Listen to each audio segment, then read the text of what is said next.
The Insight with Uche Osai. Having the political will to confront whatever is the challenges. Igbo man wrestles with the tortoise that had a lot of ingenuity, a lot of ideas, and the tireless. It will take the bold mind of government in power to say, let there be electoral reform, no matter whose ox is God. I was there. We did everything. All of us came and supported him with our last blood. In-depth analysis, expert views, real voices. Uncover the stories shaping Nigeria today. Deep dive, honest, unfiltered, only on The Insight with Uche Osai on Aneke TV. Join us.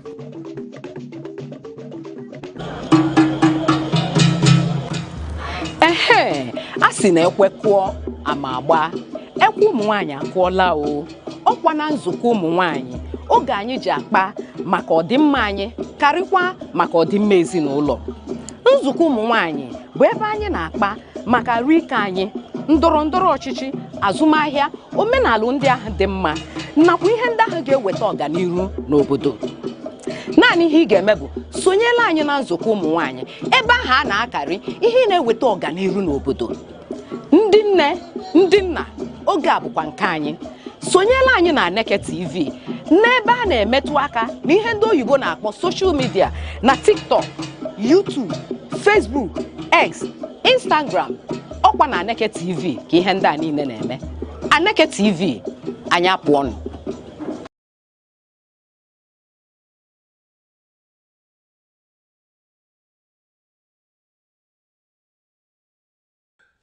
The financial and social strain of burial and traditional funeral ceremonies in Igbo land is becoming a major concern, according to His Royal Majesty Igwe Ambassador Dr. Lawrence O.C. Agabozo, CFR.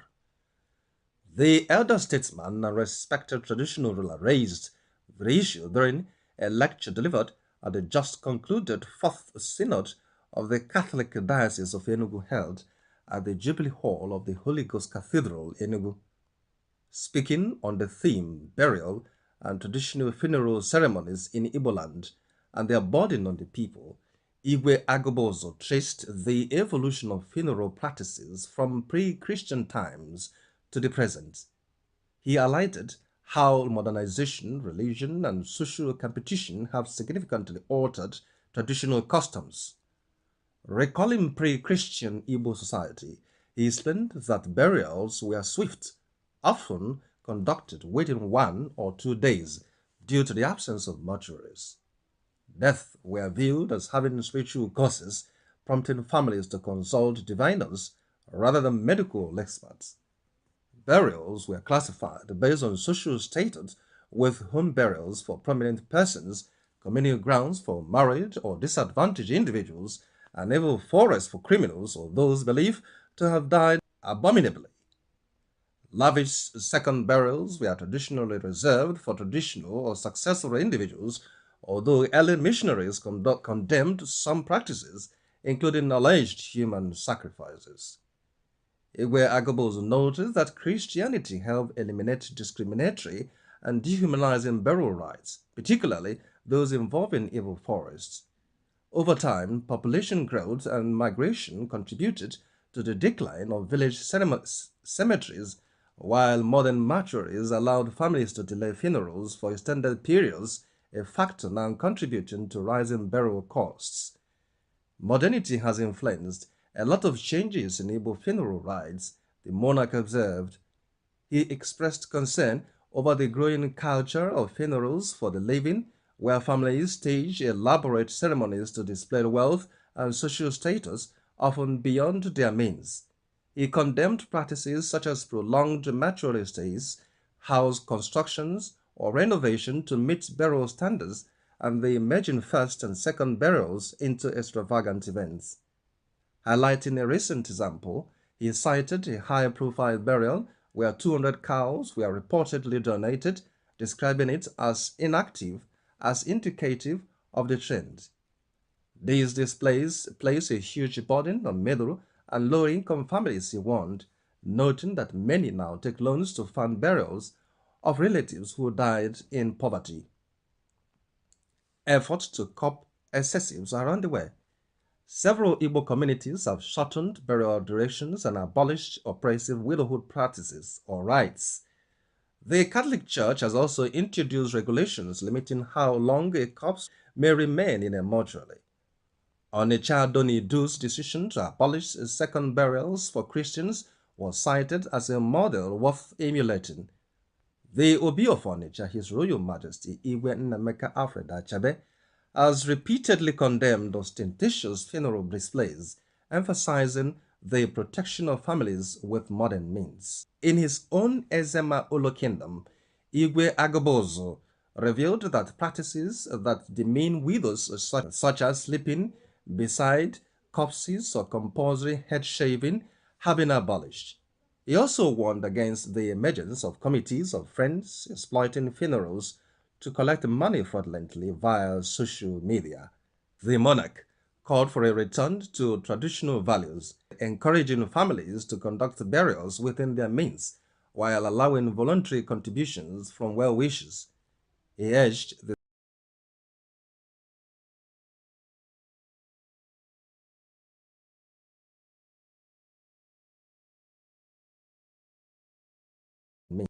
In his own Ezema Olo kingdom, Igwe Agobozo revealed that practices that demean widows such as sleeping beside corpses or compulsory head shaving have been abolished. He also warned against the emergence of committees of friends exploiting funerals to collect money fraudulently via social media. The monarch called for a return to traditional values, encouraging families to conduct burials within their means while allowing voluntary contributions from well-wishers. He urged the diocese to update regulations that balance cultural identity with Christian values, reduce financial pressure on families, and discourage extravagant spending. This paper will consider its mission accomplished, he concluded, if it contributes to resolving emerging challenges that impede the advancement of Christian burial practices in the diocese.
Health isn't just avoiding sickness, it's a lifestyle. Eat well, sleep right, exercise, and stay mentally sound. Your body is your vehicle for life. Treat it like a treasure, not a trash can.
As the Christmas and New Year holidays approach, the Enugu State Police Command is urging residents and travelers to stay alert and prioritize their personal safety throughout the festive season.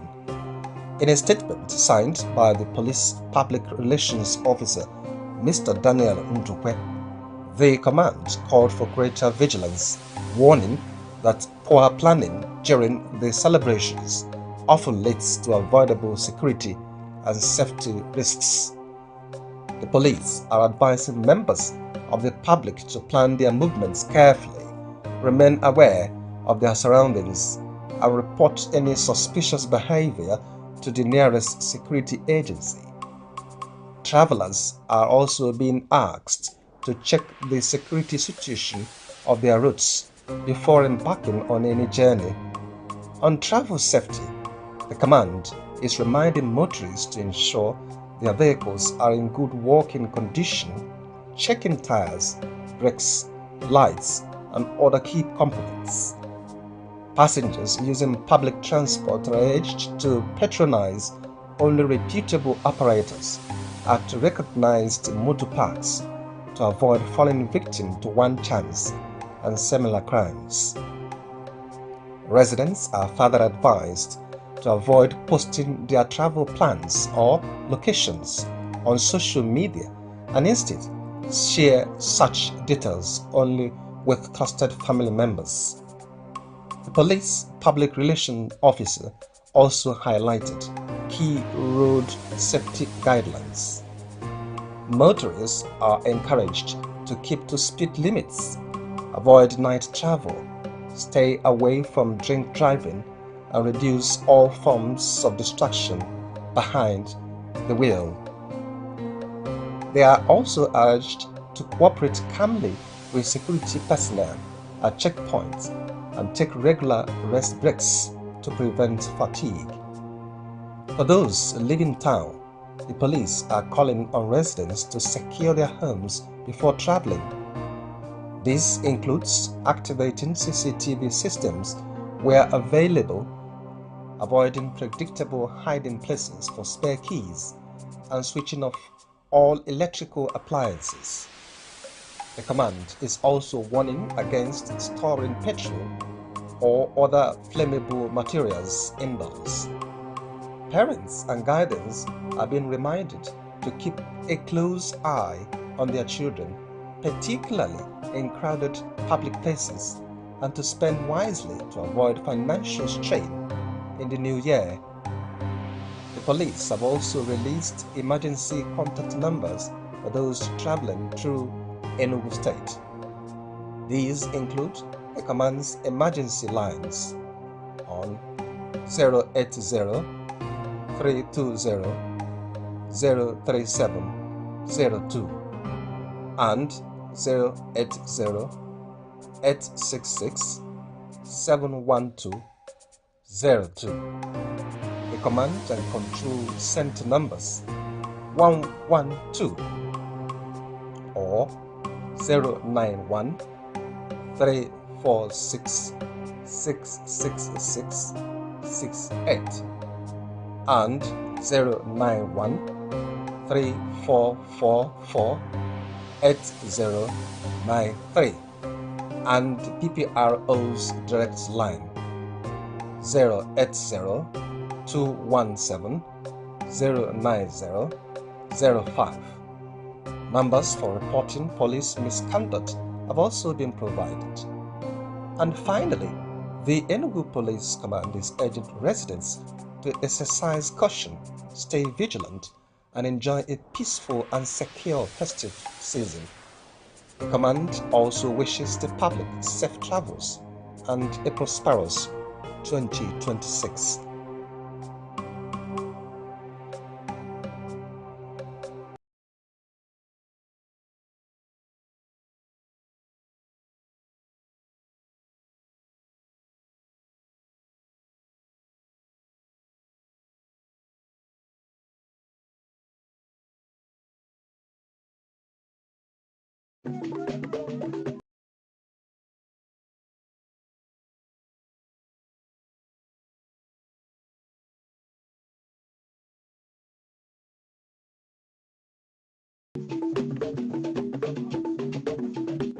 The Insight with Uche Osai. Having the political will to confront whatever is the challenges. Igbo man wrestles with With the tortoise that had a lot of ingenuity, a lot of ideas, and the tireless. It will take the bold mind of government in power to say, let there be electoral reform, no matter who sorts is God. I was there. We did everything. All of us came and supported him with our last blood. In-depth analysis, expert views, real voices, uncover the stories shaping Nigeria today. Deep dive, honest, unfiltered, only on The Insight with Uche Osai on Aneke TV. Join us.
Culture is identity.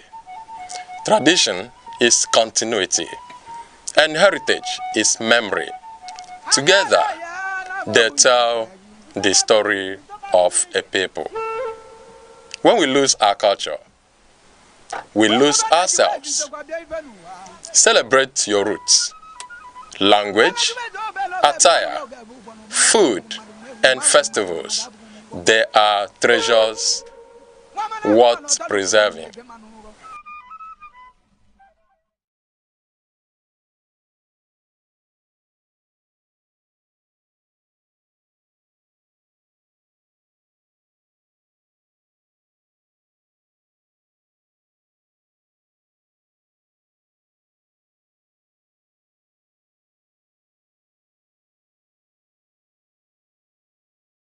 Anambra State, located in southeastern Nigeria, is one of the nation's most dynamic and enterprising regions. Created in 1976, it takes its name from the Anambra River, a tributary of the Niger. Its land is steeped in history from the ancient Nri Kingdom, the cradle of Igbo civilization and spiritual authority, to the bustling commercial rise of Onitsha, one of West Africa's busiest trading cities. Every inch of its soil seems to breathe heritage, resilience, and the quiet power of innovation that defines the Igbo spirit. Anambra's people are known for their industrious drive, intellectual prowess, and unyielding creativity. Across Nigeria and beyond, they stand tall as business leaders, scholars, inventors, and professionals whose influence reaches every corner of society. From the sprawling market of Onitsha to the humming industrial machines in Nnewi, fondly called the Japan of Africa, the state exemplifies the fusion of tradition and modern enterprise. In Oka, the capital, new technology hubs and startups are springing up, harnessing the energy of a generation determined to build a future powered by knowledge and innovation. The state's endowments are immense. Anambra boasts fertile soils that yield abundant harvest of yam, rice, cassava, and vegetables, feeding not just its people but the wider region. Sources: crude oil, natural gas, kaolin, and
safety of the girl child remains a pressing concern in Enugu as incidents of sexual abuse continue to make headlines. Parents, communities, and authorities are being urged to step up efforts to protect young girls and ensure they grow up in a safe environment. Today, we are on the streets of Enugu to hear what the residents think about safeguarding the girl child.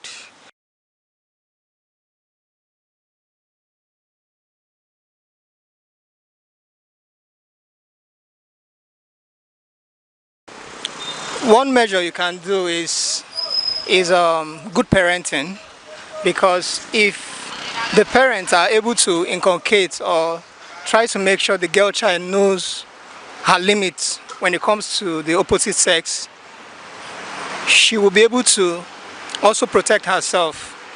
Then I also think that it has to do with the environment as well. The people she associate with, the people she allowed to teach her what she's supposed to know as a girl. For instance, if you are the type that always go out with the wrong people, you always become wrong. You understand? So the girl child is a real problem that should be considered by their parents and also by whoever the parent allowed to associate with. For instance, most of them, at the age of 13, you see them roaming the streets, going here, going there, and before you know it, a girl that was once good becomes bad out of bad associations and all that. So for me, for a girl child to be able to get protection, she must be able to know that she has a future and she must set her goal. And she will not allow anyone to talk her out of her purpose, what she wants to become. By so doing, she'll be able to end up well. Then protecting the girl child, it has to do with also the government looking into that. I think gender affairs, they are the one also in charge of that aspect.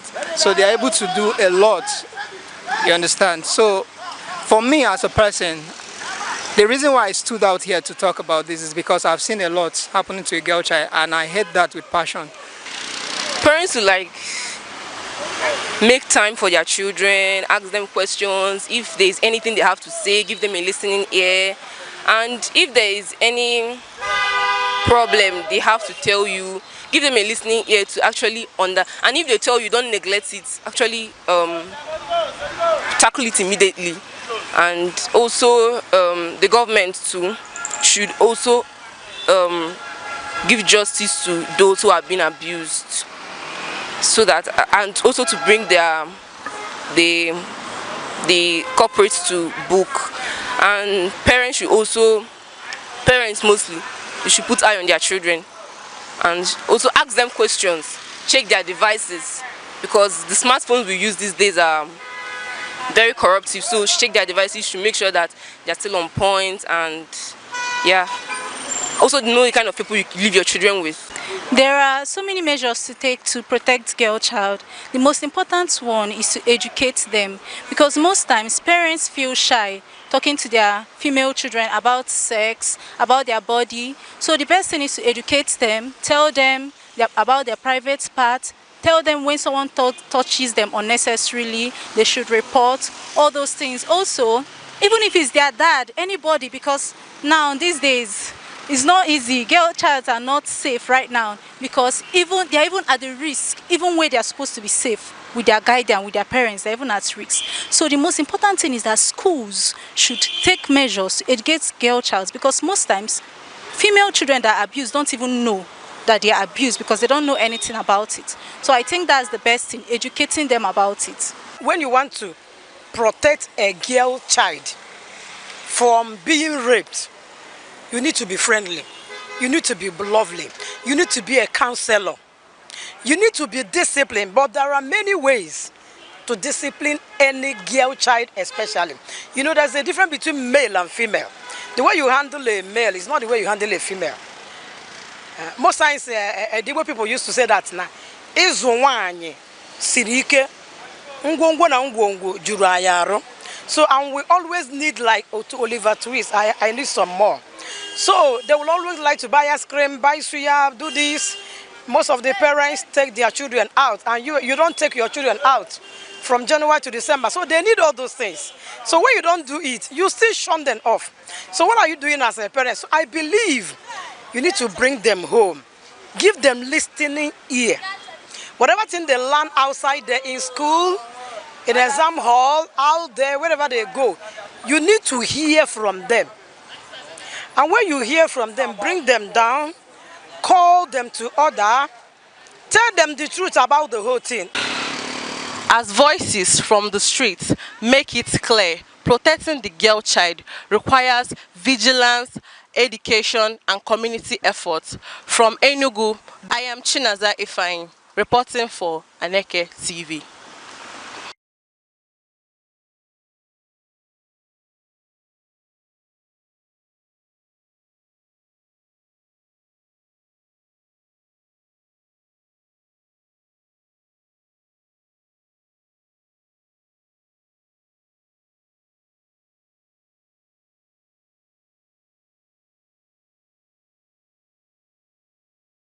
Hooray! It's Christmas! The safety of the girl child remains a pressing concern in Enugu as incidents of sexual abuse continue to make headlines. Parents, communities, and authorities are being urged to step up efforts to protect young girls and ensure they grow up in a safe environment. Today, we are on the streets of Enugu to hear what the residents think about safeguarding the girl child.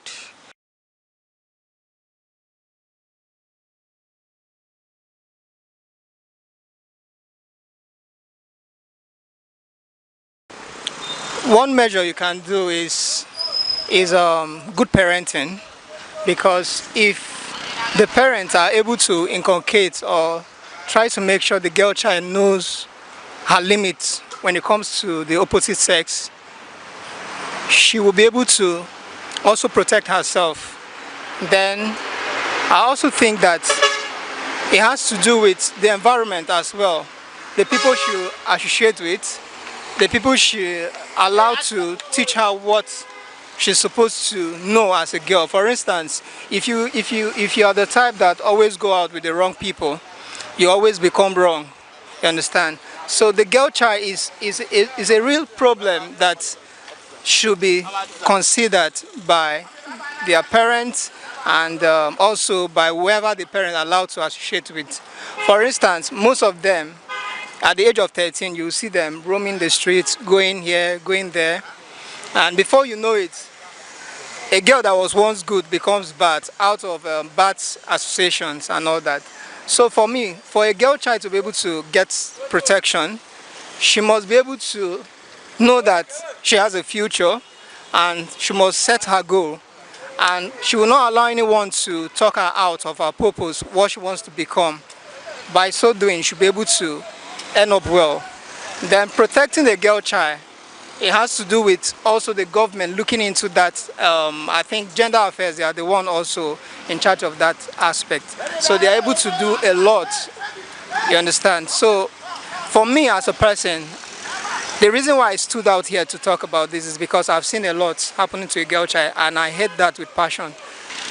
Parents will make time for their children, ask them questions. If there's anything they have to say, give them a listening ear. And if there is any problem they have to tell you, give them a listening ear to actually and if they tell you, don't neglect it, actually tackle it immediately. And also the government too should also give justice to those who have been abused, so that, and also to bring the culprits to book. And parents mostly, you should put eye on their children and also ask them questions, check their devices, because the smartphones we use these days are very corruptive. So check their devices to make sure that they're still on point, and yeah, also know the kind of people you leave your children with. There are so many measures to take to protect girl child. The most important one is to educate them, because most times parents feel shy talking to their female children about sex, about their body. So the best thing is to educate them, tell them about their private part, tell them when someone touches them unnecessarily, they should report, all those things. Also, even if it's their dad, anybody, because now these days it's not easy. Girl childs are not safe right now because even they're even at the risk, even where they're supposed to be safe with their guardian, with their parents, they're even at risk. So the most important thing is that schools should take measures to educate girl childs, because most times female children that are abused don't even know that they are abused because they don't know anything about it. So I think that's the best thing, educating them about it. When you want to protect a girl child from being raped, you need to be friendly. You need to be lovely. You need to be a counselor. You need to be disciplined, but there are many ways to discipline any girl child especially. You know, there's a difference between male and female. The way you handle a male is not the way you handle a female. Most times, the way people used to say that now, Izuwanye, Sirike, Ngwongwo na Ngwongwo, Juru Ayaro. So, and we always need, like, to Oliver Twist, I need some more. So, they will always like to buy ice cream, buy suya, do this. Most of the parents take their children out, and you don't take your children out from January to December. So, they need all those things. So, when you don't do it, you still shun them off. So, what are you doing as a parent? So, I believe you need to bring them home. Give them listening ear. Whatever thing they learn outside there in school, in exam hall, out there, wherever they go, you need to hear from them. And when you hear from them, bring them down, call them to order, tell them the truth about the whole thing. As voices from the streets make it clear, protecting the girl child requires vigilance, education, and community efforts. From Enugu, I am Chinaza Ifeanyi, reporting for Aneke TV.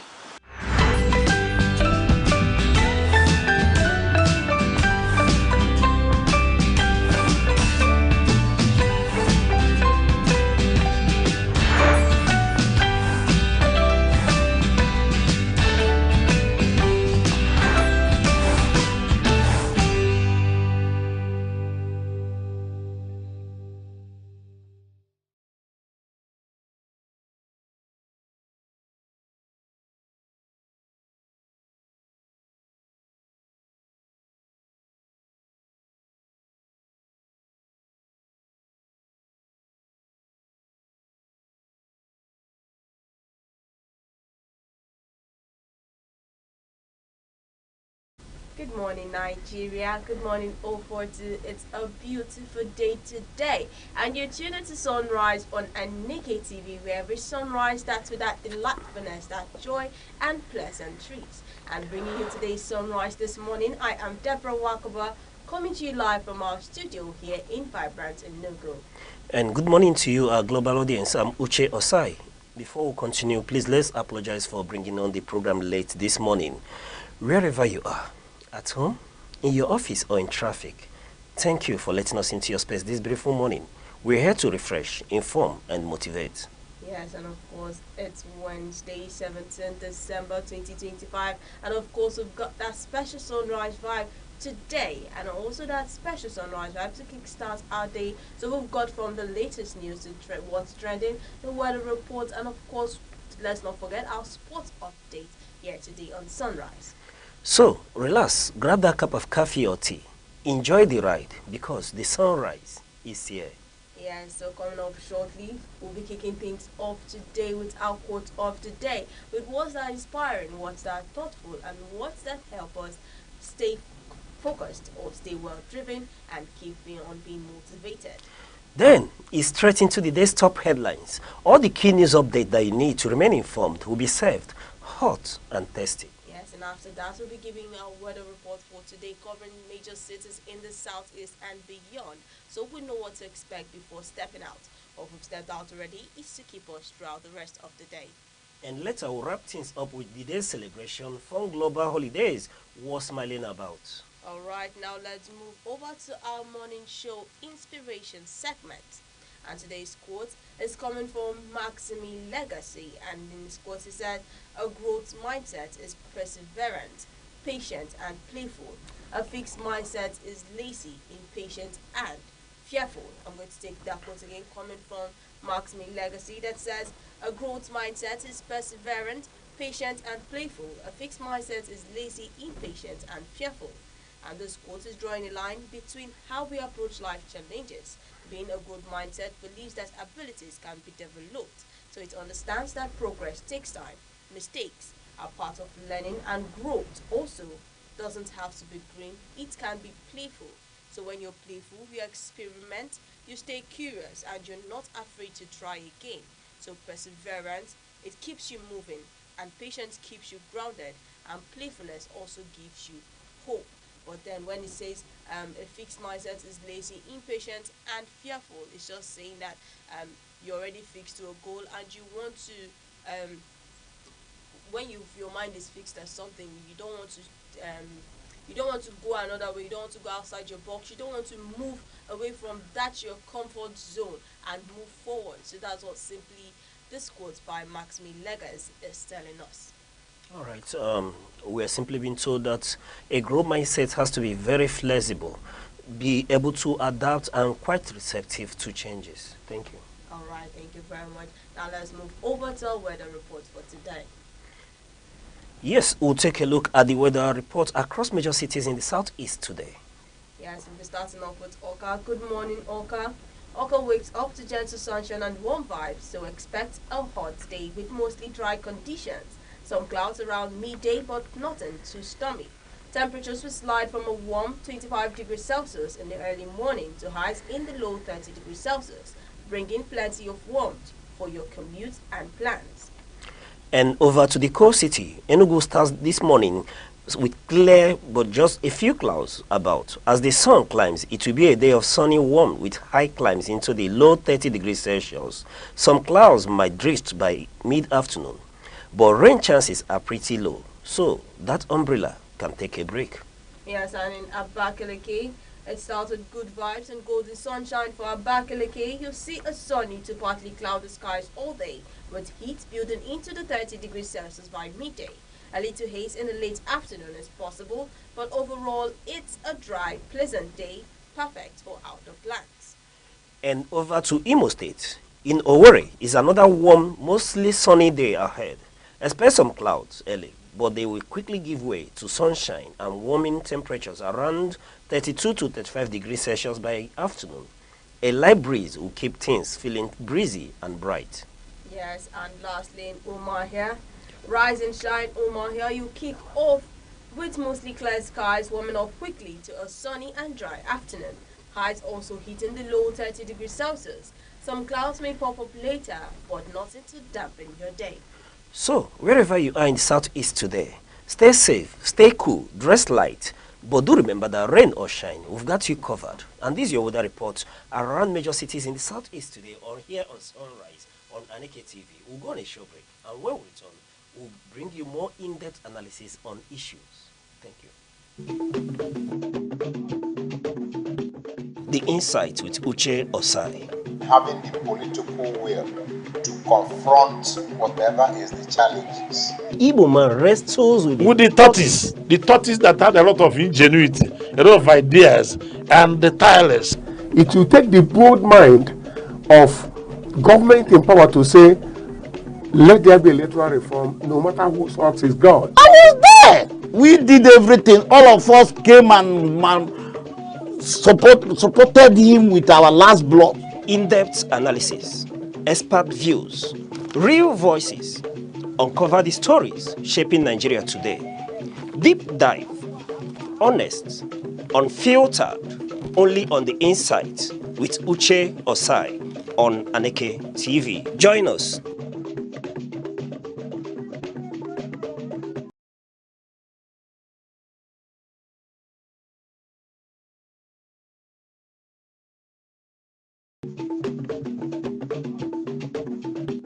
The Insight with Uche Osai. Having the political will to confront whatever is the challenges. Igbo man wrestles with the tortoise that had a lot of ingenuity, a lot of ideas, and the tireless. It will take the bold mind of government in power to say, let there be electoral reform, no matter who sorts is God. I was there. We did everything. All of us came and supported him with our last blood. In-depth analysis, expert views, real voices, uncover the stories shaping Nigeria today. Deep dive, honest, unfiltered, only on the Insight with Uche Osai on Aneke TV. Join us. Join us on Arena, Aneke TV's premium current affairs program, where politics, development, and governance come alive. Every Monday, Wednesday, and Friday, we host top professionals and thought leaders who speak their minds on issues shaping Nigeria and the world. It's inclusive, enriching, and absolutely captivating. The roadmap is, let's have our environment secured so that investors can come. If you don't know what economic security is, kidnapping will tell you what it is. You kidnapping, ransom. Customers are going to get these meters, and like we said, it's at no cost. There are things that dialogue can handle. But when you leave it, you want to use a kinetic approach alone. You cannot. For discussions that promise insight and deliver truth, stay tuned, stay informed, and keep watching Arena, only on Aneke TV.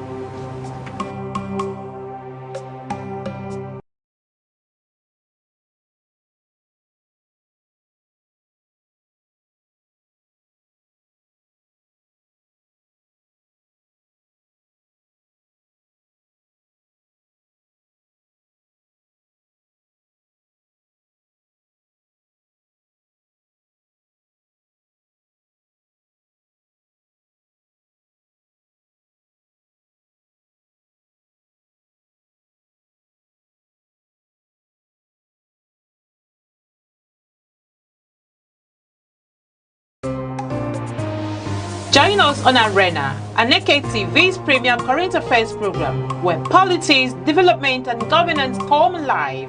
Every Monday, Wednesday, and Friday, we host top professionals and thought leaders who speak their minds on issues shaping Nigeria and the world. It's inclusive, enriching, and absolutely captivating. The roadmap is, let's have our environment secured so that investors can come. If you don't know what economic security is, kidnapping will tell you what it is. You kidnapping, ransom.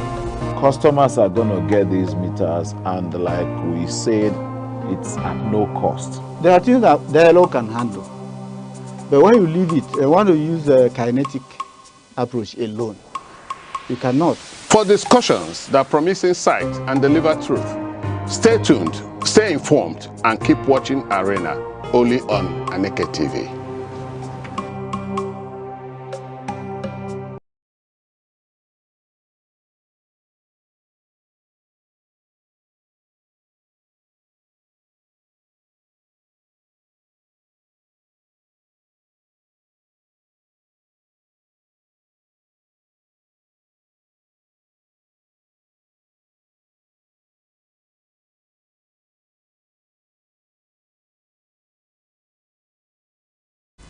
You're still watching Sunrise on Aneke TV.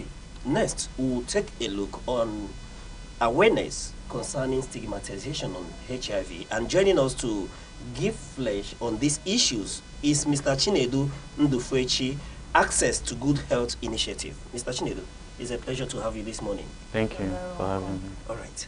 This morning we're talking about HIV and stigmatization. What do you have for us concerning when we talk about awareness of HIV and the stigmatization attached to it? What are we really looking at? All right, when we are looking at HIV and stigmatization, we are looking at the way that people that have HIV are being treated by others. So when the news about HIV came out to new, people started looking at HIV as, you know, a sexually transmitted infection, other than other things that are also associated with it.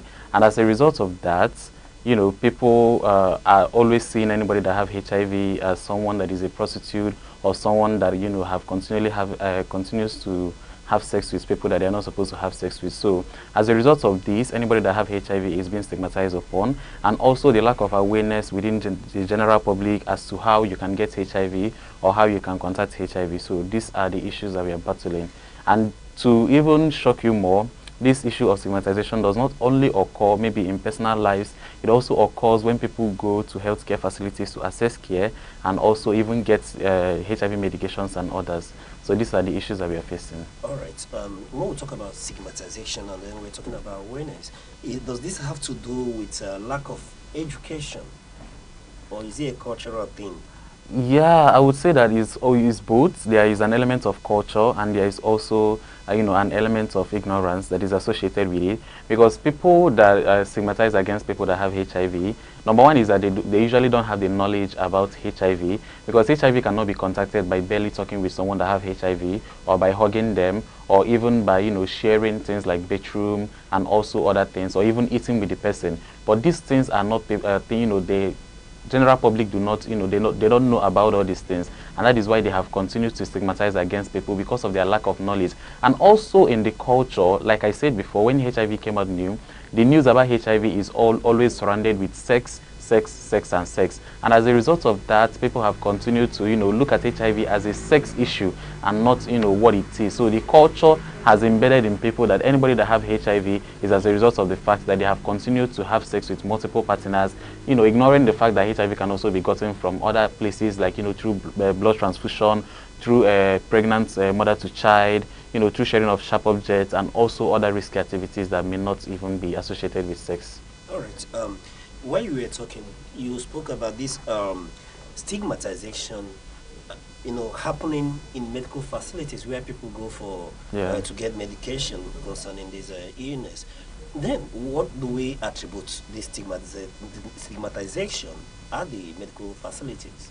All right, so when we talk about stigmatization in the medical facility, we are looking at how people that have HIV are treated when they come to, access care at a medical facility. Sometimes one of the things that they face is that, maybe doctors and nurses may not want to, operate on them or treat them as a result of the fact that they have HIV, knowing fully well that this person needs this care, and then they decided not to attend to you because they have HIV. Another instance is where, someone, maybe a nurse, is trying to, check patients before they meet the doctor or they go to the pharmacy, and then the nurse is like, the nurse is always wearing maybe nose masks, or maybe the nurse was not wearing nose masks, and then as it gets to the turn of someone that have HIV, and then the nurse decides to wear a nose mask or a hand glove before they can attend to the patient. So these are the issues that people are facing, and it is not always on the deliberate act of how the person is treated. It is also on how the person is perceived, the things that they say after the person must have left, how they made the person feel. Did the person feel comfortable coming to this hospital? These are the things that are being considered. So it's not always, oh, you have HIV or other, but how you are being treated, how you are being handled, how people talk to you when you come to the facility, how are they making you comfortable and how are they making you uncomfortable, So these are all the issues that are being considered when we are talking about stigmatization. Also, due to this issue of stigmatization, the federal government carved out what we call OSS, that is one-stop shop. So this one-stop shop is for members of key and marginalized population. So the federal government recognized 5 major populations as the major transmitters of HIV in Nigeria, or in the world rather. So these five populations are for the MSM, men who have sex with men, and then we have the PWID, who are the people who inject drugs, and then we have the FSW, who are the female sex workers, we have the transgender, who are the transgender individuals, and then we have the incarcerated individuals, who are people that are in the correctional facilities. So these 5 persons are seen as the major transmitters of HIV. And for government to program for them better, they decided to bring out an OSS model, which is what called one-stop shop, that houses this particular 5 population. So if you have HIV and you belong to this particular 5 population, you can go to that OSS and then you access care. So it's residents in all the states. So they handle a lot of things. For the MSM, they also go ahead to treat other sexually transmitted diseases like anal warts and other things and other medications that they give for this particular population. And even the issue of stigmatization, still comes up even while they are going to the OSS. So it is a very, very difficult issue, because people can do things subconsciously without even knowing that they are doing this. You can discriminate against someone without even knowing that you are discriminating against someone. The way you treat them when they come in, and it's just a whole lot of issues. So it is not just about, what you tell the person and then how the person feels, but it's also, how the person understand that this is happening because I have HIV or all those kind of things. And we've not even started talking about the stigmatization that comes from, family members, people that you go to school with, and then, your intimate sexual partners. Have you told them? How are they going to feel? How are they going to perceive me? And, what are the effects? So HIV is a very, very delicate issue. And if we start talking about it today, we are not even going to end this talk. Okay, we're trying to create an awareness concerning the stigmatization of HIV. Now, there are myths how HIV can be spread through hugging, contact. Because I've been to a facility where the HIV patients are seated one side, while normal regular patients are seated another side. Yeah. Now, can you just explain the ways HIV can be contacted? Because people believe it can be contacted when you just sit across somebody that has HIV. Yeah. Now you sit across, or you shake the person, or you eat together with the person, you've gotten it. Now I just want you to simply tell us how it can be contacted. Yeah. All right, so HIV can be contacted in different ways. One of the ways is through sex. So you can have vaginal sex, unprotected vaginal sex, and also anal sex. So these are ways that you can get HIV. One, HIV can also be transmitted through blood. So if you are in the hospital and then you are trying to get a blood transfusion and then they transfuse a blood that is HIV positive into you, you can get HIV. If you share sharp objects, for example, you are cutting your nail and then we share that, there is still the blood stain and then I use it to also wound myself. That is also how people can get HIV. So, sharing of sharp objects can also include maybe in the hospital as they are doing, sharing, using needles. They mistakenly use the one that has been used on someone else, and there are also, just like I was talking about the so people who inject drugs, they can be in a bunker and then, I use the particular needle to inject myself and there is no longer any needle for you to use. I can decide to maybe share the needle with you. They call it brotherly love. So what the federal government does is for them to, try to share syringe and needles to these people so that even if they have to inject these drugs, what they will not do is that they have to use, for me, I have my own personal needle, or I use this and throw away. That is what is, that is the way that, they try to, So these are the ways, through mother to child, during, during delivery and others. So these are the ways. Breastfeeding. Yeah, through breastfeeding. But the major thing now is that there are new technologies in HIV that, that can help you. Even though you are pregnant as a HIV positive person, your child cannot get HIV.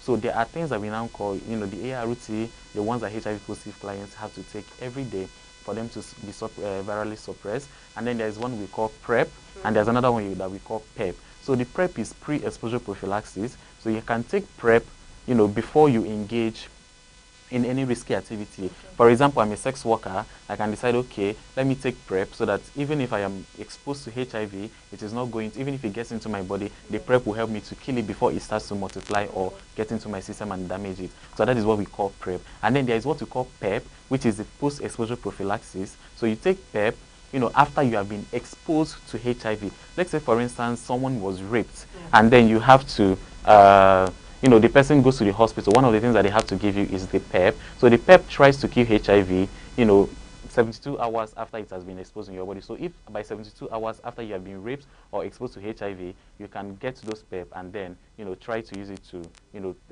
make sure that HIV does not spread in your body. So these are the new technologies that are available. All right. Having listened to you and a lot of persons when we speak about the issue around HIV, one thing that comes to mind now is that HIV is not a death sentence. Yeah. And so therefore the key emphasis here is on getting tested, and then beyond testing we should see to it that we no longer stigmatize those who are infected with the virus, right? Yes. Okay. Now this is where I ask, access to good health initiative, how are you involved in this awareness concerning stigmatization and helping people get help? All right, so one of the things we do is that we try to encourage people to get tested. And one of the reasons that people do not want to get tested is because, this level of stigmatization. If I get HIV, how are people going to view me? How are people going to see me? So we try as much as possible to continue to educate community members that you getting tested is one of the responsibilities you have to yourself and also the people that you are having sex with. So it's not just about you, it is also about the people around you, how confident it will make you feel, and also how you are going to relate with others. So one of the things we do is education, right? So we try to educate people based on that getting tested and then having knowledge about your status is one of the best things that you can do for yourself. And we do this by, you know, making promotional content, posting them on our social media pages, on our YouTube. We have a lot of content. You know, we also collaborate with other organizations, even at UNTH. We go to UNTH to film some doctors, you know, about HIV. They talk about HIV and also talk about PrEP uptake. So these are, you know, one of the things that we do. So we encourage people to get tested, because if you have HIV and you decide not to get tested, HIV is already in your body. It is not going to disappear because you don't want to get tested. So these are the issues and these are the things that we try to tell people. And we also do what we call support group sections. So we call community members, they come together, we have a support group section for them to, you know, people that are already taking the drugs, you know, maybe new diagnosed people, and then we are trying to encourage them, oh, these are the challenges I face as someone living with HIV, you know, when I'm taking my medication, these are the ways you can navigate this, because it's not always easy when you start taking medications for HIV, because automatically your life have changed from what you used to know it, you know, living a free life, waking up whenever you want, because once you have decided that you're going to take your medication 7 a.m. every morning, and that is 7 a.m. every morning for the rest of your life. Unless at some point you decide to change that 7 a.m. to another time, and then you decide to work with that time continuously. So being diagnosed with HIV is a very, very, you know, delicate issue that once that happens, your whole life trajectory have just changed. So we try to encourage people to get tested and also create a safe environment for them to thrive in, you know, giving them the knowledge that they should have, and also, you know, linking them with other people that also share the same sentiments as them, so that they can understand that you are not alone in this journey, and also keeping constant communication with them, you know, calling them, how far have you taken your medication, you know, what's up and all that. And then from there we continue to, you know, tell them things that they need to know, and then, you know, it just becomes part of them. Alright, another question. Now, for people who find it difficult to go to the hospital to get tested, is it advisable for them to do personal tests, like getting the HIV and HIV kits and all that? Is it possible for them to administer it to themselves? Yes, it is. So in HIV, there are many test kits that we use. So for the starter, for the first ones that you have to use, there are ones that we call determine. Yeah. So determine pack is the one that you have to, you know, prick yourself and blood will come out, and then you put it, and then you add the buffer for you to help you to dissolve and then to get to run, right? So that one has to do with blood, and then it has to do with some things that you may not have at home. But there is one thing that there is also another device called Oral Quick.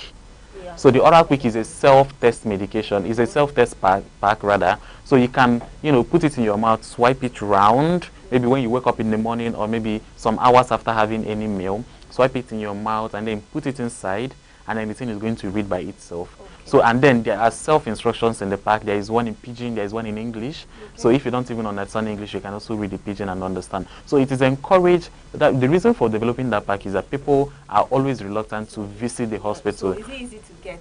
Yes, it is. If you have the right information, it is easy for you to get, right? If you know your community very well and you know the right people to, you know, talk to, and then you can access this. I also have access to that, so anyone that needs, I can give to them. Yes. Yes. Before we let you go, you call if there are numbers to call, please, you help us, you know, so I can display the number on the screen. Okay. As well. I can. But before we get to that, I want to ask about access to medication. You know, recently we heard about the President of the United States, you know, withdrawing funding concerning HIV and all the rest of it. How has it been with getting access to medication for people who are positive to this virus? All right, thank you. So for people that are positive, ART are life-saving medications, and even when Trump was making his declarations, they also said that they are not going to withhold life-saving medications for people that are already positive. And that is why, you know, these medications are still available at the clinic, and anywhere you go, you can access them. So the ARV is still very, very much available, you know, where our office for HIV, where we implement specifically for HIV, it is there. In Enugu, it is there. At the OSS, is also there. At UNTH, someone just got a refill yesterday. So ARVs are still available. Don't think that they are not. So even if Trump stops to fund get those medications, I believe that if the Nigerian government is still going to step in and start to, and do something. Have they been stepping in? Have they been doing enough? I wouldn't say they have been doing enough, but as it stands now, I believe that there are still funds that are meant for HIV prevention because the projects have started coming back, but it's not, there are some cuts in what they were doing, there are some salary cuts, there are some programs that were cut, right? Yes, so, but the one thing is that those drugs are very, very expensive, right? So people would not be able to purchase it. So as a result of that, those drugs are still available. I don't know who is getting them now, but the most important thing is that it's available. And if you go to any facility, you will access those drugs and they will give you exactly what you will need. All right, please, can you call the numbers that people may, who need help may be able to access them? Okay, let me get the number. All right, so our toll-free line is 080-3123-0410. Okay, yeah, is there another number or just that? Yeah, there's another number. So the second line is 070-4829-3391. All right. So, Mr. Chinedu, thank you very much for this in-depth analysis on these issues around stigmatization and HIV. But before we let you go, any final word of advice to our audience out there?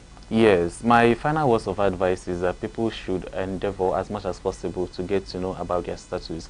So if you're not willing, if you don't want to know about your status, it does not change your status. So your status is what it is. And as a result of the fact that you're having sex with people, it is your responsibility to take care of yourself by getting tested of sexually transmitted infection. Because if you don't do that, you will continue to spread this virus and then more people will continue to get it. And then the society will continue to suffer. So HIV is a very delicate thing. Try as much as possible to protect yourself, use condom while you're having sex, and also make sure that you abstain as much as possible.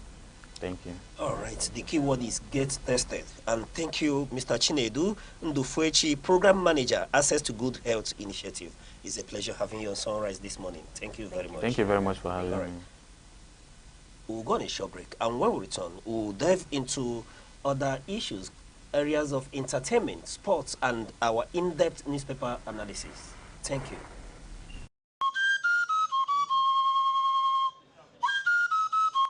From the tiniest cells to the farthest galaxies, life holds secrets we are only beginning to uncover. Why are we here? What connects us all? What unseen forces shape our destiny? Join Professor Jude Udenta as he explores the wonders, the questions, and the revelations that define existence. Mysteries of life, where every answer sparks a new discovery. Watch now on Aneke TV every Monday.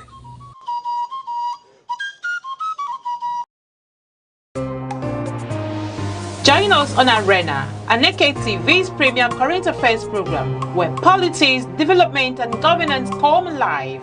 Every Monday, Wednesday, and Friday, we host top professionals and thought leaders who speak their minds on issues shaping Nigeria and the world.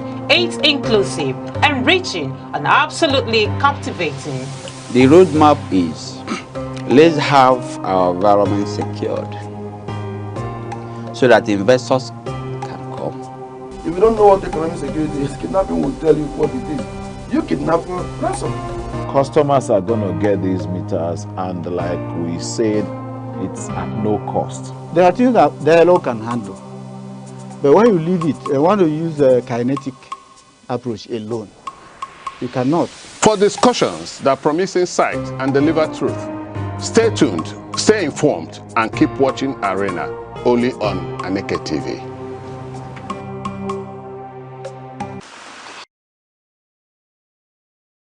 The safety of the girl child remains a pressing concern in Enugu as incidents of sexual abuse continue to make headlines. Parents, communities, and authorities are being urged to step up efforts to protect young girls and ensure they grow up in a safe environment. Today, we are on the streets of Enugu to hear what the residents think about safeguarding the girl child.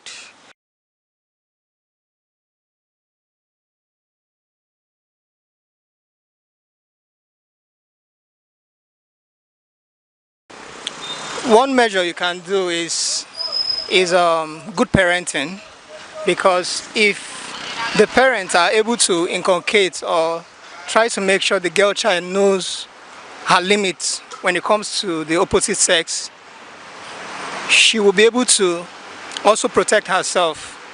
Then I also think that it has to do with the environment as well.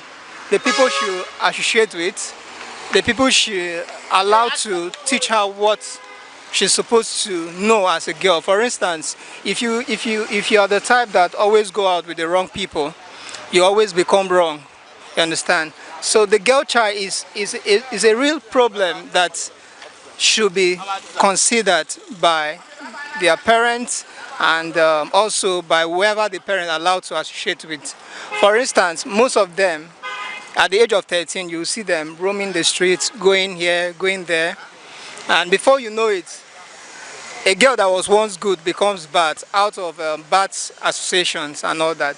So for me, for a girl child to be able to get protection, she must be able to know that she has a future and she must set her goal. And she will not allow anyone to talk her out of her purpose, what she wants to become.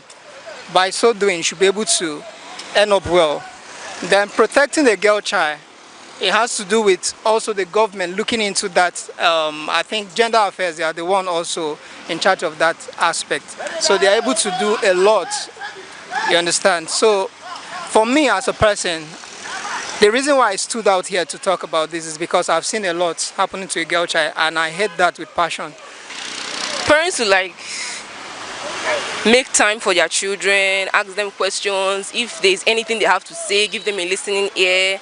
And if there is any problem they have to tell you, give them a listening ear to actually and if they tell you, don't neglect it, actually tackle it immediately.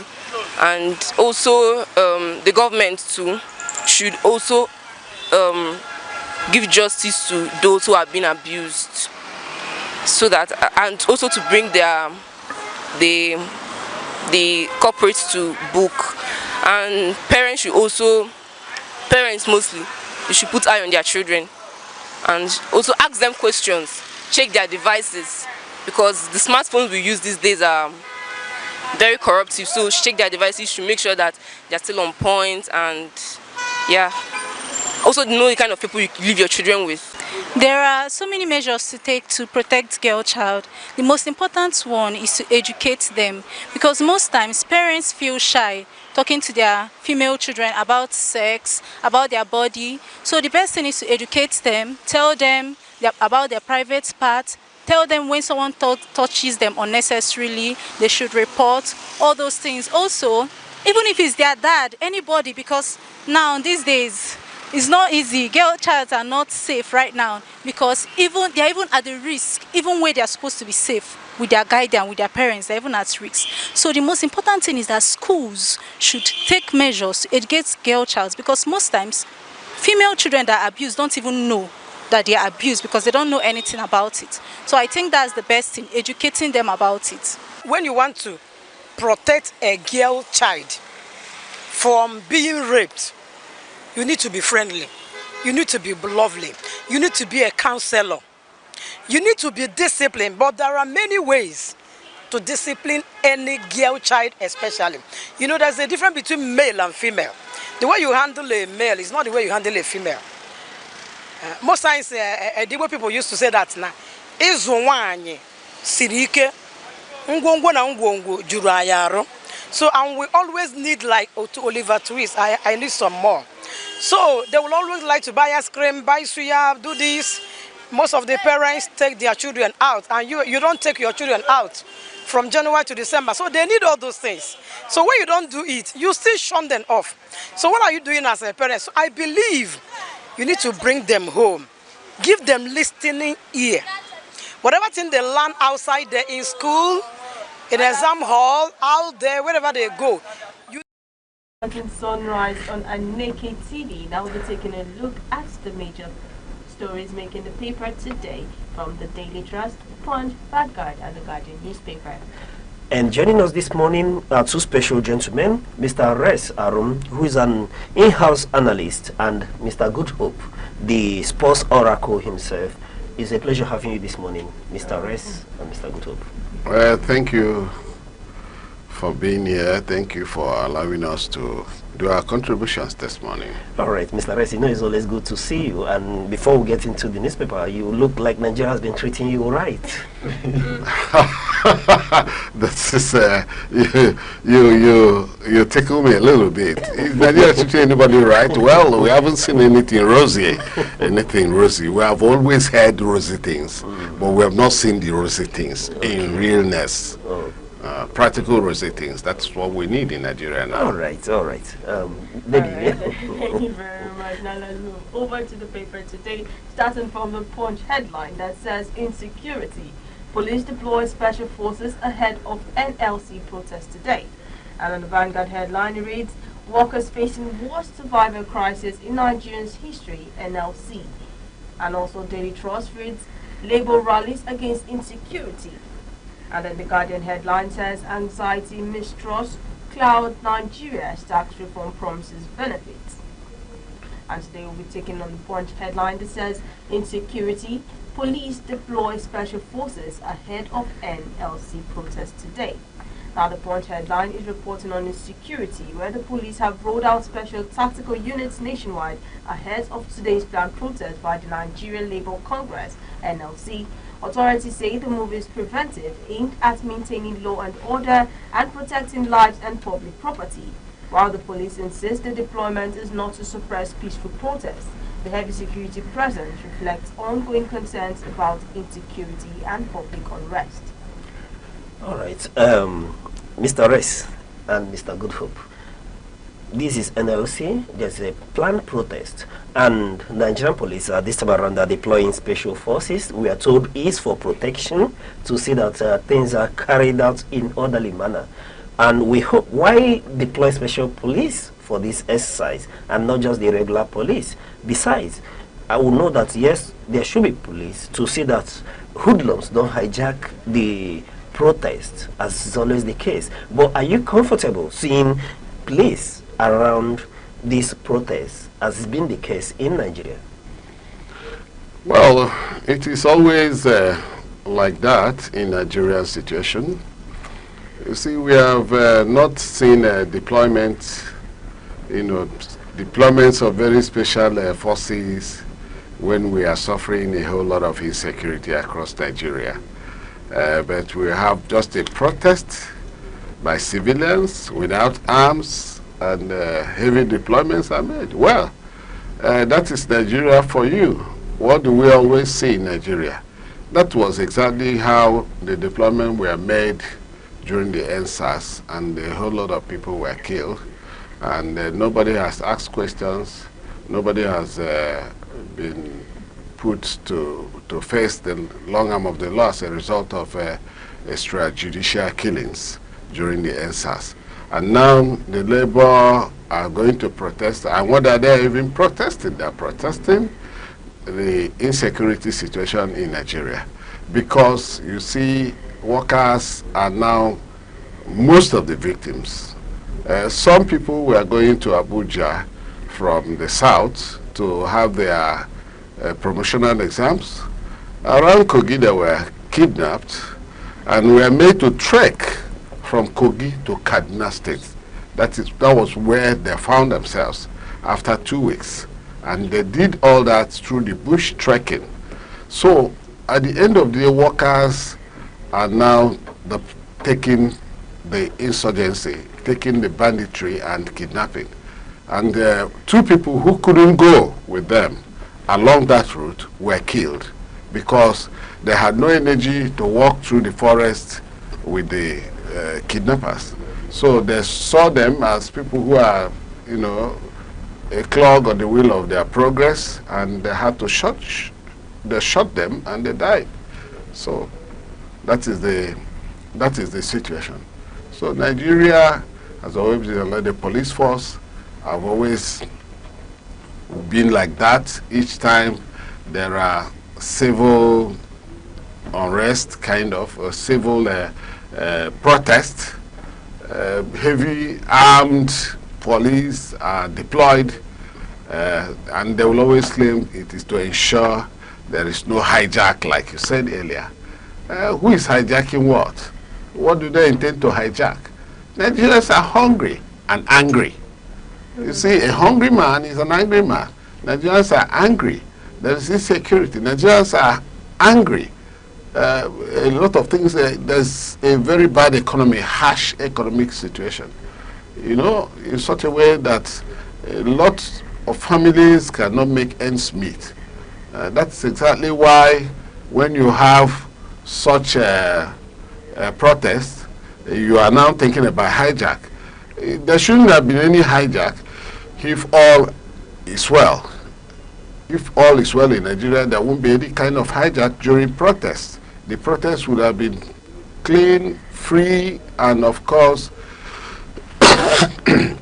not with any form of crisis or, you know, hoodlums coming into the show. So, but because there are a lot of hoodlums, why are there hoodlums? Because there are no unemployment everywhere. People graduate from schools, they don't get any job, they're just loitering the streets. I wonder what government of the day wants the populace to do. We have over 200 million people in Nigeria, and we don't even have up to 100 million jobs in Nigeria.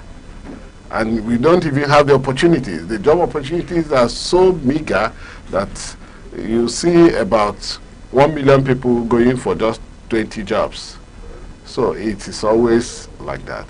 All right. Mr. Goodhope, we are talking about the police deploying special forces against ahead of NLC protest today. Do you have any reservation towards that? Well, thank you very much. The thing I'm seeing currently from the whole situation of police deploying special forces for the NLC protest going on today is that seeing from the policing aspect, you try to understand that they want to bring in trained personnel to ensure that there is no casualty even from their own end, and they're also playing that role, playing a good reporting system where people can be able to, you know, give account of what really happened. And that's why they are bringing in the professionals, because if you bring in the normal police, what it means is that you can, or people can, they too can be moved by emotions. They are trying to bring in the special forces so that these guys are well trained. They are trained not to be emotional. They are trained to stay with the law. They are trained to act and carry out their duties without any form of feelings that goes either way. They are meant to be straightforward, to do what they have to do. So that's why they are coming in for me. And looking at the Nigerian Labour Congress so far, there has been a lot of uprising within the economic system. And all they are going for is the economic state of the country. So them bringing, police bringing in their special forces would mean that we are trying there to protect the interest of the citizens, not to harass or take matters into their own hands, but to have a law-abiding or a peaceful protest. That's what I'm seeing it as, because police, there has been a lot of issues currently going around the nation on insecurity. And this could also attract foreign observers to see how the people are being handled. There has been allegations here and there concerning the whole thing. So it means that there is no side effect to what they are trying to do. They are just trying to protect both themselves and the citizens, so that they themselves can have the right information, they themselves can be professional with their duty, and not just to bring, and I'm not saying the ordinary, but not just to bring, they're trying to bring in the special forces. They want to make it to be one of the ones that nobody will say, okay, you mishandled me and I don't know why. So these are the special forces. I remember just a few days ago in the news, it was said that the president wants to withdraw the special forces that have been assigned to important VIPs. Yes. So that means that these VIPs, these police special forces will be used for the citizens, and I see it as something that has is a success to me, both from the other end, so that we'll have a good and fair Nigerian Labour Congress protest. Mr. Goodhope, you know, when you say using the police for the citizens, The question is always, is it not against the citizens, given what we've witnessed over time? History is of hindsight here, because we've seen the Nigerian police, we've not yet encountered the Nigerian police that you talk about, who are devoid of emotion, who will be able to handle situations, not being so harsh on the citizens. What you're saying this morning is that are we looking forward to a new breed of policemen in Nigeria who are going to shadow this protest without having any rancor, as is usual when there are protests in Nigeria? Yes, of course, because every system of political setup has its own intentions, I would say. Generally, every organizations, every federal parastatal, everything that is being introduced into the system needs to keep reinventing. They need to keep reinventing, to keep improving. Looking at the past from the hindsight, we have seen how there has been brutality, police brutality, and all of that, even just without protest, just by the stop and search and all those things. You can see police brutality. You could have seen police brutality, but from the point of the Inspector General of Police, he wants to rewrite the story. He wants to make the wrongs right. He wants to have a turnaround. He wants to keep reminding the people that the police is for them. Even though we have seen that sometimes things could go out of hand, but his intentions, we will say from a good side, is not out of plan. It's right. Very good. Yes, it's all right. Okay, Mr. Ares, I would want to ask. Usually, do we say that the Nigerian state is scared when we hear of the word protest? We are quick to deploy the police when there's protest, and we've not seen same, like you did mention, when there are cases of insecurity, where villages are ravaged. We've not seen them deploy fast enough special forces to go, man these schools like in Marga, like we witnessed in Kwara as well. What is your take on this? That has always been my position. My position is that that the Nigerian police has never been proactive when it comes to insecurity. Even when it comes to things like protest, you see them being proactive. And of course, certainly there must be skirmishes and incursions on the protesters. Most recently, there was a protest on Kano, releasing Kano. It hasn't been long. And of course, we saw what happened. People were harangued, people were intimidated, people were arrested and detained and all that. And nothing happened. And they were even taken to court. People were even taken to court, remanded in custody and all that, for a peaceful protest. People who are not, dangerous to the society. There's nothing, just peaceful protests that you call on releases. If you do not want to release, nobody will. So that's not why the citizens' fundamental rights should be impeded on. That is exactly what I'm saying. So the police has always been that way. That is why you also said history. It is a tradition. And then the police in Nigeria and the present police, IG and the members of the force, are not from the moon.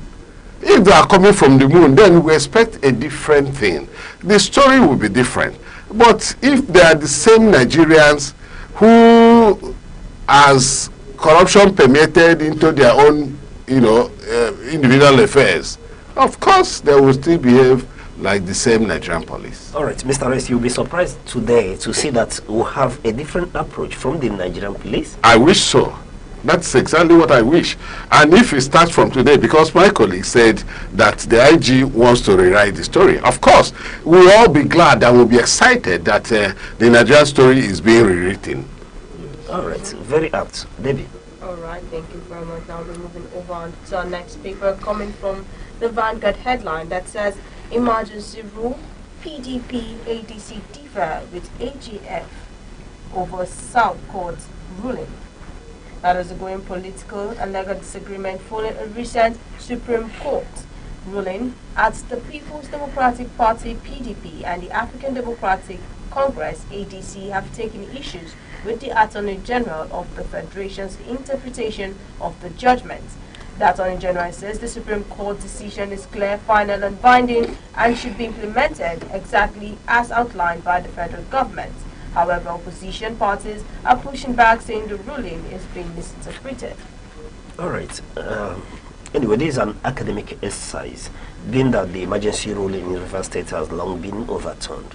But we'll have to really discuss this issue since the Supreme Court has finally gained its voice and has, interpreted the whole situation, giving kudos to Mr. President, according to Section 305, that empowers the President to take, action to see that peace are restored when there is a state of emergency, where anywhere where there is chaos. And according to the Supreme Court, the President has done just that by removing Mr. President, Mr. S. Removing the governor. Removing the governor, sorry. Yeah. So, Mr. S, this morning, though an academic exercise in itself, being that the opposition party, like they did during this whole 6 months of emergency rule in Rivers State, have equally come out to find fault in the ruling of the Supreme Court and the interpretation of the AGF on this very issue. Let's get your intake. Let me even start from the emergency declaration. You see, there have been a lot of issues about how the emergency declaration was done, especially starting from the Senate, where the emergency declaration was upheld through a voice vote. Naturally, it is something that requires actual voting of senators and not a voice vote. So people had argued and argued, a lot of argument has come, and a lot of legal luminaries have made their positions known. And up to today, there are arguments still on that. Now the Supreme Court said the President has done what he ought to do. Yes, the President has the right to take certain positions as it affects restoring peace in a federating state when there is a kind of anarchous situation. That is the position that the President has to take, and of course the Supreme Court said the President is right. So, but the process upon which it was taken was being faulted. And the way it was done was also faulted. That when you are declaring a state of emergency, the governor will just step aside, and then the interim government, so to say, that is the administrator in charge, is not supposed to begin to talk about probing a governor, elected governor, and so on. He's supposed to just do an administrative work and all that. So a lot of things have been in argument as to the state of emergency in Rivers. Of course, I quite agree with the position of the Constitution as it regards the President doing what he did. But I do not agree with the process upon which it was done.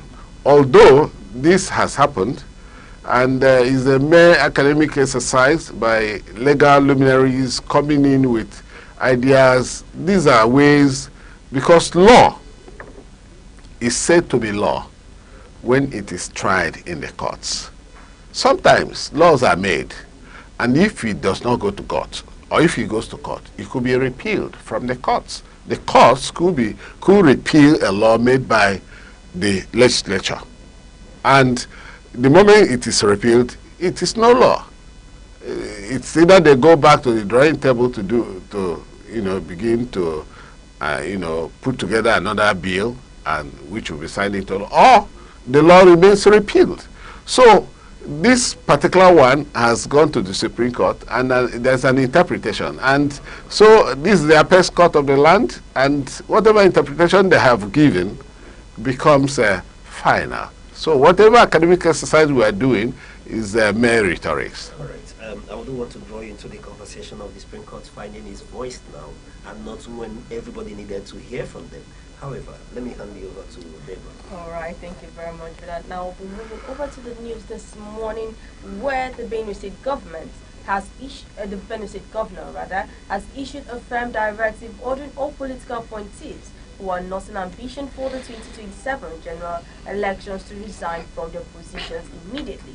According to the government, this decision is aimed at ensuring that those entrusted with public office remain fully focused on governance rather than using their positions as a springboard for political campaigns ahead of the 2027. I'd like to hear your thoughts on this. All right. Let me hide my thoughts in the words of Mr. Rest this morning. You know, as is usual in Nigeria, where we do not see office holders resign before election. And here is the governor telling all his appointees who have interest in contesting the election come 2027 to resign from their position. What's your view on this issue? Well, sometimes they are made to resign. And of course, there's even some legislation, there are laws that provides a certain level that you must resign before you seek elective position. It's only the executive position, elected executive positions, that you can maintain and seek re-election. If you are a local government chairman elected, if you are a state governor elected, and of course president, that's where you remain in office to seek re-election. But other positions, as a minister, if you want to go for election, you must resign. And there are specific time for you to do such resignation. And if you are in the civil service or an appointee of government, you should resign.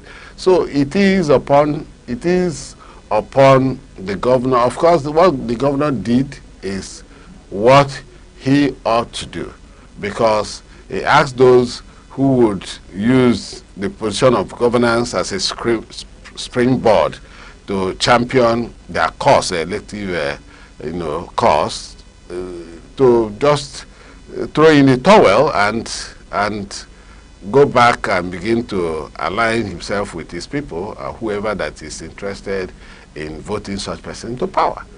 So that is the situation. And earlier, who has been under criticism, especially for the alleged genocide or claims of genocide in Nigeria against Christians, at least he has done well in the present circumstance. All right, but would you rather want to see a situation where every political office holders, either elected or appointed, resign from their position before going into any elective position? Of course, if there is going to be any sorting, there must be an amendment of the Constitution, because there won't be a vacuum. Somebody must be in place. Somebody must hold sway to the administration at any level of it. All right. Mr. Goodhope, this we are bringing into this conversation. Do you think that the governor, talk about Governor Aneke of Benue State, that he has done the right thing by advising his appointees to resign from their position for if they have interest in seeking elective position come 2027? Though many have argued that that's in itself is to create room for himself.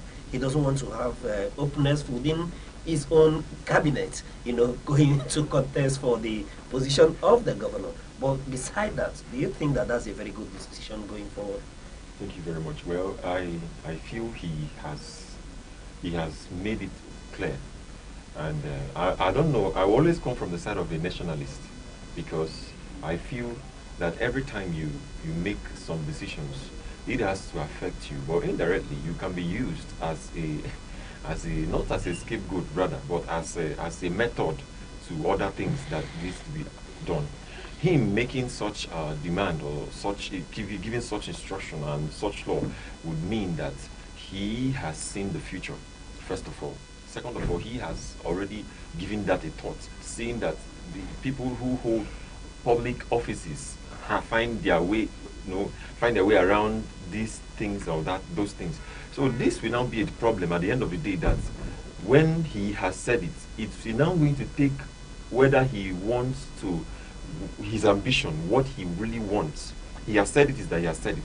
He wants the people in the cabinet to resign. So now, if they resign, what will be the next step? This is from what Mr. Sai has said, so that from what have been allegedly, you understand, what has been allegedly said. Oh, you don't want to have a close competition when he's going for his office again. But looking at it too, you see that these men indirectly are making laws that could outlive them. Basically, it could outlive them. It could just be something they will not have seen the reason or the need till we keep doing it until it goes across all the federal goes across through the federal and the state level. So this will mean that at the end of the day, he will see himself as someone who started something, but like Mr. Rex has said, it is going to be seen when it is done. Law has not come to the limelight until it is carried out or until it is tested. So Right. that's what So what you're saying is about setting precedents. But Mr. Rex, in a nutshell, do you think that this is a precedent that should be repeated across states of the federation? I have said it. In the Electoral Act, there are provisions that if you are running for executive positions, you should resign. You see, it is a law already existing. So when Alia only tried to, tell the people to do what they needful, but you see, there are specific time. Maybe Alia is asking them to resign before the time as stipulated by the law. But at the same time, if they want to run for elected positions, I remember during the previous elections, the ministers, those who wanted to run for governorship in their states, the ministers were all asked to resign, and they did. And that is the way it is done. So it is a normal law that should be obeyed, except you are not running for executive position. Those who are in the House of Assembly, they don't resign. You understand? I said those who are running for executive position should resign, and there's a lot to that. So it's not about setting a precedent. It's only ensuring that his own people. And of course, these are his appointees. I do not see the appointees actually running against it, because I think Alia is having just the first tenure, and he has an eye on the second tenure to do it, the second tenure, and he will be statute barred from being governor again. All right. That's quite apt. And then on the issue concerning the Nigerian police deploying special forces around the NLC protest today, who can only play with the IG of police and the policemen who are deployed on the scene to be very civil, as protests are part of the democratic process. We shouldn't do anything to, stifle any dissenting voice. That protest, for good or for bad, help the government, to better itself, shape up with good policies that will impact positively on the people. And then going over to the issue of the Supreme Court judgment, would rather say that each time the Supreme Court, speaks, it says to be final. But the judiciary should see to it that when they come out with any position, it should be an incontrovertible position, because justice is said that when justice is done, it should be seen by all that, yes, justice has been done. And in this time around, when a lot of people are questioning why did the Supreme Court lose their voice when it mattered most, only to regain it at this point in time, we hope that subsequently in future we will not witness a situation where the people feel abandoned by the Supreme Court. And then moving over to Benue State, either for good or for bad, depending on the divide of the table where you sit, what matters is that the people of Benue State are given the necessary leadership that is required from every government official. They should be efficient. Whatever that will distract you from delivering the dividends of democracy should be frowned against. And despite either it is law or not, we should in all good conscience be keep to the oath of office that we were sworn to uphold. See to it that the people are the focal point of all your activity, and to that effect, we do not think that the governor, has done anything wrong. Rather, he's emphasizing an already established law in this regard that yes, the people deserve the attention of government officials. Mr. Rest, thank you very much this morning for those in-depth analysis, and Mr. Goodhope. Thank you, Osai. It's always a pleasure, having you look into these issues. Like we always say, there are a whole lot of issues to talk about in Nigeria, and though you disagree with me that you do not look like Nigerians, taking a special interest in you by treating you fine, but that still meant to be, looked into in future. No problem. No problem. We will. Alright, thank you very much for that. Now that's all for your newspaper review today. And please don't forget you can grab your physical copies from any of your favorite vendor or catch the e-paper line for more broader information. And now I'll be handing over to Mr. Goodhope to give us the entertainment and sports update. The sports oracle himself. Thank you very much. Well, where should I start? Wherever I want to. Yes. Okay, let me start with entertainment first of all. It is said in the news that the popular TikToker Hamzit, known as Pella, has been arrested by the Lagos State government because he crashed his car while on a live broadcast. Looking at that, you see that Mr. Pella has always been an influence to the young people who are looking up to him. And from the news, he had the crash when he had issues with the said-to-be girlfriend, when he claimed that he has broken up with the girl called Jarvis. Why do you think that this actually is a problem? Looking at the young people who we have in our time now, a lot of people want to get on their phone and be like them, but seeing their kind of life, you see that their mind is not in their life. They're just living the life. What do you think about it, Mr. Sai? Well, I would equally want to draw Mr. Rez into this conversation. Yeah. He will say for him it will be a Gen Z issue. But first of all, when I heard about this issue, my question is, and still remains, I asked, has he been arrested? I was told he's in the hospital. Perhaps he sustained injuries, due to the crash. But my position is that no matter what, either for content or for contest, your action shouldn't endanger the life of people. Yes. What he has done is endangering the life of people, and for me, to that effect, he should be prosecuted. So I align with the government of Lagos State. You said they have arrested him. They have arrested him. That's not just it, because I wish we somehow could practice some of the things other governments of the world are practicing.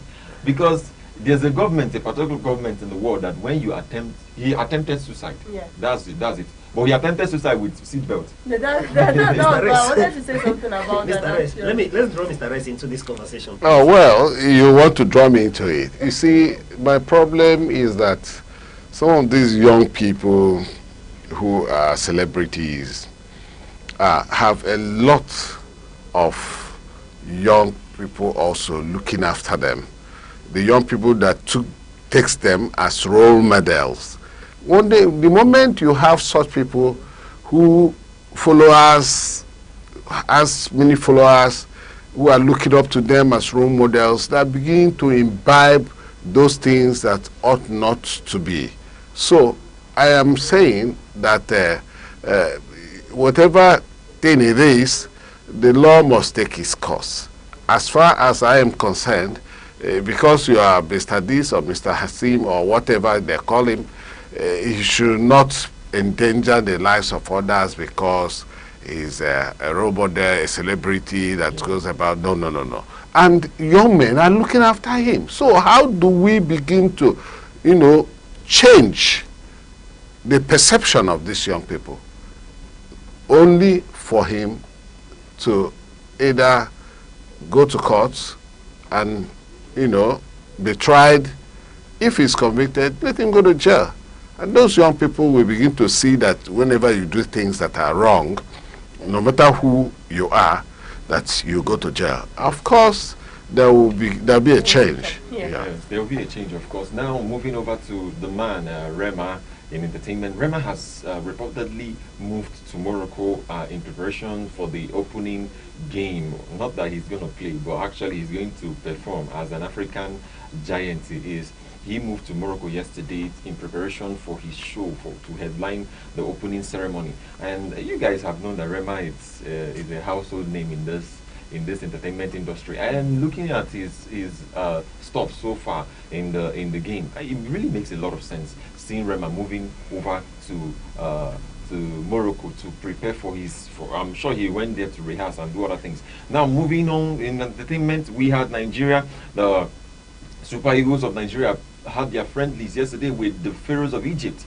In that friendly, Nigeria lost to Egypt 2-1, and it was a match that really could show how prepared Nigeria are for the AFCON that is coming up. You see that our own Awaziem scored, our own Chikidozie Awaziem scored at the 45 minutes. He equalized the goal. Mahmoud Sabah scored by 28 minutes, and by 53rd minutes of the second half, Mustafa Mohamed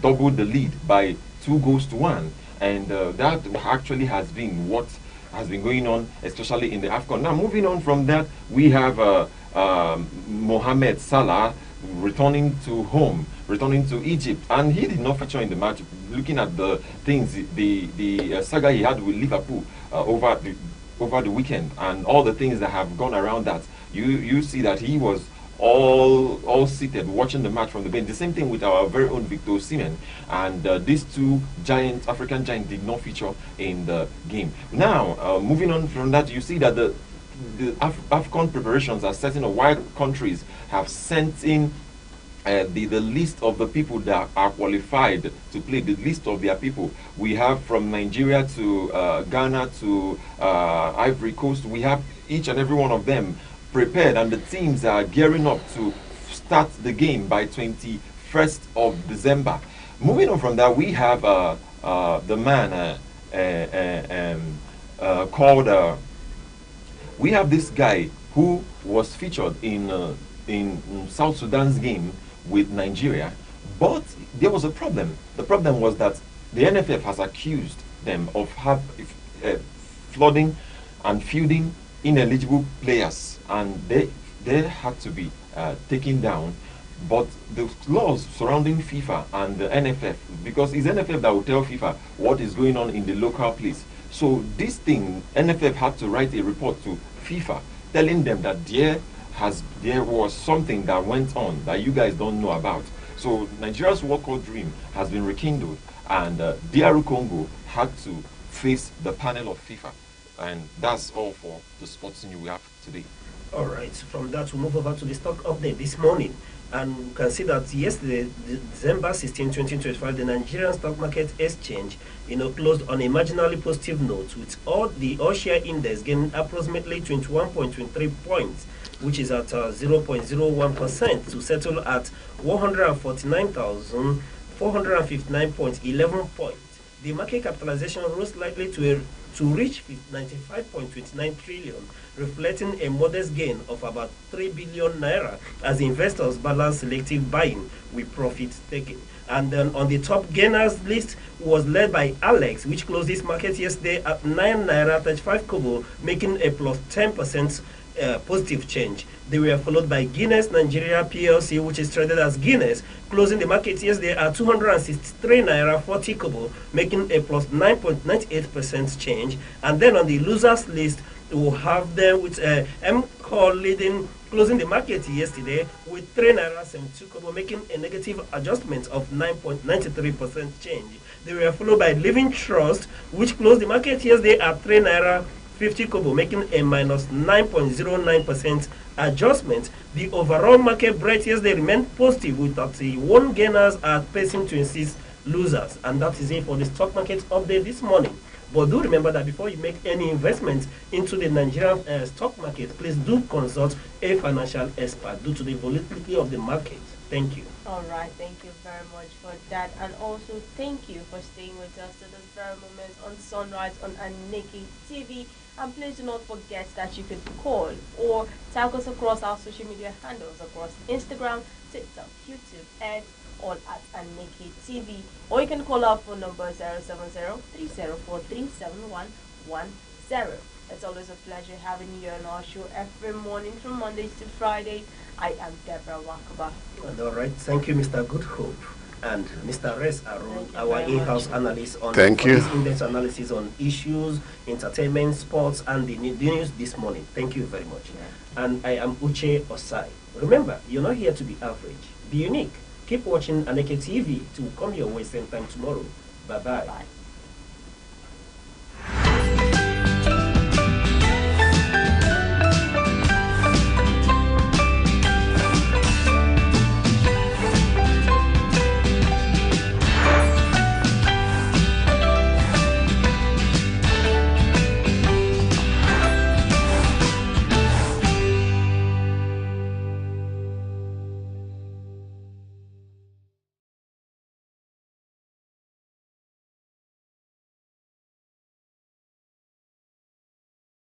Christmas is almost here, and across Nigeria, the tradition of traveling home to celebrate with family is usually one of the biggest highlights of the season.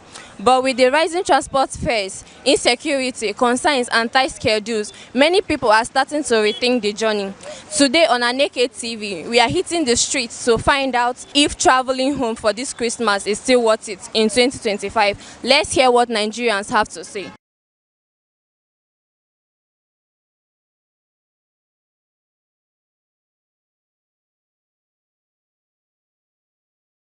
I think it's still worth it because in the spirit of the celebration, we still have to reconnect with our friends and family, even though the cost of transportation is very high in the country. But this is what Christmas is all about. It's all about family, all about meeting our family and friends and everything. So I still think it's worth it. You know that prices are, rising up every now and then. Even transportation. Even food item, you cannot be able to buy whatever you want to buy because of high rise in cost of things. What about kidnappings on the road? We are fearing those that are kidnapping people on the road. I don't think we will be able to travel because of that. I'm not traveling with my sister. I'm not sure of traveling. Onye ji ego na n'ụlọ. Onye ji ego na n'ụlọ. It's still worth it because onye nọ na town. Iya nọzi na town abụrụ be gị. Onye nọkata ịnalụ obe gị. But with the cost of transportation, many people will find it difficult to go to their villages because you will not stay so that you go back. If you don't have any means of going, you better stay where you are. That is the main thing. But it's not really fine because onye no ebe ọ nọ, like you are living in the city, you are working. At the end of the day, oluzi oge eji wee nalụ obe gị ndị festive season. If you know ego because of transportation, the economy, you can't be able to travel to your place. It's not good, so it's not worth it. It's not worth it. With the cost of transportation, you cannot be able to travel to their various homes. Actually, I will not travel, but I'll travel on January. I'll travel on January. I'll not travel this Christmas. But so like from me, I'm from Ebonyi State. It can be easy for me to travel from here to Ebonyi State. But somebody from Enugu or from Ebonyi State that lives in Lagos, you see that the person will find it very difficult to travel because of the cost of transportation. Maybe maybe so go motor from Lagos to Enugu or from Lagos to Ebonyi. Cost let me say 100,000 just to come for transportation, just to come back. If not, the person may check, you check when you come back, expenses you make, you decide to sit back. It doesn't want it at all because things are very hard, and I don't think the government is doing anything to bring it down. So the cost of things are very hard. So if the government have to try to make things down, you will see people will travel. So that's the reason why. Definitely I will travel because whether government bring things down, we will travel. We must travel. I'm traveling. Well, If I'm going to be honest, I don't think it's worth it, and it's okay if and we're not even talking only about transport. We're talking about security. I mean, that should be the number one thing. But then transport is very high, yes. So I don't think it's worth it. Well, personally, I'm not traveling. Yes, and it's because of the transport, the cost of living, insecurity, so many things. Cost of transportation is one thing, then the insecurity in the country is another thing. Understand? For me, I'm not traveling anywhere. Understand? I'd rather stay here and because like Dibos we say alawotu. Understand? So I'd rather stay here. Not just that the transportation is costly, but insecurity is very high. Now you should not risk yourself just to celebrate 2 days Christmas. That's just it. No, I'm not traveling, and so many other people I know are also not traveling. With the cost of traveling, and yes, I think it worth it. Yes. At least to go to better places. Yeah, because you cannot just stay one place because you don't have transport. You get, so you have to look for a way out and make out the transport and go. Even when things are hard, you get people do travel. Yes, it depends. I'm actually not the traveling person, but Christmas time is a time where people will reunite with their family and those they've not seen for years and all of that. So it's what is family time is very important. So I feel it's worth it. It's worth it though. Very, very important. It's very, very important. Travel cannot deter us from traveling. I mean, transportation cannot discourage us from traveling because we cannot eat the money, raw cash. We can't eat it. It's meant to spend. I can never, because we have a lot of things to do in the village. Most of the times you travel to see your loved ones. You travel to see your umonna. It's very, very necessary to meet and dine and wine with your umonna. It's very, very important. So that is it. So it's worth it. Well, no matter the cost of transportation, people who want to do something they want to do, they'll still do it. Wherever they want to go, they'll still go. No matter how things are hard, people are still building houses in Nigeria. People are still living good life, no matter how things want to be expensive. So if you feel going to see your loved ones are very much important to you, you wouldn't mind the cost to go to see them. Probably just once in a while you are seeing them, or that celebration period to celebrate with them. So some may not check on the cost of that, but for many people who it will hit against their salary or their income, they will decide not to go based on the cost also. I was thinking of visiting my parents down in Abuja, but I felt like I told them I won't come again because of these security issues going on. I can't travel to Kogi State and we know of everything, so I told them I won't come based on kidnapping and other things, so I decided not to go. Thank you for joining us on this Christmas edition of Aneke TV Vox Pop. Whether you are traveling home or celebrating right where you are, the true spirit of Christmas is all about love, connection and togetherness. Don't forget to like, subscribe and share your thoughts in the comments. Is traveling home for this Christmas still worth it for you? See you in the next video and Merry Christmas from all of us at Aneke TV. Sadia Lukman.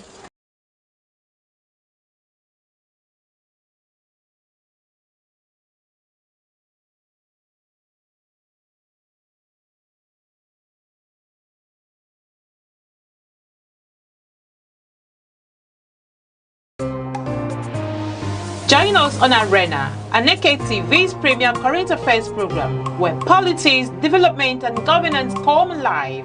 Every Monday, Wednesday, and Friday, we host top professionals and thought leaders who speak their minds on issues shaping Nigeria and the world. It's inclusive, enriching, and absolutely captivating. The roadmap is let's have our environment secured so that investors can come. If you don't know what economic security is, kidnapping will tell you what it is. You kidnapping, ransom. Customers are going to get these meters, and like we said, it's at no cost. There are things that the hello can handle. But when you leave it, you want to use a kinetic approach alone.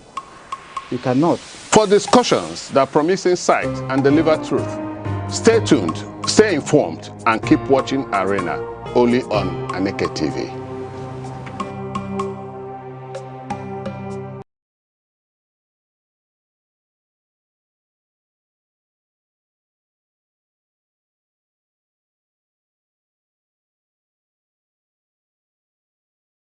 Christmas is almost here, and across Nigeria, the tradition of traveling home to celebrate with family is usually one of the biggest highlights of the season. But with the rising transport fares, insecurity, concerns, and tight schedules, many people are starting to rethink the journey. Today on Aneke TV, we are hitting the streets to find out if traveling home for this Christmas is still worth it in 2025. Let's hear what Nigerians have to say.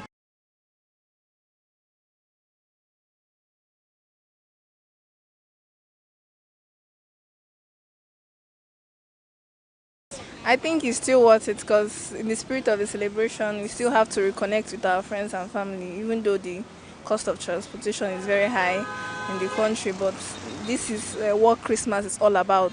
It's all about family, all about meeting our family and friends and everything. So I still think it's worth it. You know that prices are, pricing up every now and then.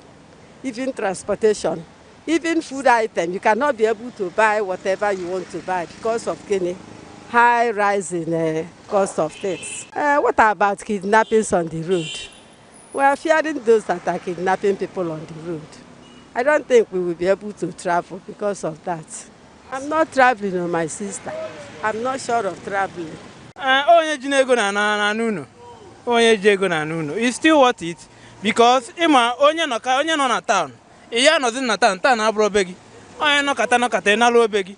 But with the cost of transportation, many people will find it difficult to go to their villages because you will not stay so that you go back. If you don't have any means of going, you better stay where you are. That is the main thing.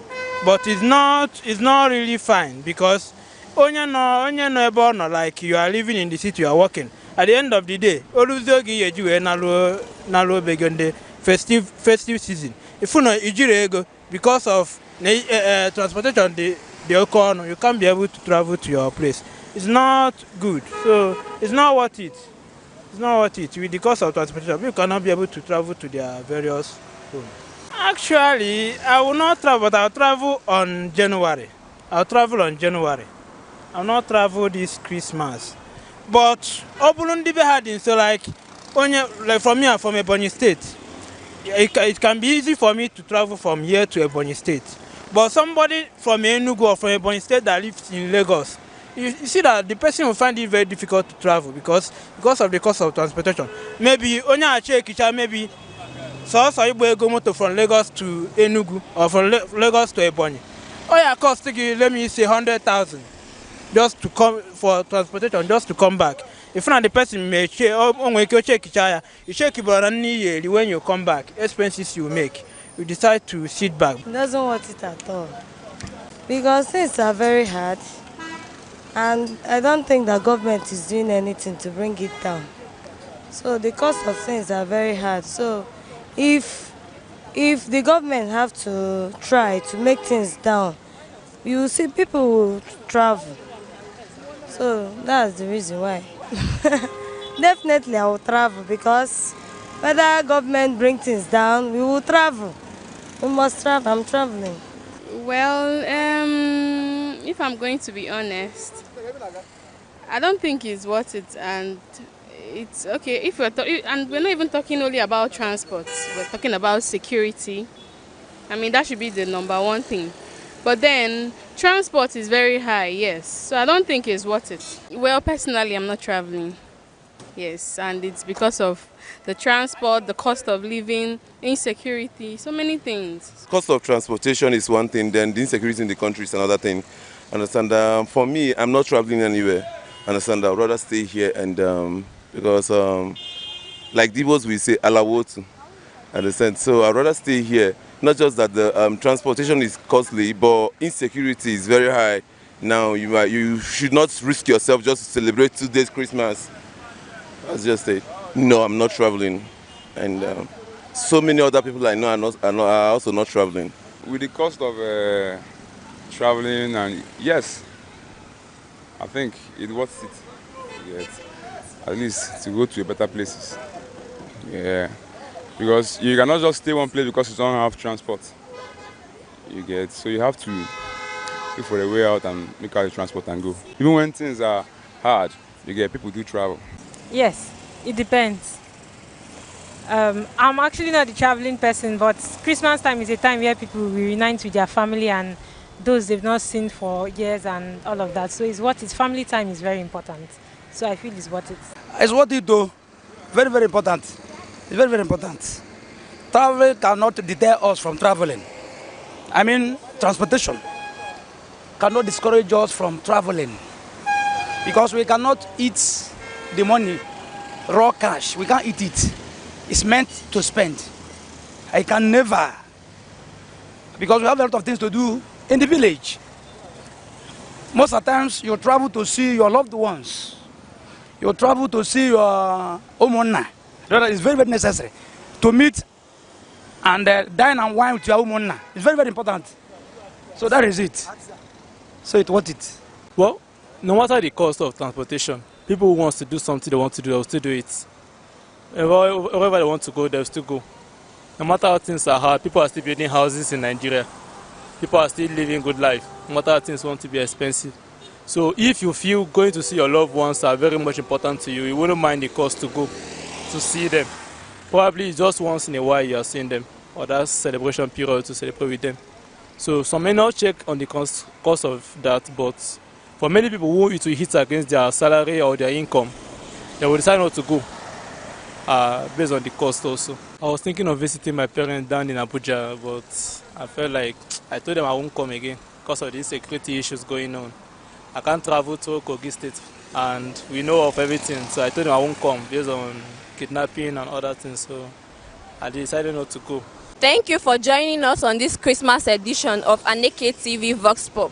Whether you are traveling home or celebrating right where you are, the true spirit of Christmas is all about love, connection and togetherness. Don't forget to like, subscribe and share your thoughts in the comments. Is traveling home for this Christmas still worth it for you?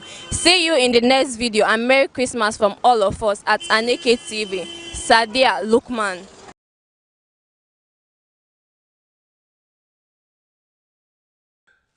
The financial and social strain of burial and traditional funeral ceremonies in Igbo land is becoming a major concern, according to His Royal Majesty Igwe Ambassador Dr. Lawrence O.C. Agabozo, CFR. The elder statesman and respected traditional ruler raised the issue during a lecture delivered at the just concluded Fourth Synod of the Catholic Diocese of Enugu held at the Jubilee Hall of the Holy Ghost Cathedral, Enugu. Speaking on the theme burial and traditional funeral ceremonies in Igbo land and their burden on the people, Igwe Agobozo traced the evolution of funeral practices from pre-Christian times to the present.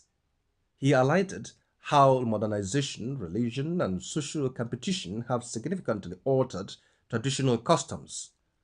Recalling pre-Christian Igbo society, he explained that burials were swift, often conducted within 1 or 2 days due to the absence of mortuaries. Death were viewed as having spiritual causes, prompting families to consult diviners rather than medical experts. Burials were classified based on social status, with home burials for prominent persons, communal grounds for married or disadvantaged individuals, and even forests for criminals or those believed to have died abominably. Lavish second burials were traditionally reserved for traditional or successful individuals, although early missionaries condemned some practices, including alleged human sacrifices. Igwe Agobos noted that Christianity helped eliminate discriminatory and dehumanizing burial rites, particularly those involving evil forests. Over time, population growth and migration contributed to the decline of village cemeteries, while modern mortuaries allowed families to delay funerals for extended periods, a factor now contributing to rising burial costs. Modernity has influenced a lot of changes in Igbo funeral rites, the monarch observed. He expressed concern over the growing culture of funerals for the living, where families stage elaborate ceremonies to display wealth and social status, often beyond their means. He condemned practices such as prolonged mortuary stays, house constructions, or renovation to meet burial standards, and the emerging first and second burials into extravagant events. Highlighting a recent example, he cited a high-profile burial where 200 cows were reportedly donated, describing it as inactive, as indicative of the trend. These displays place a huge burden on middle and low-income families, he warned, noting that many now take loans to fund burials of relatives who died in poverty. Efforts to curb excessives are underway. Several Igbo communities have shortened burial durations and abolished oppressive widowhood practices or rites. The Catholic Church has also introduced regulations limiting how long a corpse may remain in a mortuary. Onitsha Donidu's decision to abolish second burials for Christians was cited as a model worth emulating. The Obi of Onitsha, His Royal Majesty Igwe Nnameka Alfred Achabe, has repeatedly condemned ostentatious funeral displays, emphasizing the protection of families with modern means. In his own Ezema Olo Kingdom, Igwe Agabozo revealed that practices that demean widows such as sleeping beside corpses or compulsory head shaving have been abolished. He also warned against the emergence of committees of friends exploiting funerals to collect money fraudulently via social media. The monarch called for a return to traditional values, encouraging families to conduct burials within their means while allowing voluntary contributions from well-wishers. He urged the diocese to update regulations that balance cultural identity with Christian values, reduce financial pressure on families, and discourage extravagant spending. This paper will consider its mission accomplished, he concluded, if it contributes to resolving emerging challenges that impede the advancement of Christian burial practices in the diocese.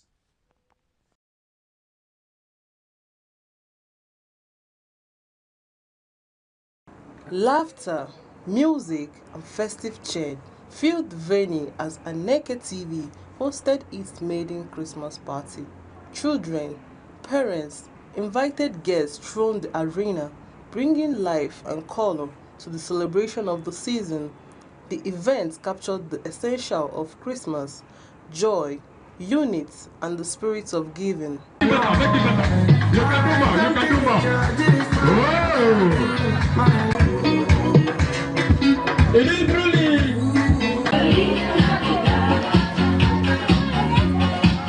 The program opened with a prayer by Mr. Eze Gogo, followed by a welcome address from Ngozi Otahumele. In the name of Jesus Christ, Father in heaven, we thank you at this hour for making it possible for us to gather here at this moment. We want to commit this event, Children's Christmas Day, being organized by Aneke TV. Father, we want to commit it into your hand and ask you, oh Lord, to be the chairman of this event, that at the end of the whole exercise, your name and their name alone will be glorified in the name of Jesus. Amen. Aneke TV Children End of the Year Party, on this occasion of Aneke Children End of the Year Party 2025. The CEO Aneke TV Limited, Chief Dr. Pascal Aneke, the management and staff of the TV Limited, the woman leader of our great party, Dr. Obi Aji. I want to sincerely thank you for being here with your women. And all our guests that are here, I want to sincerely thank all of you for honoring this invitation. Thank you all. May God bless all of you. Sam Oko performed the breaking of the kola nuts, a symbol of peace, unity, and goodwill. Anyị na-asị Chineke nyebe gọziere anyị ọjị a, gọzie anyị na Afọ, gọzie anyị na Nkwọ, gọzie anyị na Eke, gọzie anyị na Orie. Ya gọzikwa Aneke TV bụ onye chịkọtara ihe a niile a na-eme. Anyị si ka otuto dịrị afa Jesus Christ. The head of presentation, Mr. Uche Osai, introduced Aneke TV to the guests, outlining the station's vision, mission, and commitment to the children and community development. Aneke TV stands as a testament to the vision and commitment of its founder, CEO, Chief Dr. Aneke Pascal Aneke, a distinguished figure.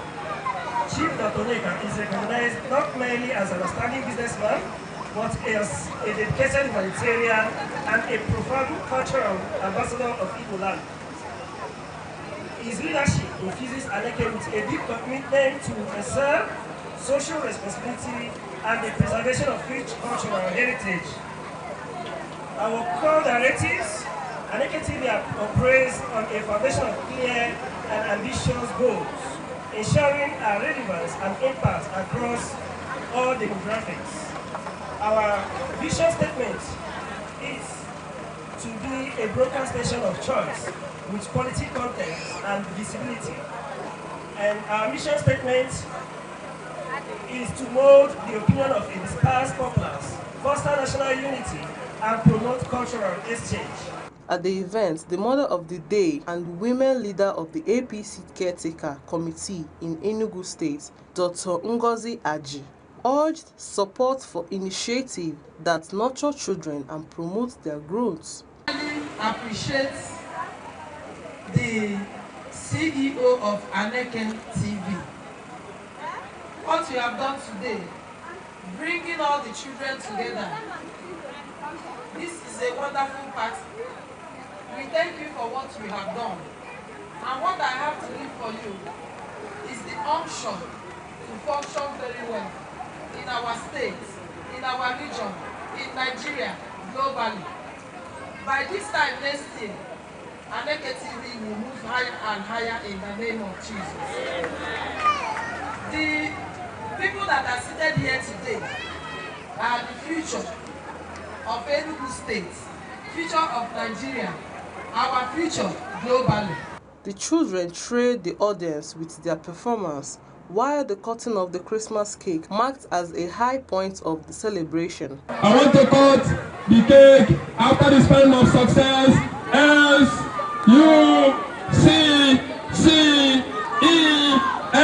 and S. A round of applause. A round of applause there. Activities including dance chair, cultural dance, pantomime, fill the can kept the excitement alive. Outstanding performance received gifts to encourage confidence and creativity.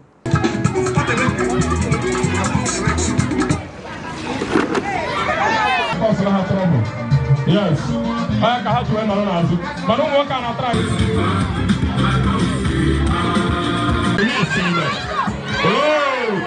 Side attraction including the distributions of Indomie noodles and treats from the Kellogg's group added even more fun for the children.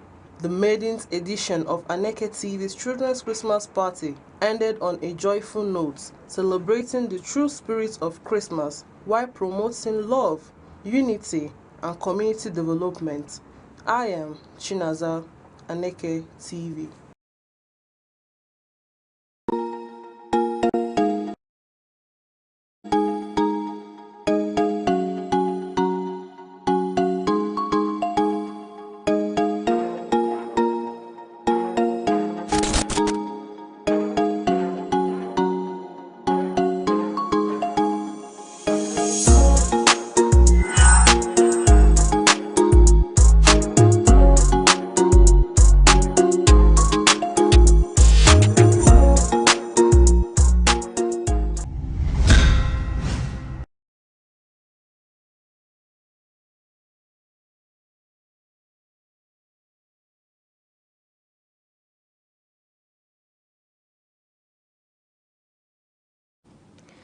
Good morning and welcome to The Insight.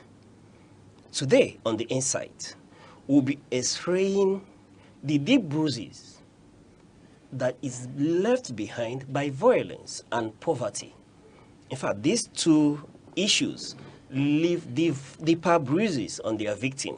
And today we'll be looking at the issue, or the focal point is beyond bruises, confronting gender violence and conquering poverty.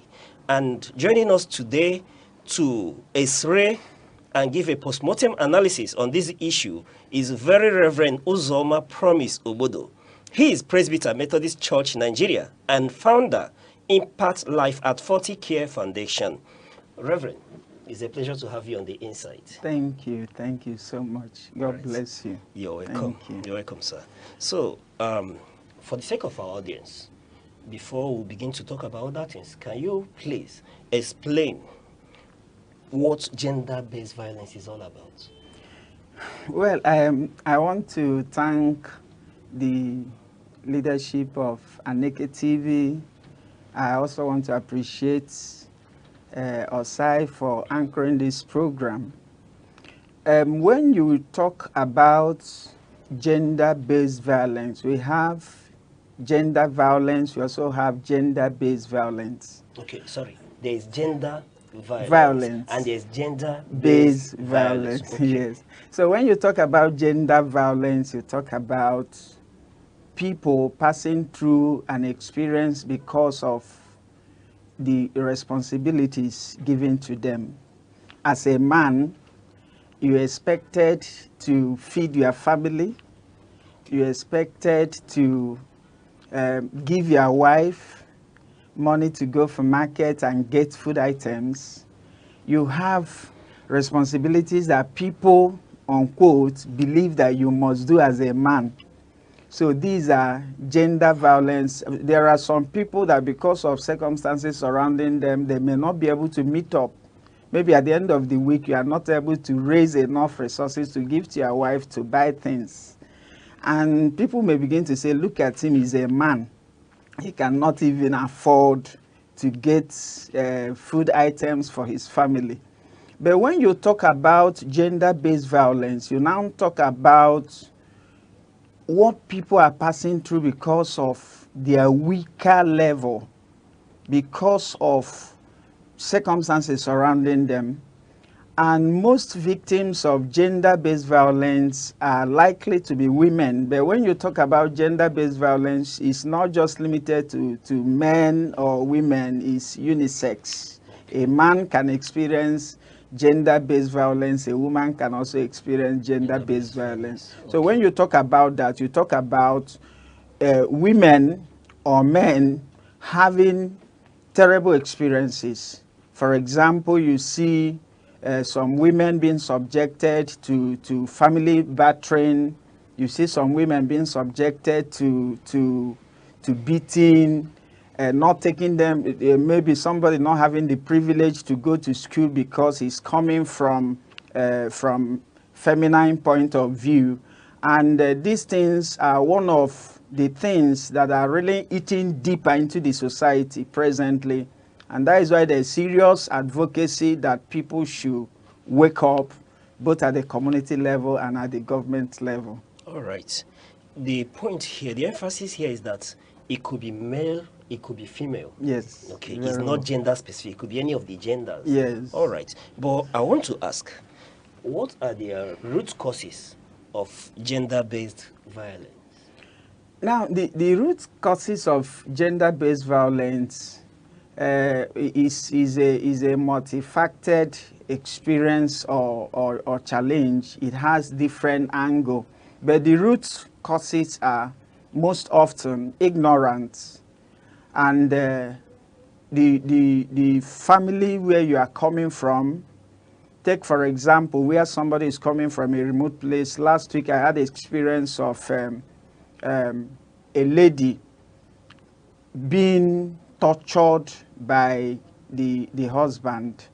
And when the matter came up, I asked her, is it not better that this issue should be reported to the law enforcement agents? And she said, no, please. That experience is a recurrence experience. Why? Because that person is coming from a family where he believes or she believes that the man is all and all. So when somebody is coming from a poor family background, somebody is coming from remote areas, somebody is not well enlightened, I believe the purpose why you are doing this program is so that we'll encourage people to know better than what they know.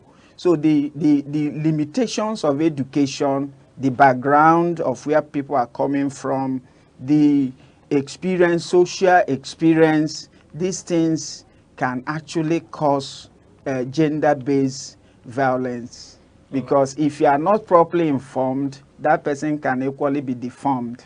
Okay. Next I was going to ask if there are traditional norms or cultural beliefs in Nigeria that contribute to perpetuating this gender-based violence. Yes, yes. In fact, that is the taproot. That is where this problem is actually coming from. A situation whereby it is, for example, I grew up in Lafia as a young man. Lafia, currently Nasarawa State. As a young man, there are some homes that a man cannot just enter, and women are not allowed to just come out of such homes. So, and it is their custom, it is their norms. Now, there are also areas, for example, in some of the areas where we are working, you see some people, because their culture is saying that a woman, whatever the man says, you must accept, whether you like it or not. If your parents said, go and marry this person, you must marry such a person. And when you look at it, you see that some of these cultural norms or some of these things is really having a negative effect. And that is why if you want to tackle it, you must also go back to the root cause, which includes that the traditional rulers must be deeply involved. Those community stakeholders must be deeply involved. I'm an advocate of community, town union governance. Some of these things that are causing problems in the society should be taken back to the foundation, and the foundation is the community. And if we get the traditional rulers, there are some communities that a woman cannot be a member of Igwe cabinet. There are some communities that a woman is not permitted to speak. There are even some congregations, some Christian organizations, that a woman is not allowed to be a priest. Women are meant to just serve. They are known as weaker vessels. They are not meant to be heard. They are meant to be seen. So this issue has its play in culture, it has its play in religion, it has its play in the society. And for it to be tackled, it must also return back to the grassroots. All right. Before I go to my next question, I want to bring it home a bit. In the beginning you said this could be talking about gender-based. It has to do with either male or female. And we are talking about violence here. I want to ask, are there situations where men face violence from women? Yes, over and over again. By rating, among every three male, one is meant to experience gender-based violence. Please. Yes. Reverend, you are telling me that there are situations, perhaps in a family, where the woman is violent and takes it out on the husband. Is that the picture? Very, very well. Even as an individual, even as a man, you can also have such experience. A situation whereby you came back home not being paid at the end of the month, and your wife is requesting that you give her money to change her clothes. Okay. And you say, please, there's no money. Just manage whatever you have. And she's insisting that you must give her money because other women are wearing same clothes. And when you refuse to give such money, coming to be with her on the bed, she denies you are right as a man. It's a violence against the man. Is that a violence? Yes, it's a violence against the man. Being denied of that conjugal rights is a violence against the male. Yes. So what you're trying to tell me is that at times it doesn't have to do with perhaps physical violence, where the woman perhaps slaps the man. or uses broom or stick or anything to whip the man? Is part of the violence, but it is beyond that, because there are psychological violence, there are emotional violence. And the bruises could be deeper than the physical violence. When you talk about the bruises, this one has to do with battering, is another aspect of the violence. So violence is not just fighting, it's not just bruises, it can also be psychological, it can also be emotional. There are so many people that are dying because of emotional traumas. All right, Reverend, talking about being psychological, right? From your experience, which do you consider to be more detrimental to either the male or to the female? We are talking about perhaps verbal abuse, verbal slandering and all that. And in your experience, I want to know, which one would you say cuts deeper? Well, is a deep question, but I must say that all of them, there are people, let me come with this example. There are people that are gradually dying without you knowing. You may look at them, they might appear happy, but right inside, they are dying seriously. Now, there are people, when it has to do with this domestic violence, there are people that psychologically, you may see somebody on the road, such a person is walking and passing across the road without even knowing that vehicle is just very close. Such a person may be walking, but right inside there is a deeper problem that he or she is passing through. There are other people too that have this experience of physical violence. I think the physical violence are the ones that the government and the law enforcement agents pay attention to. Oh, they hit the woman hit the man, the way they treat this person. But there are people that are really passing psychological. So both of them, they are interrelated. Okay. They are interrelated. Most of the times, before it resorts to physical violence or battering, maybe husband beating the wife, it must have passed through the psychological level. It must have passed through the emotional level too. This other aspect of battering is just expression of what has been happening.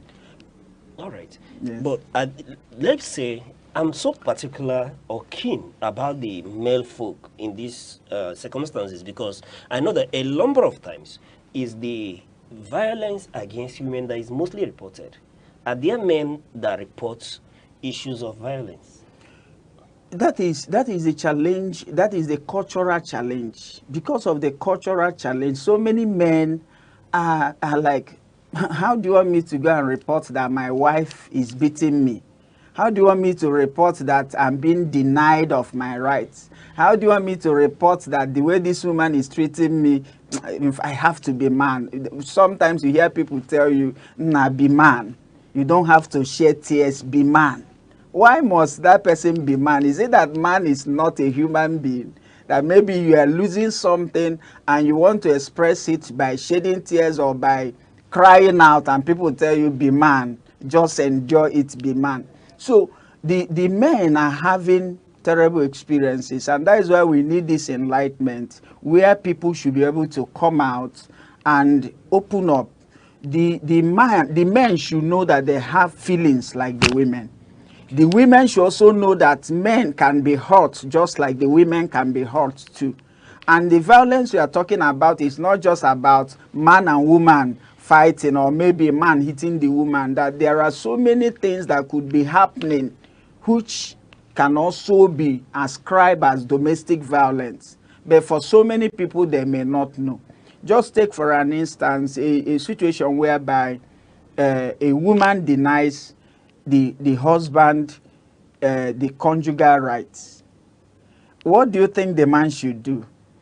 Ordinarily, most men resort to using or fighting or beating the woman, known as a battering. But the real thing and the main thing that ought to happen is when a man notices that this woman is making me feel rejected, she's making me feel this, the man can also report.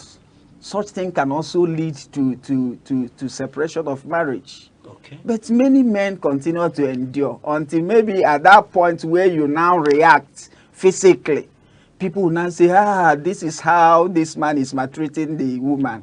But when you come deeper, you now begin to hear the other side of the story. And some men will begin to tell you, this woman hardly come back early, this woman hardly do this or that. But most of the times you see men trying to keep. So men should also learn to express themselves. Men should also learn to open up to say, this is what I'm experiencing and it's not right at all, because domestic violence can be men or women. All right. In other words, you're saying they should come out. If I get you correctly, you're saying that there is nothing wrong in a man crying if need be. Yes, nothing. So men should courageously shed tears if that's the case. Just ease off that emotion. Yes. All right. I wanted to take a different approach on asking what institutions are doing. But because I'm speaking to a reverend, I am inclined to ask, what is the church? What role is the church playing in handling issues like this? Yes, the last time in one of the programs I attended here, I took time to also made it clear what church are meant to do and what they are doing. From our own perspective, we have cases where when you observe as a priest, by the grace of God, I'm a priest that is pastoring a large congregation, and you see people with different experiences. So as a church, from our own perspective, we always encourage people, when you notice that these things are not really working, stop keeping quiet. Open up to the priests. Report to the committee. In our church, we have what is called marriage committee. The responsibilities of this marriage committee is to look into marital challenges, look into marital problems, and advise. In a situation where you notice that this marriage is leading to more destruction or trying to raise havoc, the best thing you do is that you call the parents or you call the people involved. If there are ones that you ought to report to the law enforcement agent, like the other day I shared an experience, a lady had an experience where the husband used cane on her over nothing, just over nothing. And when she came to me as a pastor and said, this is the experience of what my husband did to me, I told her, it's high time we get the law enforcement agents involved. So, and she started pleading. So what I did as a pastor was to invite the man. Okay. And I rebuked him seriously. And I said, this will be the first and the last of his kind. So as a church, you are meant to be closer, because we are the grassroots. We are meant to be closer to the people, relate to them, have these experiences, and encourage people to report, not to stay in silence, because so many families, so many couples are staying in silence and they are dying gradually. All right. You know, given the culture that we are in, don't you think that a spouse calling the place for, let's say, the husband may lead to an end to that union? You know, in the other clime, we are so used to it. Perhaps you didn't get a burger for the kids when you're supposed to get it. Or perhaps you didn't clean the laundry. The wife could decide that she has had enough and throw you out of the house. And if you're insisting, she will call the police. And it's usual. But in our clime, don't you think it could be viewed as an affront and an end to a union? No, not at all. The truth is that what matters a lot is exposure. Exposure is very important, and that is why you'll be able to rate that the rate of social media patronage is growing high. People need to be enlightened. All right. People need to be educated. Okay. People need, as a man, you need to come to a point of understanding that you must not always bring money on the table if you don't have it. So many men have resort to stealing just to make sure their spouse or the wife is happy or the children are happy. If the Lord blesses the woman, let the woman take responsibilities. It must not be the man. So this mindset that it must always be the man have made our men from African point of view to always carry loads that are too heavy for them. And thereby they're unable to carry such loads. They'll begin to suffer some internal or psychological traumas, which people may not know. So for those of us over here, this cultural perspective or perception that the man must do this, the man must do this, the man must also do that. Take for instance, there are chefs that are women, that are men, that cooks better than women. So why will it be that as a man you marry the woman and you know you can cook better? Why can't you enter the kitchen and prepare food? Okay. Why must it always be that the woman should always cook? She's the one to cook. If she refuses to cook, no food in this house. These things has to do with perception. And that is why over there, both in US, in London, and so many other parts of the world, people are beginning to know that this family responsibility is not just one-sided. It's shared. It's shared. The man is deeply involved. The woman is also deeply involved. If the woman finds the opportunity of getting a better job, and the man is not privileged of getting a better job, the man can also take care of the children and relax, while the woman does the other way around. So, but over here, you see a man telling the wife, you cannot be working while I stay at home, or the woman saying, look at you, lazy man, you are staying at home, I'm working. And these things, it's just mindsets. And that is why we need to also revisit our culture and our attitude, because some of these things are coming from the cultural background. Okay, and given what we're discussing, we're in the era of Achalugo and Odogu. And Odogu has to shoulder the responsibilities. Yes, when you interact with a lot of the younger ones, the younger generation, the Gen Z generation, they would tell you, for the ladies, they will say they are Achalugo and they're looking for an Odogu. And Odogu is that male partner who would provide the needs of the family. The Achalugo may not need to work. So are there sensitization effort to carry this generation along for them to see the need that we're in an era of shared responsibility? Very, very well. And that is what we are currently doing. The Acharugo, unquote, should know that you are created. God created you for a purpose. And that purpose is to fulfill your destiny. And that is why in Africa, you see a woman, because you are not privileged to marry, you feel that the world is against you. Why will you feel that the world is against you? Because you are not privileged to marry. You can still fulfill your destiny even without being a married girl or a married woman. We also have this experience that men should also know that God created you as a man to fulfill your destiny. And be focused. And at any point you are moving into marriage, also have this mindset that you are going to get a partner, That is why the Bible says that he that findeth a wife findeth a good thing and shall obtain favor from the Lord. A woman is a partner, not a slave.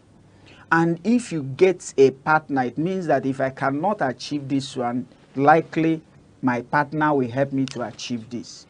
So the idea of I'm waiting for a man that will buy Venza, buy Jeep, buy this, build house for my father and this.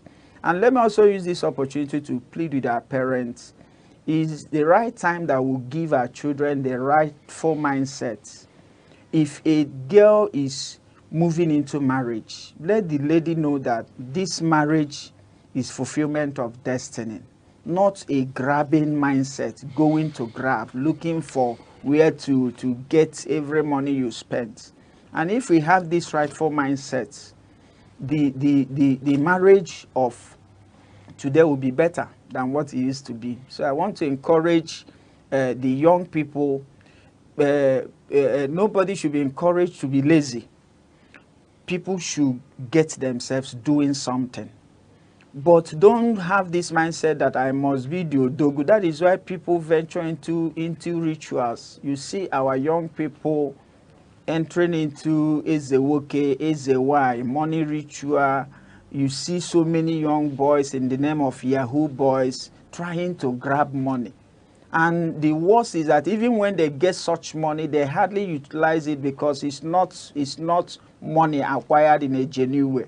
So people should earn money through genuine means, and these genuine means will pass through processes. It's not cash and carry. It will pass through processes. It may take a little time, but definitely it will come. Then the girls that are moving into marriage, you also have this mindset that I'm going to build a home and I'm not going to grab something from a man. All right. Now, let's look at the national institutions, say the police and the courts. What role are they playing to see that this crisis is curtailed? Now, the government, you know, we have government mechanism in resolving disputes, and but this government mechanism, many of them are not favorable to the society. Government mechanism has to do with the courts, it has to do with the law enforcement agents, but I'm an advocate of alternative dispute resolution. The alternative dispute resolution, we have this mechanism of mediation, of arbitration, of reconciliation, and through this alternative dispute resolution, it provides more solution than just the government mechanism. Now, this mechanism, for example, the police, have been privileged to experience communities passing through violence, passing through these experiences of domestic violence. And when the police officer gets the other arrested and you go to the police, at the end, they will fuel the crisis the more. They will not give the rightful solution. And that is why most of the police officers, they are being trained on alternative dispute resolution, how best to manage issues. Because what we are looking for is a situation whereby when there is a dispute, people should be able to come to the round table to resolve these disputes, and they'll have a better living. But those mechanisms also, that is the courts and the police, they can also show more effectiveness by ensuring that any matter that gets to them is given proper attention. Any matter that is reported is properly investigated, and whoever that is found wanting should also be disciplined. That is what they need to do as government mechanism. All right. From what you said, it would be safe to say that lack of trust in our system, say the police and even the judiciary, helps to fuel this crisis of gender-based violence. Very well. You see so many people, just like we know the issue of Osinachi, the lady that died last time. Up to today, that matter, we cannot really say what is the actual situation with that matter. Most of the times you see an incident that may happen, it will take extra 10 years, 20 years, and that is why people often say a justice delayed is a justice denied. So if justice are delayed, if this matter comes to police and you see tomorrow you see those people going freely, such people will lose confidence in government mechanism. And that is what is happening in the society now. All right. It's a question of justice delayed is justice denied. On that note, we'll go on a short break. I will be back.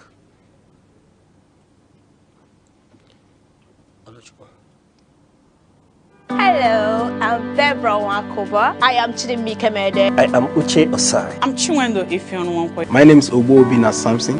Please keep watching Aneke TV, or you can visit us on our socials like Instagram, Facebook, X, TikTok, or YouTube, all at Aneke TV. This is Aneke TV. We move with the world.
Thank you for staying with us, and you're still watching The Insight. And we're still speaking with very Reverend Uzoma Promise Obodo on the issue of confronting gender-based violence and conquering poverty.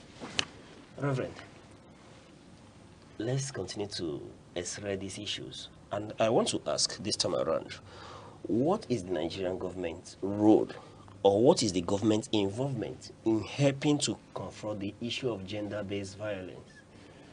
Well, thank you so much, Osai. The government have vital roles to play, and I believe that the government should do better than they are doing currently. The government has the responsibility to carry out the education, and that is one of the key areas. That is one of the key areas, the education, the educational sector. I thank God for what is currently happening in Enugu, where we are witnessing smart school, and we are believing that if government will toe the line of quality education, it will help to shaping the lives of the society. If we have the rightful people with the rightful mindsets. The other day, we went for a courtesy visit at GTC, and I saw some of the infrastructural developments there.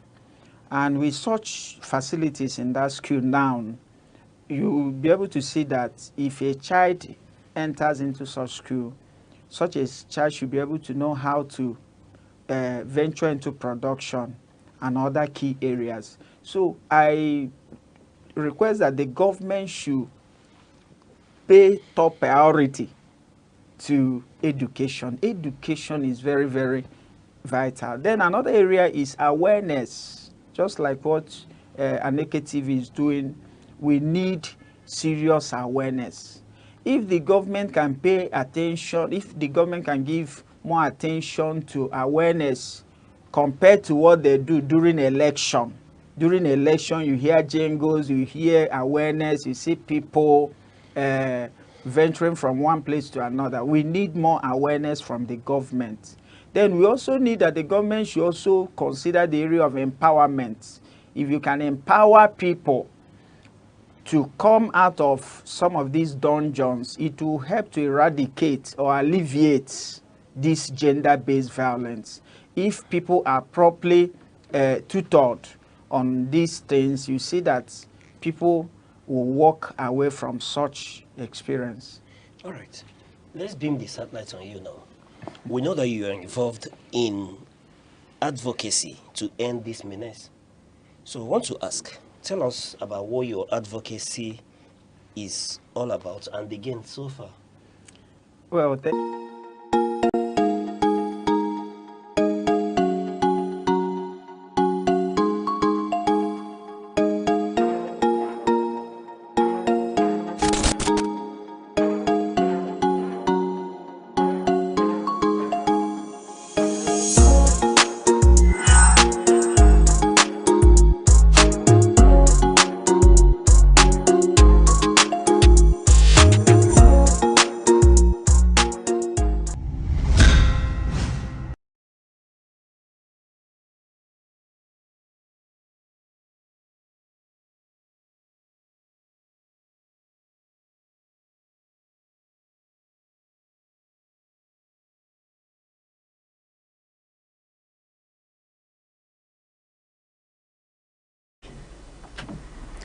Good afternoon, and thank you for staying with us today on The Insights. But before we go into the program proper, we first of all apologize for the news not coming at this hour. We'll be taking on the newsletter by 3 o'clock.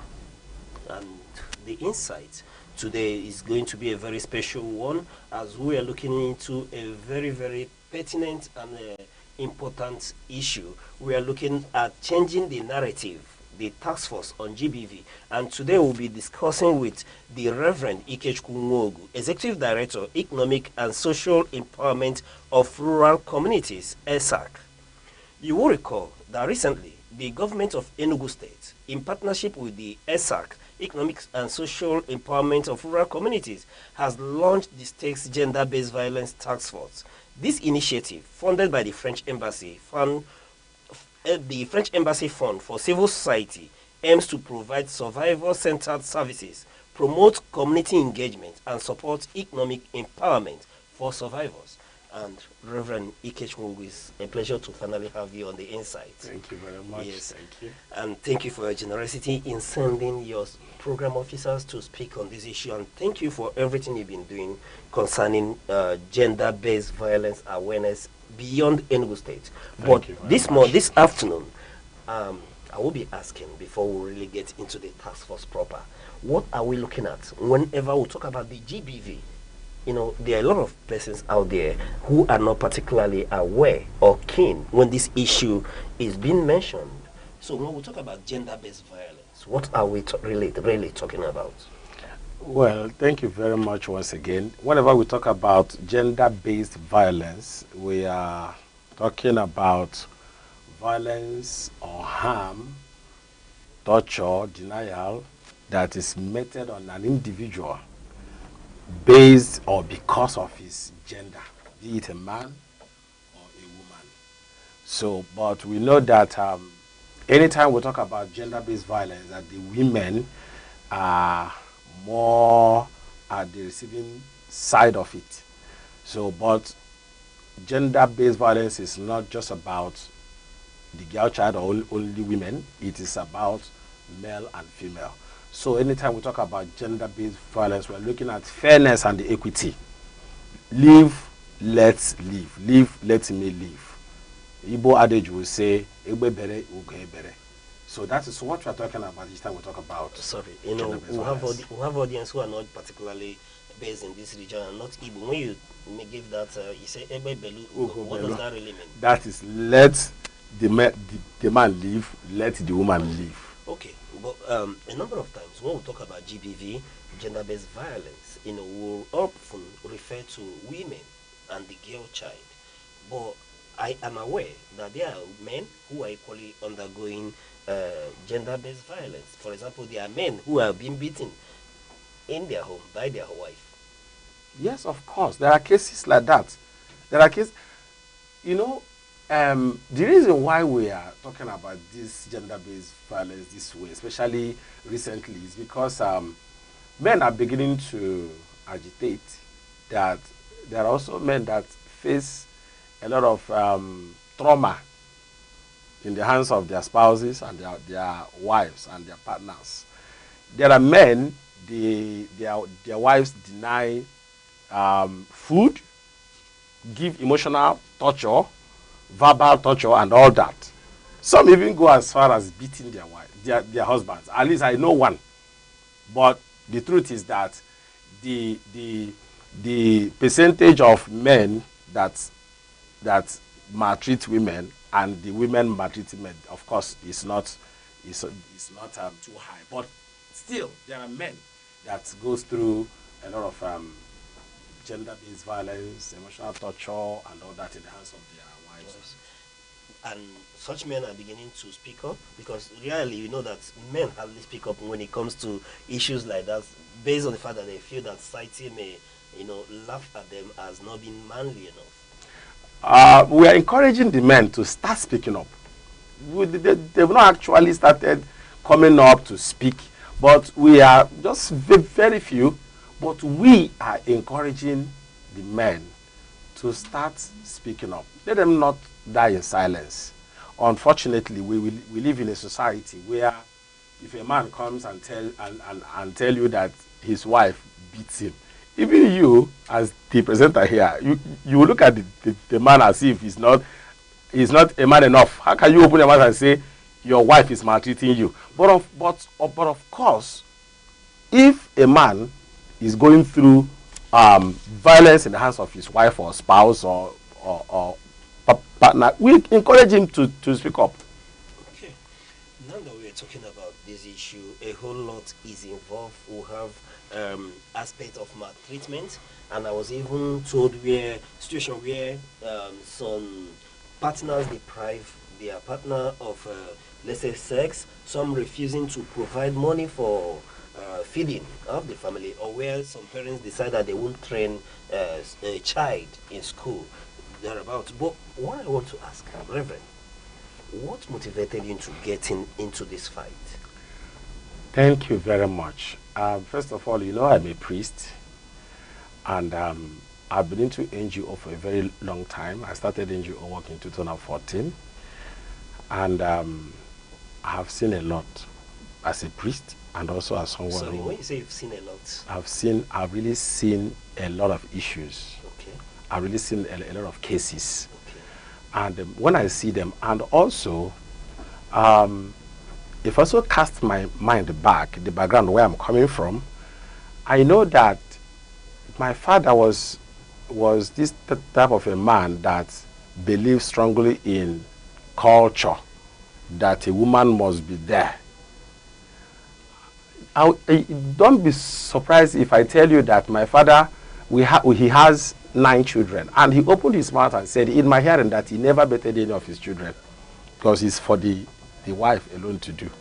So considering this, where I'm coming from, the background where I'm coming from, and what I have seen in the society, and the cases, and during counseling, a lot of cases you hear, it gave me the passion to move with full force to fight this menace called gender-based violence, making everybody to know that as a man, as a woman, you have the right. God gave you the right. Me as a person, I talk more on gender equity. You know that gender equity? Gender equity? Yes, I campaign more for gender equity, not gender equality. Okay. Because there are even the Bible never preached gender equality. Okay. But when we talk about gender equity, treat the girl child or the woman the way she should be treated. Treat the man the way the man should be treated. I will give you an example of gender equity. And that is gender equity. Gender equity, yes. Okay. Because if you talk about gender equality, somehow also it hurts the girl child or the women too. It hurts them. I'll give you an example. If you talk about gender equality, and as a man, I have a boy and a girl, a boy child and a girl child, and I talk about gender equality. What it means is that whatever I do for the boy, I should also do exactly for the girl. For instance, if both of them are in the secondary school or university, you and I know that the girl child needs more money to take care of herself. You and I also know that if there are some hard jobs to be done in the house, the boy child should be able to do. For instance, breaking of firewood and sweeping the house. If there are 2 jobs to be done in the house, you have a firewood to break and you have food to cook. Gender equity, which is fairness, tells you that the man that has more muscle should go and break the firewood, right? While the girl should either cook or sweep the house. But if you talk about gender equality, it means that Ada, being the girl child, today you will break the firewood. Tomorrow, Obinna will break the firewood. That is gender equality. So we also, but each time we talk about gender equality, we talk about gender equality in the workplace. This is a studio. How gender sensitive are you in employing your staff? Are you only considering only the boys or male? So gender equality is for the workplace, while gender equity is in the family, in marriage, and in the society generally. Please don't mix the two. Yes. Gender equality and gender equity. That's why I was raising that emphasis for us to be able to, be able to differentiate Thank you. between the two. All right. You've given a lot of clarification concerning the issue of gender-based equity and equality. But let me take your mind back to what we witnessed just a few days back, if I may. We saw the signing of an agreement between you and the government of Enugu State. Please, what's that really all about? Thank you very much. We have a project, my organization, Economic and Social Empowerment of Rural Communities, ESAC. Our head office is here in Enugu, while we have offices in Ebonyi State and the Imo State. We have a project that is funded by the French government under the French Embassy Fund for Civil Society. That project, they are funding us to set up a multi-sectoral GBV response platform to respond to gender-based violence in Enugu State.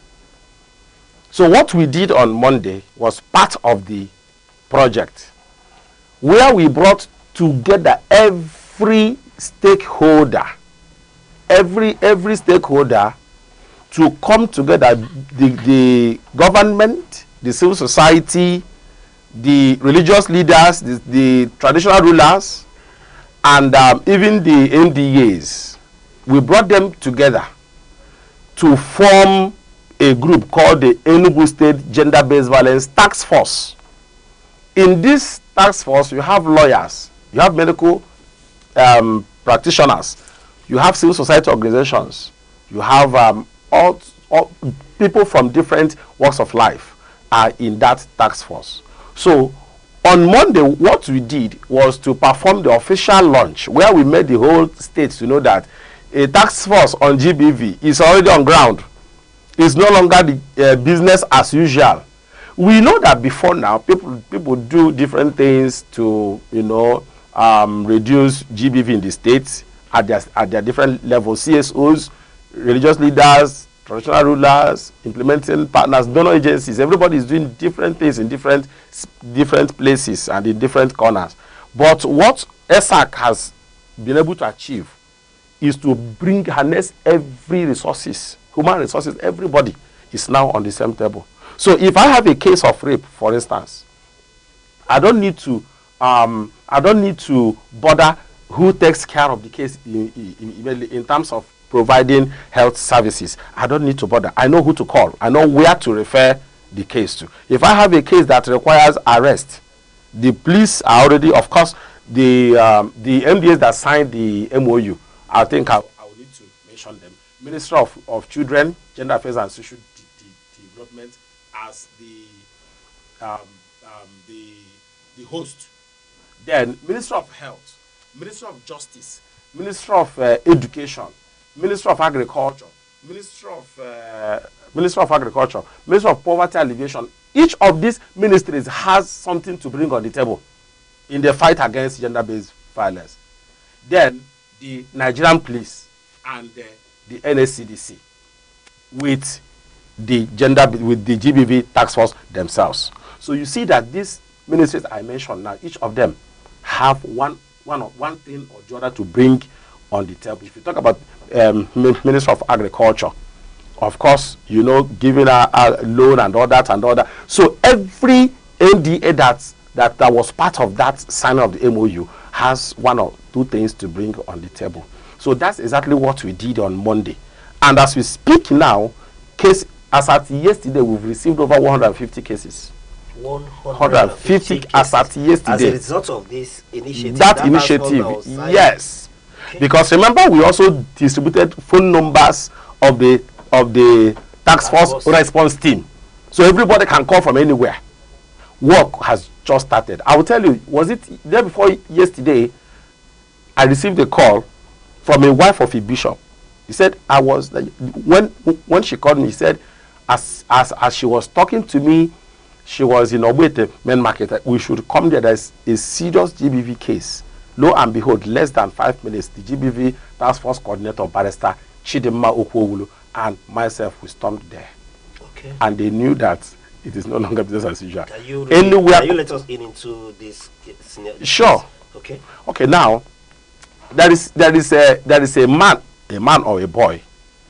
He was beating the wife inside the market. Beat this woman to the point that she started bleeding seriously In the open market. in the market. So the woman now saw it and said, no, this is no longer business, because everybody was just there saying that it's okay, and the woman right inside the market. When we got it, but unfortunately, by the time we got there, they had released that man. The woman, the wife of the bishop that made that call, held, because she's also a barrister, held that man there until we come. But because I think she stepped out to answer a call, they released that man. What we wanted to do was to pick him and hand him over to the police and take the case up from there. Though we waited there, they were driving us up and down. They are going to bring the man, that we should hold on. They don't know where he has gone. We knew that the market people intentionally released him. But one thing we were able to achieve was to create that awareness that it is no longer business as usual, that you do anything and go free. If you had listened to my message on that launch day, I said something that the survivor need not to report cases now. Anybody around can see any case and report, and action will be taken immediately once it is verified that this incident took place. Action will be taken immediately. So it is no longer like before. It doesn't concern me. It's no longer a time a man will be beating the wife. Nobody will talk. No, a neighbor can pick phone and call. The numbers are everywhere. I think we need to also give you a poster to put in your studio here. Yes, we would welcome that. I will revisit this very issue that you just talked about, because there are a whole lot of scenario and questions around similar situations. I would want to know how you navigate, such challenges. But before I will go to that, I want to look into the MOU that was signed.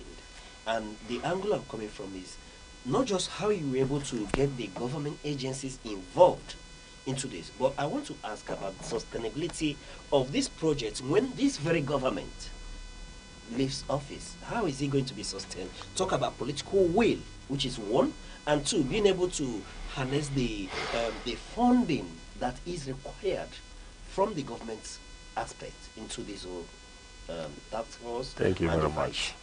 Let me start by saying that this is a model of my organization have done somewhere in Ebonyi State between 2019 and 2023, funded by the UN Spotlight Initiative. This is 4 years or thereabouts after the project ended. The GBV task force is still very much active even till today, responding to GBV cases. Now, coming back to Enugu, after the inauguration of the task force, I told them that it is not a SAC business. It is no longer business as usual. Before now, each time you call for meeting, people will expect you give them transport, you give them refreshment, tea break and lunch. We are used to that. And anytime you call a meeting without transport and all this, what happens? People will start going back. So from day one, we made them to understand that it is not our thing. We have done our part. To continue now, it lies in the hands of the GBV tax force, not even the government. I am sorry to say, I'm not saying that Enugu state government is not doing. Enugu state government is doing wonderfully well. But we know that the government system, their protocol and all that, if we follow the way our government is being run, we may not achieve much. So the GBV tax force, they are independent. You can also hear the Commissioner of Human Affairs that they say it, that this group are independent. Sorry, I need to recap on that. That the task force is independent. They are independent. It's an independent body. Of government.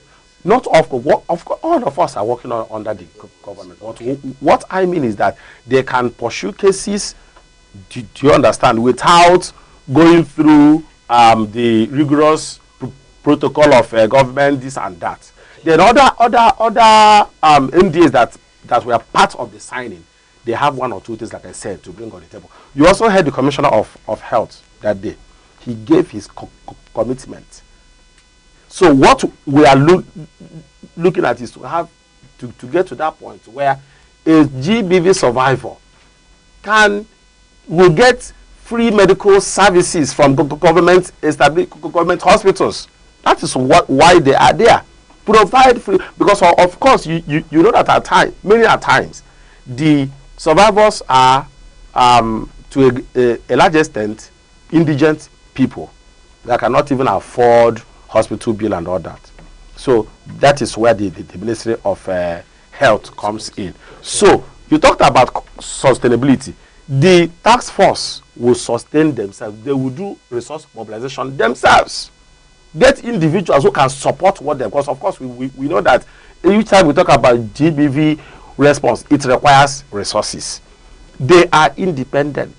If the Ebonyi team will still be active till today, I believe Enugu team will still be active. So it's not like we have done the launch, everybody has seen what is happening and we will go and sleep. No, this is the time work just started on GBV response. Now, anchoring the GBV task force in the Ministry of Children, Gender Affairs and Women and Social Development, that is in the arm of a government, is also another sustainability strategy of what we are doing.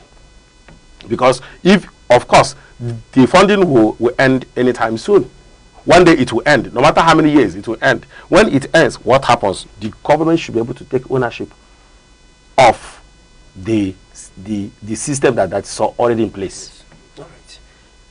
While you were sending that MOU on that very day, I remember seeing traditional rulers present as well, because you've mentioned it's a multi-ministerial, collaboration. But I want to first of all get into the cultural aspect of it. In Nigeria, we know that there are cultural norms that support, the issue of suppressing issues around GBV. And I want to ask, how is the task force going to penetrate into the hinterland and then get the traditional rulers, the communities, to get strong influence on cultural norms that help to perpetuate GBV issues?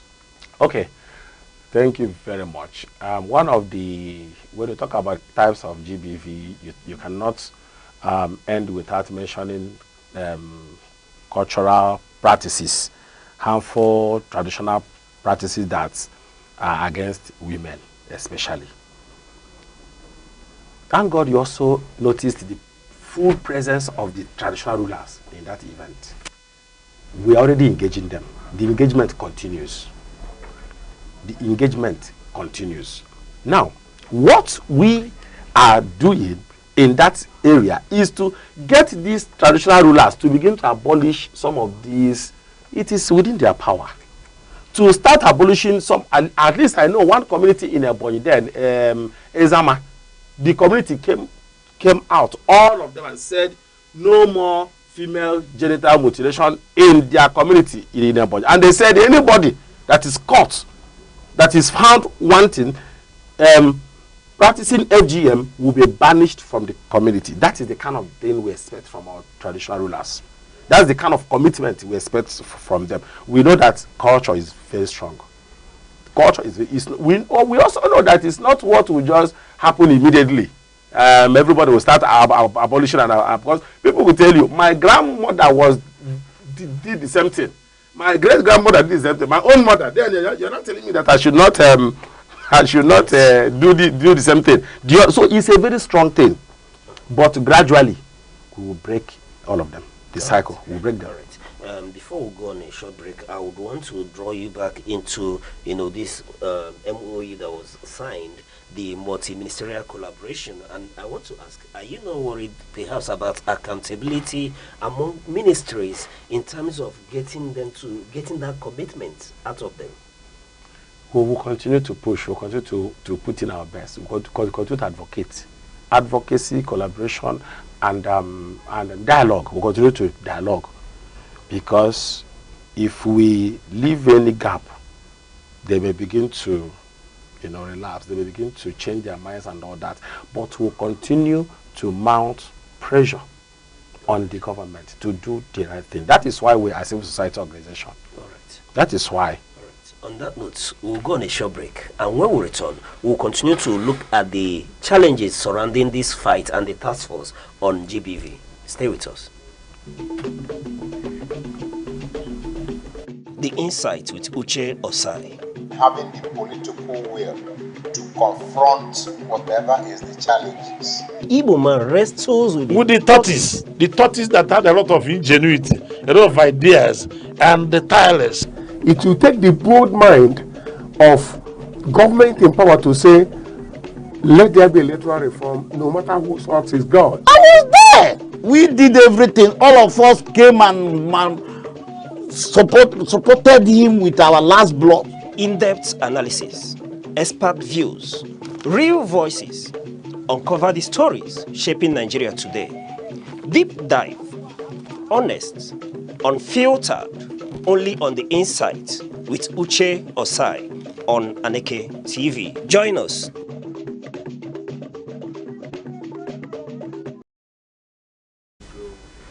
All right, thank you for staying with us on the Insights, and we'll be discussing on the issue around gender-based violence, especially the new task force that's been inaugurated, and kindly enough, the very Reverend Ikechukwu Mogu, the Executive Director of ESAC, Economic and Social Empowerment of Rural Communities, has been speaking to us on this issue of changing the narrative, the task force on GBV. Reverend, thank you very much. But we're still very much on this issue. Okay. And I want to ask this time around, looking at, yes, the milestone that has been covered, but I'm looking at the issue of, despite the progress we are making in health and education, GBV remains prevalent in Nigeria. I will not shy away from that. Then what I'm asking is, what are the biggest systemic barriers that you face in trying to, confront the issue of GBV, especially in Enugu State? Yes, the biggest challenge is on response to GBV cases, GBV response, where people will report cases, nobody to take up the case, or somebody will take up the case along the line, the person will get tired, or where even the survivor herself will tell you, I'm no longer interested in this case because of the same culture we are talking about, the same cultural norms we are talking about. I have followed many cases where we could not get to the end of the case because why? The survivor said, no, I'm no longer interested in this case. Why? How do you expect me to take my husband to court? How do you expect me to take somebody in my community to court? Well, so if I do that now and jail this person, everybody in the community will begin to see me as one wicked man or one wicked woman. So this, if I let me tell you, this is the greatest challenge we have faced. You bring out your mind to work, but we'll continue to sensitize. We'll continue to we'll continue to sensitize them. The reason why you should not look at what people will say, if somebody will have the mind to rape your child, rape a child of 5 years, 4 years, no matter the age, and you are telling me that don't worry, let God judge him. Yes, I know that God will judge him, but until we begin to prosecute them, jail them, others will not learn. So that aspect of that work is really a serious challenge, which also hinges on cultural norms, because the community people will be against you. How can you? So now that you have jailed him and so what, everybody will be ostracized in the community because somebody raped your daughter and you got justice. Everybody will be against you. Why? So we'll continue to sensitize people on that area. Yes, I know you've spoken quite well on this issue, but that's why I was saying I was going to come back to the issue of the MOU. Excuse me, yeah, the MOU. But I want to look at the issue of stigmatization. Stigma, very strong. Yes, and I want to ask this task force, how are they going to confront this very issue? Sensitization. Sensitization. Beyond sensitization, what else are we looking at? Because this is the major challenge why you have people don't come forward and why people want to disassociate from fighting the case. Okay. Beyond sensitization, the GBV task force have also set out a team among them, because there are too many, about 40-something, a team among them that will handle mediation. Mediation is a weekly weekly meetings they will be having to mediate and also to counsel people. It needs a lot of counseling. A lot of counseling. Then while they also match it with community sensitization, media sensitization, social media sensitization and all that. Okay. All right. Let me move a little bit forward. The task force now will quite understand what the job is, but the Nigerian system is what it is. So I want to ask if there are, ways that you can monitor and evaluate the effectiveness of this intervention to see that perhaps the perpetrators are really prosecuted. This is a very, very important question. Thank you, sir. Yesterday, I was speaking with the executive of I had meeting with the executive of the task force yesterday, and I told them, as it is now, me as a person of my organization, we are no longer to drive the GBV task force. You need to drive yourself now, because we've gotten to that point. Another area we are going into that seriously, probably after the Christmas holidays, is the area of data collection and documentation. Because without data, we will not be able to know how many cases we are able to, as in how many cases were reported, how many cases went to court, how many cases, got justice. We will not know. So we are looking at that to harmonize our data. We are still working on that. We are verifying to see if Enugu State already has a database. There used to be a national database, but unfortunately it's down now. So we are coming up with state database where we will be able to monitor what we are doing. Because in that database, you see cases that we are concluded. Okay. We will see cases that ended up halfway. You see cases were reported. Then under cases reported, how many are rape? How many are inheritance? How many are economic violence and all the rest of them? So that is how we monitor what we are doing. We did the same in a boy. Sorry, I keep talking about it because that is the model we are replicating here. Before we inaugurated the Ebonyi State GBV Task Force, Ebonyi State was at the 23rd position in reporting cases at the national dashboard. 23rd position. 2 years after the inauguration of the GBV Task Force, Ebonyi State came to second. They received an award from the Federal Ministry of Health, of Women Affairs in Abuja on the 23rd of November. They received the award. Moving from 23rd to second position. That is to tell you a lot of energy we are putting in place. The same energy we are putting in place now. So we are going to monitor what we are doing step by step to know where we are at every point in time.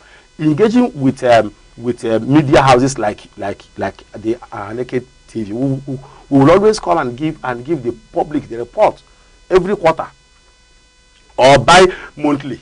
This is the total number of cases received in this month or in this quarter. This is the number of cases that we are concluded and jailed. This is the number of cases that came from maybe rape cases. We categorize the cases. We'll be doing that every quarter. That is to tell the public that we are not joking. And we also thank the French government through the French Embassy Fund for Civil Society for supporting this initiative. Because we have written to many donor agencies, but they saw our proposal and said, we need to support this, and they are supporting it. That's why we are where we are now. I was going to ask how you were able to get the French Embassy involved in all this. But before we do that, let's call for the video on the signing of this MOU. Okay. The Enugu State Government, in partnership with the Economic and Social Empowerment of Rural Communities, has launched the state's Gender-Based Violence Task Force. The initiative, funded by the French Embassy Fund for Civil Society, aims to provide survivor-centered services, promote community engagement, and support economic empowerment for survivors. The project is built on 3 key pillars: community engagement, institutionalizing a multi-sector sectorial GBV response system and economic empowerment. At the event, the Enugu State Commissioner for Children, Gender Affairs and Social Development, Honorable Ngozi Eni, described the launch as a major step toward ending GBV in the state. She called on government agencies, communities, traditional rulers and security agencies to work together in protecting women, children and the most vulnerable. Today's gathering is not just an official launch, it is a bold declaration. A declaration that gender-based violence has no home in Enugu State. A declaration that we will no longer allow silence, stigma, on institutional gaps to rob survivors of justice. A declaration that the safety and dignity of our people are non-negotiable. Through today's MOU, ministries, MBAs, security agencies, and partners will no longer work in silos. We are building a unified system that acts with one purpose and delivers with one voice. This task force will also enforce accountability and justice. Perpetrators must face consequences. Take note of must face consequences. Institutions must respond swiftly and effectively. No survivor should ever be re-traumatized in the pursuit of justice. This is very important. We must stop stigmatization of any kind. This fight belongs to all of us.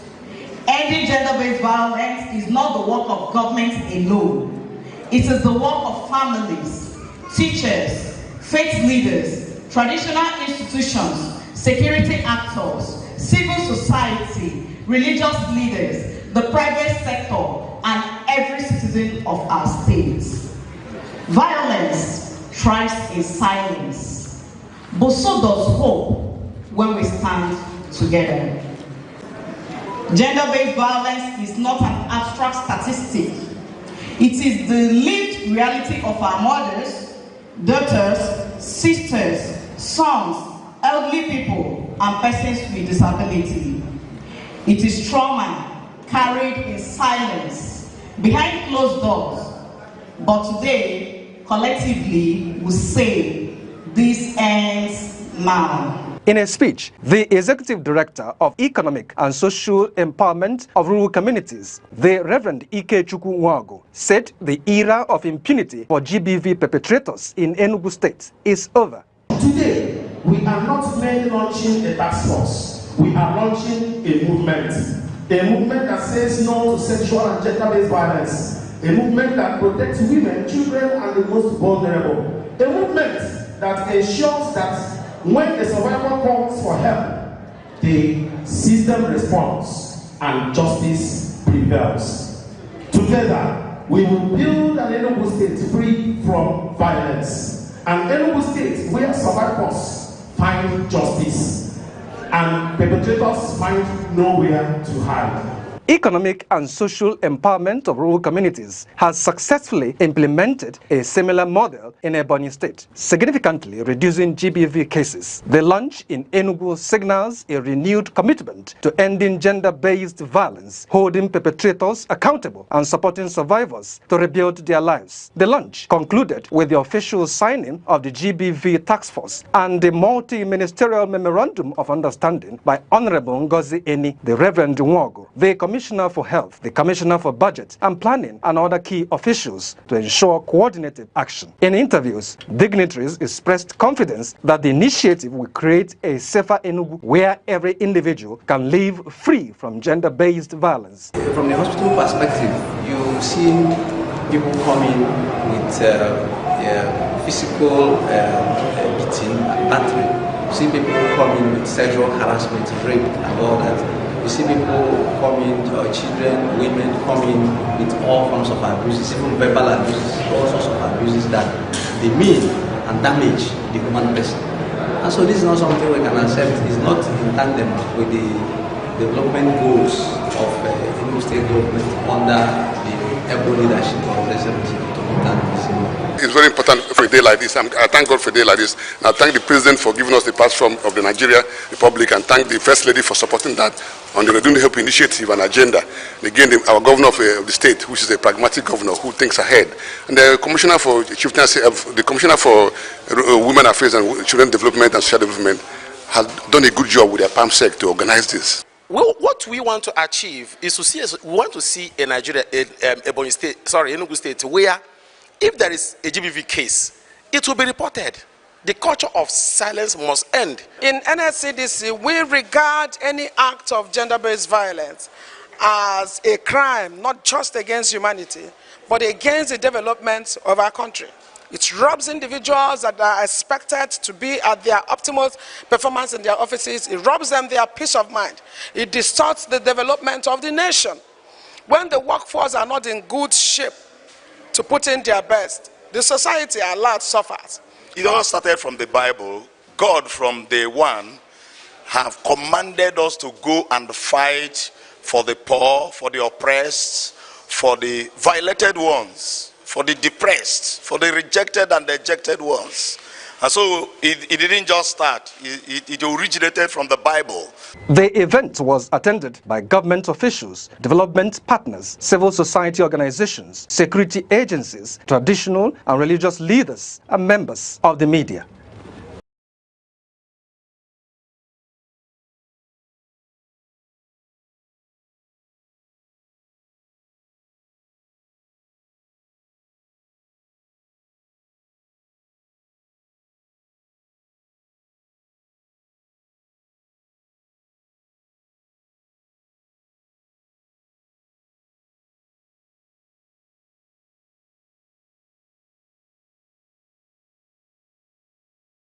Of poverty alleviation as part of the ministries that signed the MOU.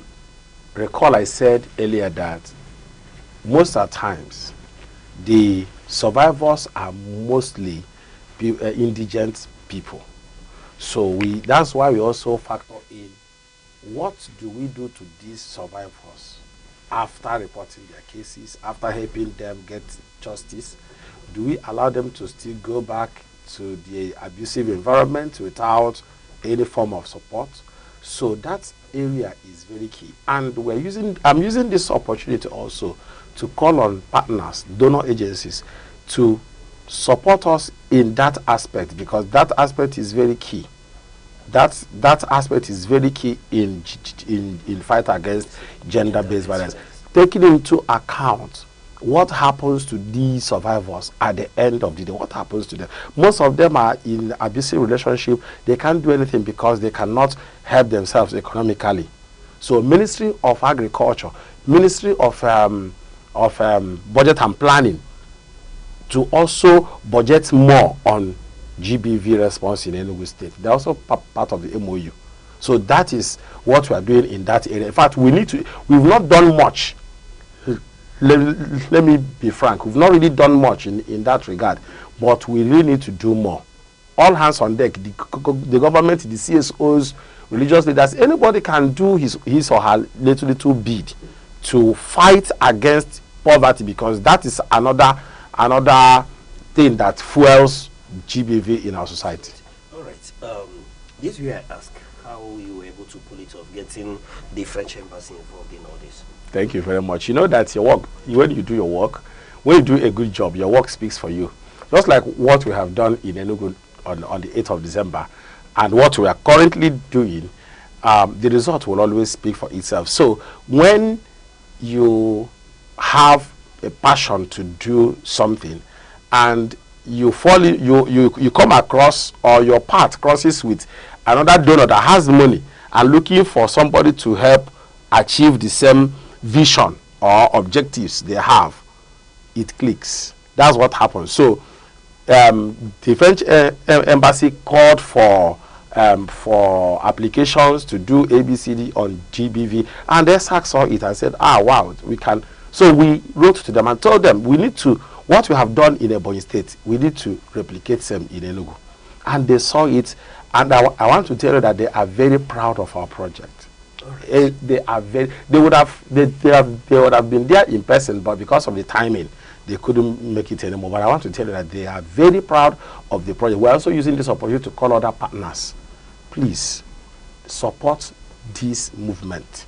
We didn't just launch a GBV task force. We launched a movement, and we need every hands on deck to make sure that we chase this demon called GBV out of Enugu State. All right.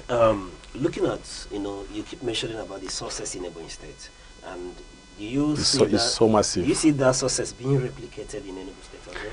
Yes. In fact, I'm seeing Enugu State recording more success than Ebonyi, because I'm not saying Ebonyi they have done wonderfully well, but the kind of spirit I've seen among the task force members in Enugu gives me the courage that a lot to be achieved here. After 1 year, after 6 months, 1 year, everybody will know that something has been done on GBV fight in Enugu State. I assure you that. All right. Before I close up on the issue, there's another thing I want to draw attention to: how you handle the issues related to false alarm. Yes, we cannot swing into any action without first verifying that the report is accurate. It is not done anywhere. That's why anybody that is reported or what is called, what is it in the police station? They call the person an accused, right? They will not say until the court says you are guilty. You are still an accused. So false alarm, of course there will be false alarm. We will definitely verify every information received before action will be taken. All right. Now, I want to ask, ESAC, beyond GBV, what are their other... ESAC is currently implementing a HIV project now in Enugu State and in Imo State since 2020, funded by the U.S. government under U.S. CDC through CCFN, Catholic Caritas Foundation of Nigeria. Okay. So we've been implementing that project beyond the HIV project too. ESAC started up operation 2006, and between that 2006 till now, we have been working in different areas on public health, including malaria, tuberculosis, HIV and AIDS, then women empowerment, youth empowerment, immunization, and now gender-based violence, and so many different areas that affect humanity. ESAC has been working seriously to better our society. All right, Reverend, I'm not going to let you go without asking this question. Since the sign of that MOU, I've listened and I've heard a lot of people, try to relate that to a political ambition. Is this just a humanitarian effort, or their future, is it on my side? Yes. Their future ambition that we are not seeing at the moment?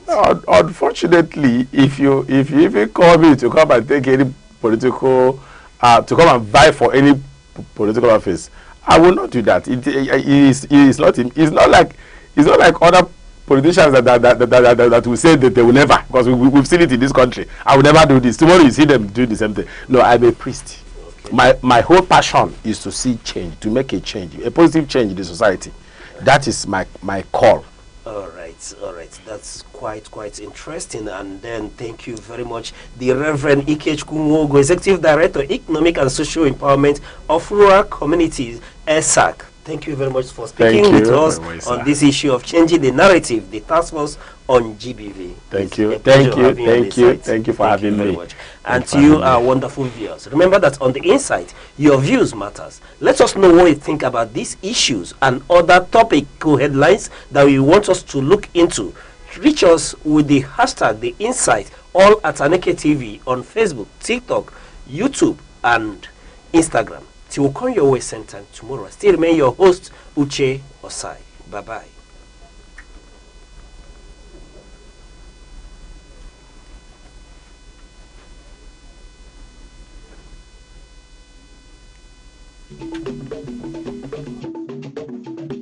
The Insight with Uche Osai.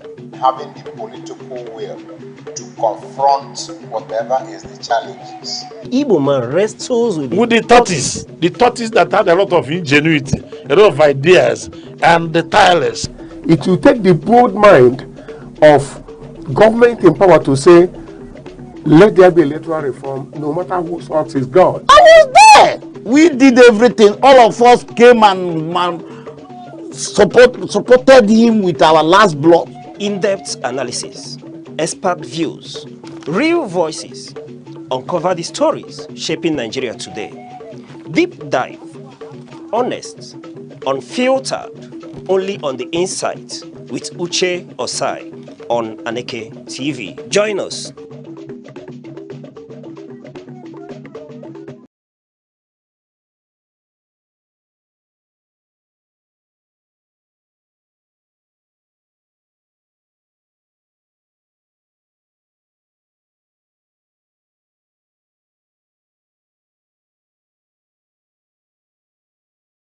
Christmas is almost here, and across Nigeria, the tradition of traveling home to celebrate with family is usually one of the biggest highlights of the season. But with the rising transport fares, insecurity, concerns, and tight schedules, many people are starting to rethink the journey. Today on Aneke TV, we are hitting the streets to find out if traveling home for this Christmas is still worth it in 2025. Let's hear what Nigerians have to say.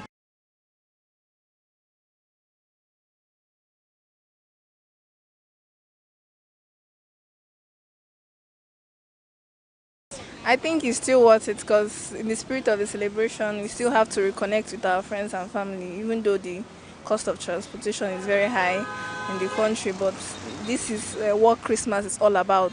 It's all about family, all about meeting our family and friends and everything. So I still think it's worth it. You know that prices are, pricing up every now and then. Even transportation. Even food item, you cannot be able to buy whatever you want to buy because of high rise in cost of things. What about kidnappings on the road? We are fearing those that are kidnapping people on the road. I don't think we will be able to travel because of that. I'm not traveling with my sister. I'm not sure of traveling. It's still worth it because onye no na town. But with the cost of transportation, many people will find it difficult to go to their villages because you will not stay so that you go. But if you don't have any means of going, you will better stay where you are. That is the main thing. But it's not really fine because like you are living in the city, you are working. At the end of the day, festive season. If you know because of transportation, you can't be able to travel to your place. It's not good, so it's not worth it. It's not worth it. With the cost of transportation, people cannot be able to travel to their various homes. Actually, I will not travel, but I'll travel on January. I'll travel on January. I'll not travel this Christmas. But so like from here, from Ebonyi State, it can be easy for me to travel from here to Ebonyi State. But somebody from Enugu or from Ebonyi State that lives in Lagos, you see that the person will find it very difficult to travel because of the cost of transportation. Maybe maybe you go motor from Lagos to Enugu or from Lagos to Ebonyi. Oh yeah, cost let me say 100,000 just to come for transportation, just to come back. If not, the person may check when you come back, expenses you make, you decide to sit back. It doesn't want it at all because things are very hard, and I don't think the government is doing anything to bring it down. So the cost of things are very hard. So if the government have to try to make things down, you will see people will travel. So that's the reason why. Definitely I will travel because whether government bring things down, we will travel. Well, if I'm going to be honest, I don't think it's worth it, and it's okay if and we're not even talking only about transport, we're talking about security. I mean, that should be the number one thing. But then transport is very high, yes. So I don't think it's worth it. Well, personally, I'm not traveling. Yes, and it's because of the transport, the cost of living, insecurity, so many things. Cost of transportation is one thing, then the insecurity in the country is another thing. Understand? For me, I'm not traveling anywhere. Understand? I'd rather stay here and because like Dibos we say alawotu. Understand? So I'd rather stay here. Not just that the transportation is costly, but insecurity is very high. Now you should not risk yourself just to celebrate 2 days Christmas. That's just it. No, I'm not traveling, and so many other people I know are also not traveling. With the cost of traveling, and yes, I think at least to go to better places. Yeah, because you cannot just stay one place because you don't have transport. You get, so you have to look for a way out and make out the transport and go. Even when things are hard, you get people do travel. Yes, it depends. I'm actually not a traveling person, but Christmas time is a time where people will reunite with their family and those they've not seen for years and all of that. So it's what it's family time is very important. So I feel it's worth it. It's worth it though. Very, very important. It's very, very important. Travel cannot deter us from traveling. I mean, transportation cannot discourage us from traveling because we cannot eat the money, raw cash. We can't eat it. It's meant to spend. I can never, because we have a lot of things to do in the village. Most of the times you travel to see your loved ones. You travel to see your umonna. That is very, very necessary. To meet and wine with your umonna. It's very, very important. So that is it. So it's worth it. Well, no matter the cost of transportation, people who want to do something they want to do, they'll still do it. Wherever they want to go, they'll still go. No matter how things are hard, people are still building houses in Nigeria. People are still living good life, no matter how things want to be expensive. So if you feel going to see your loved ones are very much important to you, you wouldn't mind the cost to go to see them. Probably just once in a while you are seeing them, or that celebration period to celebrate with them. So some may not check on the cost of that, but for many people who it will hit against their salary or their income, they will decide not to go. Based on the cost also. I was thinking of visiting my parents down in Abuja, but I felt like I told them I won't come again because of the security issues going on. I can't travel to Kogi State and we know of everything, so I told them I won't come based on kidnapping and other things, so I decided not to go. Thank you for joining us on this Christmas edition of Aneke TV Vox Pop. Whether you are traveling home or celebrating right where you are, the true spirit is all about love, connection and togetherness. Don't forget to like, subscribe and share your thoughts in the comments. Is traveling home for this Christmas still worth it for you? See you in the next video and Merry Christmas from all of us at Aneke TV. Sadia Lukman.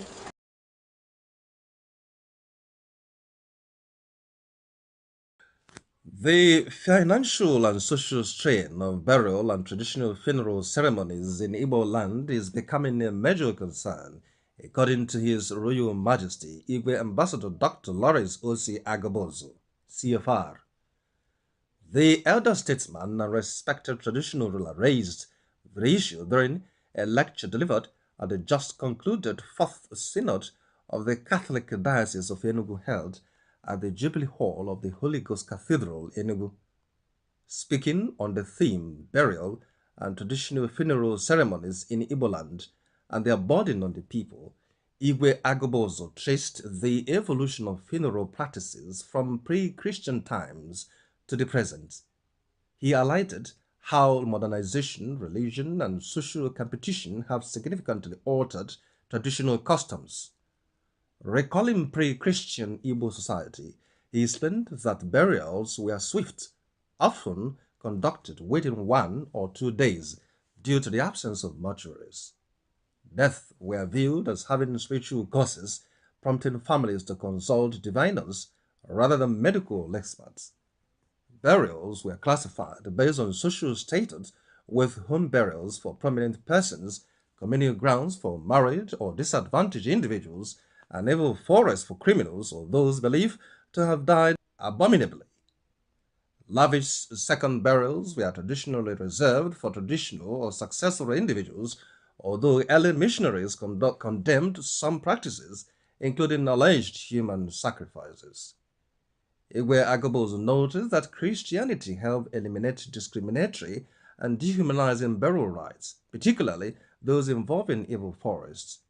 Over time, population growth and migration contributed to the decline of village cemeteries, while modern mortuaries allowed families to delay funerals for extended periods, a factor now contributing to rising burial costs. Modernity has influenced a lot of changes in Igbo funeral rites, the monarch observed. He expressed concern over the growing culture of funerals for the living, where families stage elaborate ceremonies to display wealth and social status, often beyond their means. He condemned practices such as prolonged mortuary stays, house constructions, or renovation to meet burial standards, and the emerging first and second burials into extravagant events. Highlighting a recent example, he cited a high-profile burial where 200 cows were reportedly donated, describing it as inactive, as indicative of the trend. These displays place a huge burden on middle and lower-income families, he warned, noting that many now take loans to fund burials of relatives who died in poverty. Efforts to curb excessives are underway. Several Igbo communities have shortened burial durations and abolished oppressive widowhood practices or rites. The Catholic Church has also introduced regulations limiting how long a corpse may remain in a mortuary.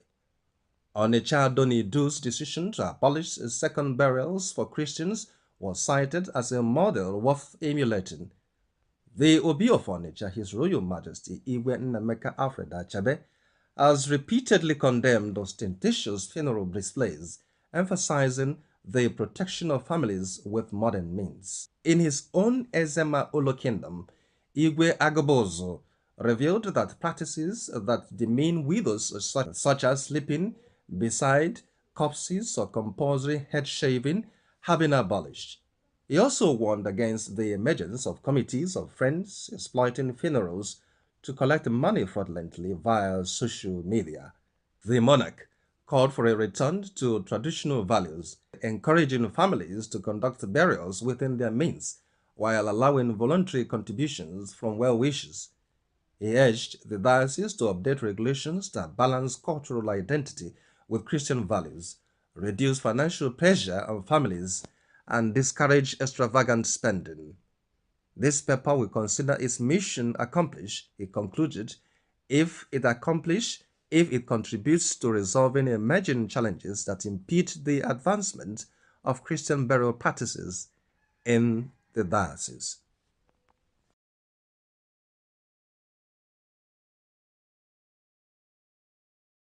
Laughter, music, and festive cheer filled the venue as Aneke TV hosted its maiden Christmas party. Children, parents, invited guests thronged the arena, bringing life and color to the celebration of the season. The event captured the essential of Christmas: joy, unity, and the spirit of giving.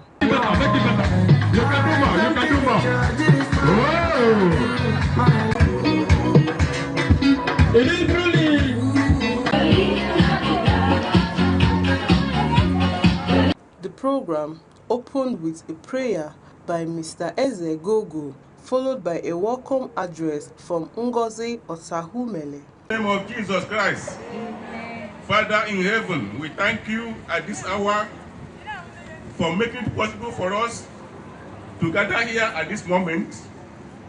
We want to commit these events, Children's Christmas Day, being organized by Aneke TV. Father, we want to commit it into your hand and ask you, oh Lord, to be the chairman of these events, that at the end of the whole exercise, your name and their name alone will be glorified in the name of Jesus. Amen. Aneke TV Children End of the Year Party on this occasion of Aneke Children End of the Year Party 2025. The CEO, Aneke TV Limited, Chief Dr. Pascal Aneke, the management and staff of the TV Limited, the woman leader of our great party, Dr. Obi Aji. I want to sincerely thank you for being here with the women. And all our guests that are here, I want to sincerely thank you, all of you, for honoring this invitation. Thank you all. May God bless all of you. Sam Oko performed the breaking of the kola nuts, a symbol of peace, unity, and goodwill. Anyị na-asị Chineke nyebe gọziere anyị ọjị a, gọzie anyị na Afọ, gọzie anyị na Nkwọ, gọzie anyị na Eke, gọzie anyị na Orie. Ya gọzikwa Aneke TV bụ onye chịkọtara ihe a niile a na-eme. Anyị si ka otuto dịrị afa Jesus Christ. The head of presentation, Mr. Uche Osai, introduced Aneke TV to the guests, outlining the station's vision, mission, and commitment to the children and community development. Aneke TV stands as a statement, a testament to the vision and commitment of its founder, CEO, Chief Dr. Aneke Pascal Onyeka, a distinguished figure. Chief Dr. Onyeka is recognized not merely as an outstanding businessman, but as a dedicated humanitarian and a profound cultural ambassador of Igbo land. His leadership infuses Aneke with a deep commitment to preserve social responsibility and the preservation of rich cultural heritage.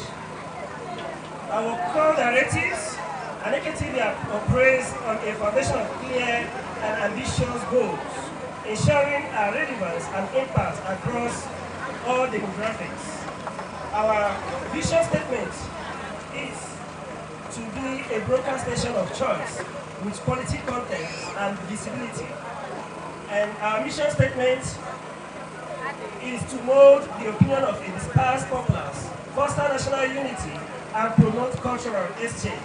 At the event, the mother of the day and women leader of the APC Caretaker Committee in Enugu State, Dr. Ngozi Aji, urged support for initiatives that nurture children and promote their growth. I appreciate the CEO of Aneke TV. What you have done today, bringing all the children together, this is a wonderful party. We thank you for what you have done. And what I have to leave for you is the unction to function very well in our state, in our region, in Nigeria, globally. By this time next year, Aneke TV will move higher and higher in the name of Jesus. The people that are seated here today are the future of Enugu State, future of Nigeria, our future globally. The children thrilled the audience with their performance, while the cutting of the Christmas cake marked as a high point of the celebration. I want to cut the cake after this time of success. S-U-C-C-E-S and S. A round of applause. A round of applause there. Activities including dance chair, cultural dance, pantomime, fill the can kept the excitement alive. Outstanding performance received gifts to encourage confidence and creativity.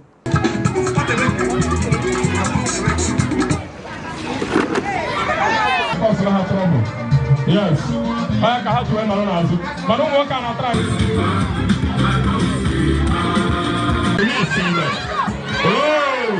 Side attraction including the distributions of Indomie noodles and treats from the Kellogg's group added even more fun for the children.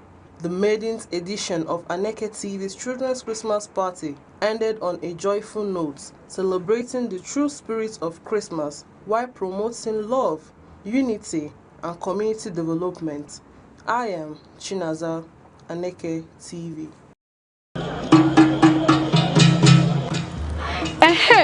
A sị na ekwe kụọ ama agba, ekwe ụmụ nwaanyị akụọla o. Ọkwa na nzukọ ụmụ nwaanyị oge anyị ji akpa maka ọdịmma anyị karịkwa maka ọdịmma ezinụlọ. Nzukọ ụmụ nwaanyị bụ ebe anyị na-akpa maka arụike anyị, ndọrọ ndọrọ ọchịchị, azụmahịa, omenala ndị ahụ dị mma nakwa ihe ndị ahụ ga-eweta ọganihu n'obodo. Naanị ihe ị ga-eme bụ sonyela anyị na nzukọ ụmụ nwaanyị ebe ahụ a na-akarị ihe na-eweta ọganihu n'obodo. Ndị nne, ndị nna, oge a bụkwa nke anyị. Sonyela anyị na Aneke TV n'ebe a na-emetụ aka na ihe ndị oyibo na-akpọ social media na TikTok, YouTube, Facebook, X, Instagram. Ọkwa na Aneke TV ka ihe ndị a niile na-eme. Aneke TV, anyị apụọnụ. Enugu is one of the 36 states of the Nigerian Federation. It is located on a hilltop in the southern part of the country. It has a rich history and robust cultural heritage that boosts its uniqueness. Igbo is widely spoken in Enugu State.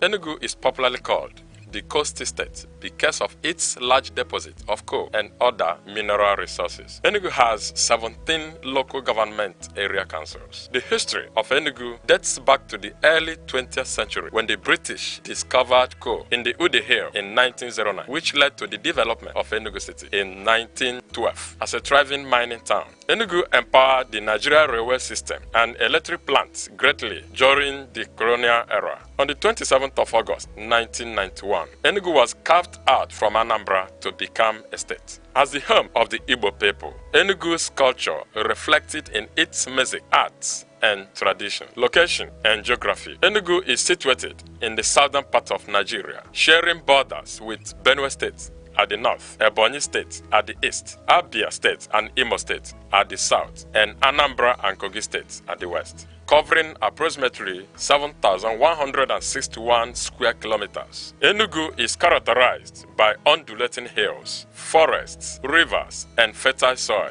making it suitable for farming. The state experiences significant rainfall with an average annual precipitation of around 2,100 millimeters and temperature averaging 28 degrees centigrade. People and language. The people of Enugu State are predominantly Igbo, one of the largest ethnic groups in Nigeria. The Igbo language is a fundamental part of their culture and identity, with many dialects spoken across the state. Language plays a vital role in the shaping and culture and identity of the Igbo people. Culture and tradition. Enugu is rich in culture and traditional practices, one of which is the New Yam Festival, Iriji, a traditional celebration that marks the beginning of the harvest season. Another significant cultural event is the Masquerade Festival, Mangu, a colorful display of traditional dances, songs, and drumming. During this festival, different communities come together to showcase their masquerades, each with its unique characteristics and cultural significance. Enugu State is also known for its traditional arts, including wood carving, pottery, weaving, and music. Enugu's cultural traditions help to promote community cohesion, social bond, and cultural identity.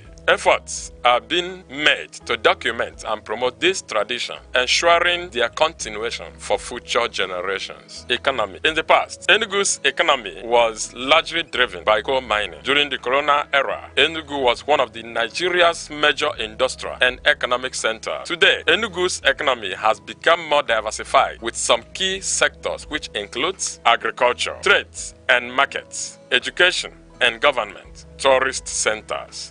Enugu State is an important part of Nigeria, known for its cultural richness, peaceful environment, rich history, and tourist attractions. From its coal mining history to its current role as an educational and cultural hub, Enugu continues to grow and contribute greatly to the development of Nigeria. Christmas is just around the corner, and with the current economic reality, many Nigerians are rethinking how to celebrate this festive season. We look into the streets to find out how many are preparing. Christmas is a yearly occurrence. Whether you like it or not, it must happen. So for me, the best thing I will do is to be happy with my family. That's the way we're going to celebrate it. Whether we have money, whether we have anything, we're going to enjoy ourselves, just like that. With the economy of Nigeria, we will do things according to our ability. We might not go out of the way to begin to do excessive things. Since the economy is biting hard now, we have to cut our coats according to our clothes. We need to do things with moderation, according to our income, according to what we have. Gone are the days when we do excessive celebration, do unnecessary things. These days we do things that are necessary. If you can put food on the table for people, the children and the family, you're okay. I'm not planning anything because there is no money. I can't just pretend I don't have money, but I know that God can do something tomorrow. Christmas is being celebrated every year. If you don't do it the way you want this year, maybe next year, there's no die on it. You just plan it the way your economy, your level. Maybe last year eat 10 cups of rice. Today you have only 2. Eat that 2. Nobody knows about tomorrow. That's the one I'm planning with my sister. I'm not doing it do or die affair. No, I just take it cool. Whatever I have with my family, with friends, we share. If we don't have, we pray and ask God to continue to help us till next year. I am not seeing people. Other people see Christmas. I see business. So I'm not in a celebratory mood. I'm in a hustle mode. I see your money, I'ma take it. But in general, so far so good. There's a lot to be thankful for. So all glory to God. To celebrate this Christmas is actually going to be hard for now because the economy, hey, is very, very, very, very high. There is no money to celebrate the Christmas. In fact, there is nothing like to celebrate this Christmas because there is nothing to use as celebrate it. The economy has nothing on me. As you see me, I am fully outside this Christmas. See this Christmas, anywhere it's happening, you're going to see me there first. It doesn't concern me. If the economy let it go low, low, low, low. The children of God must survive. So with this economy, me, I'm going to flex life. I'm going to go out because I've worked so hard since the beginning of this year. So this Christmas, I'm going to enjoy myself. With or without the economy being bad, it don't concern me.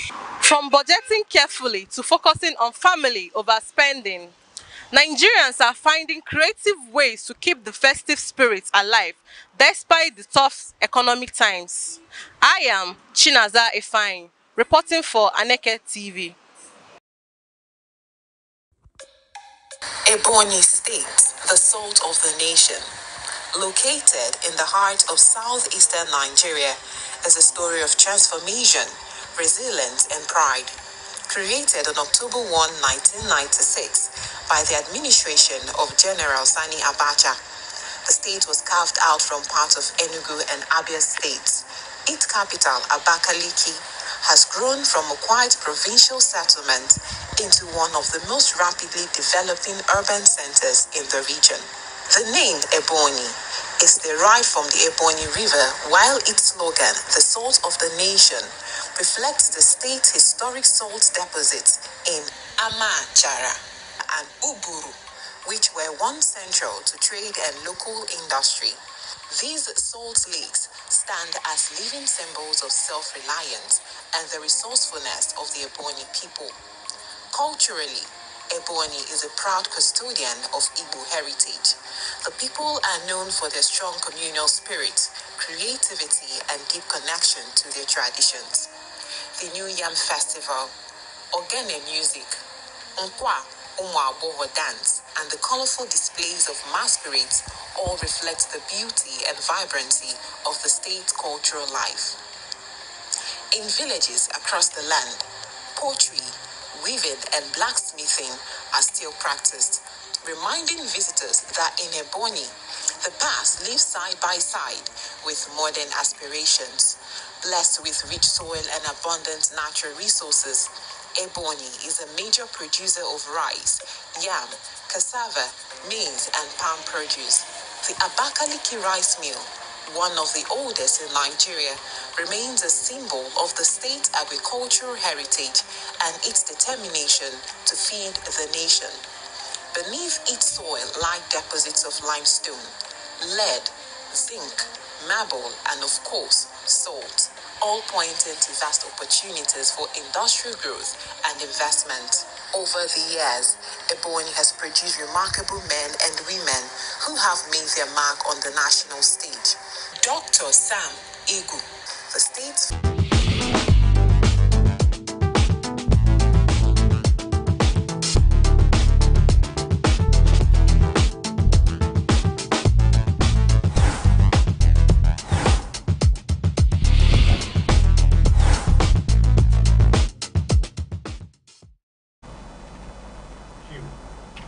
Viewer, you're welcome to yet another edition of our program, Arena on Aneke TV, Enugu, Southeast Nigeria.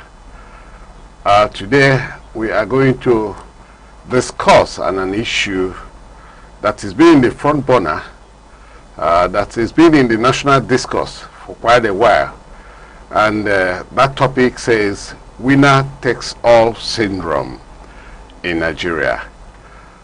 In Nigeria, winner takes all refers to the mentality where political or economic victories are seen as absolute, with the winner getting all the benefits on the whole, while the loser gets nothing.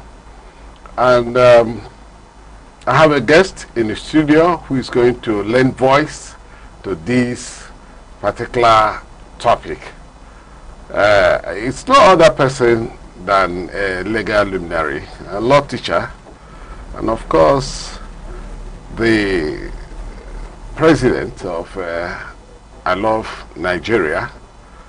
I am talking about no other person than Barrister Jesse Nwobodo. Barrister, you're welcome to the studio. It's indeed my pleasure to join you this afternoon. So, on our topic, winner takes all.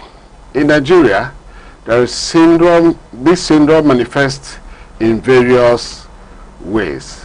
But before then, let me take your take on the winner takes all syndrome. All right. Your take, overview of the winner takes all syndrome.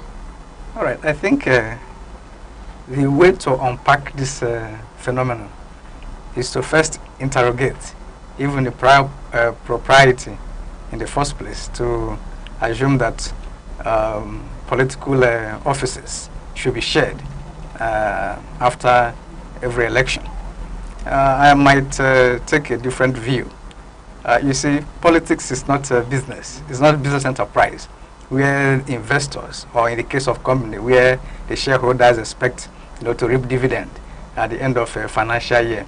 Politics, it's a vehicle to leadership, political leadership, which essentially underlies the fact that it's about service. And if it's about service, it shouldn't really be a thing of, slicing the cake and maybe trying to accommodate losers in an election. In as much as I believe that, yes, in some sense, accommodating the opposing interests may tend to reduce tension. It may tend to, of course, reflect inclusivity. But then, we have also seen in the recent time that such inclusion undermines the real essence of democracy. Because what it leads to a situation where the opposition party that should actually serve as a check on the ruling party now almost gives in to the ruling party. Such loyalty, the ruling party now seems to enjoy the patronage of the opposition party. Today in Nigeria, we are sliding into one-party state, partly attributable, to this idea of inclusivity. For example, the FCT minister, who is a member of the PDP, we see how he has helped to keep PDP. That is the thing we see when you tend to, share political offices. So for me, I think I'm taking a different view that after all, we run party politics in Nigeria. The only way to political positions and power is to contest election on a platform of a political party. It's unlike United States and some other advanced democracies where you have, independent candidates. In Nigeria, there is no independent candidacy. So you run on a party platform, you win or you lose. If you win, yes, you form your government and run the administration to the best of your ability. If you lose, you go back to the drawing board and prepare for the next election. After all, it is not the best minds that are given positions. So it's about party loyalty. So if it is based on the best minds, then we should say, okay, if you win election, look for the best minds across all political divide and bring them aboard to provide quality leadership. But that is not happening. So I think that this idea of trying to bring good position people into government is not helping democracy. It rather kills democracy. That's my overview. So, we run, you said we are drifting into a one-party state. And are you saying that drifting into a one-party system is going to help our democracy more so? When we borrow the presidential democratic system from the United States, yet we don't seem to be actually practicing it the way it is in the United States. It's like it has come here and became somehow bastardized, because it is not the way it is practiced in the US that we do it, and that is where we borrowed what we have. Or are we going to call our own, democracy not from the United States, but maybe with a new acronym, a new acronym of democratic governance that is not used anywhere in the world? So, is this winner-take-all thing that is trying to make Nigeria go into a one-party state helping our democracy? How are we going to come out of it? It is not helping our democracy. It is good you mentioned that we borrowed our brand of democracy from the United States. In the United States, presently, the ruling party is the Republicans. And then you see, did you see Trump appointing members of Democrats into his cabinet? It's not happening. So the Democrats, they run a disciplined political system, an organized political system. The Democrats, they are now perhaps reviewing, the last election, and they are looking forward to the next election. They are developing their manifestos, and they are developing, of course, their campaign message. Now, in Nigeria, yes, we are not completely following what we copy from the United States, because if we are, we shouldn't be raising the question, about winner takes all. Of course, it has always been winner takes all, and that is what it should be. Because when you try to align, you compromise your standard, as we see happening in the 2023 general elections. Of course, there's the APC won, but of course PDP also won a good number of states, including Labour Party. Today, what is happening?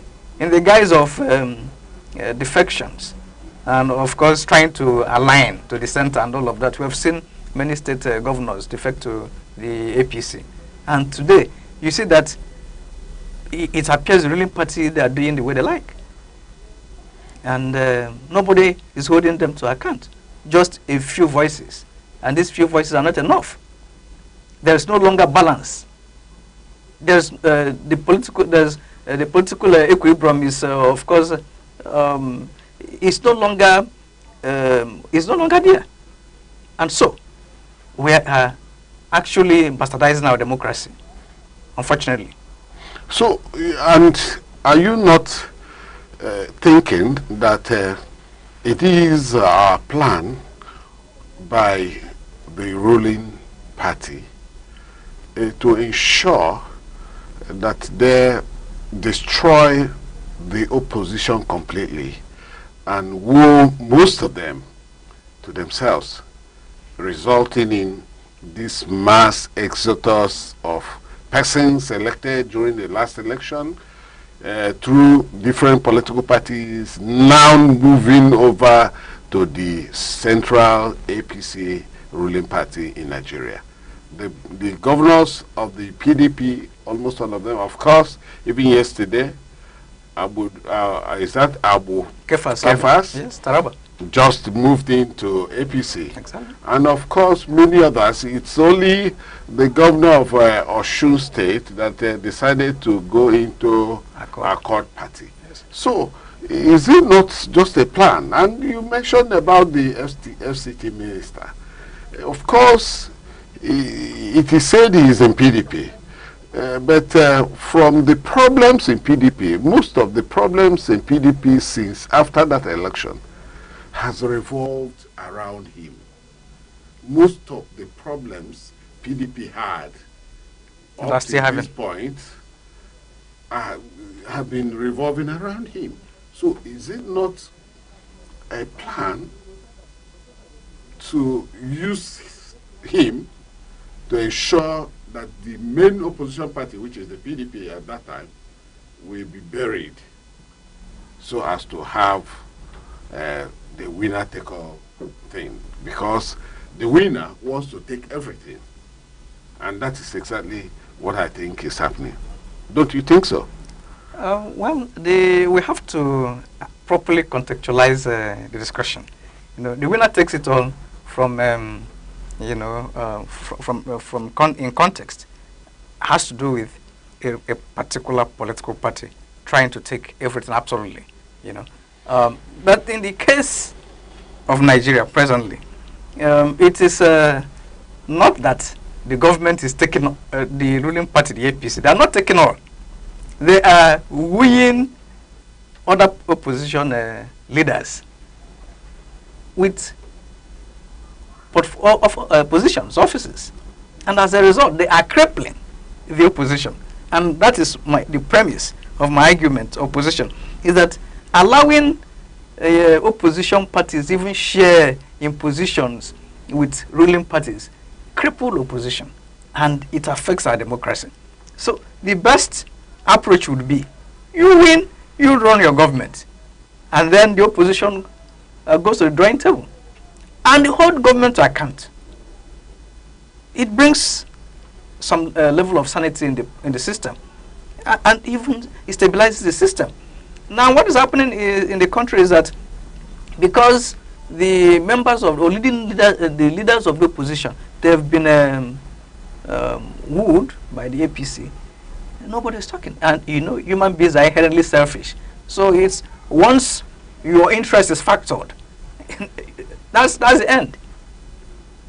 Assuming Wike is not a member of the cabinet, he would have been perhaps pulled down heavens, if it is possible. He would have been threatening this government with fire and brimstone. But he's in APC, he's not seen anything wrong in APC. I remember when he was governor of Rivers State, he swore that he would never leave PDP. And he made very cynical statements against the then President Buhari. And then he's no longer saying anything wrong. I wish. But has he left PDP?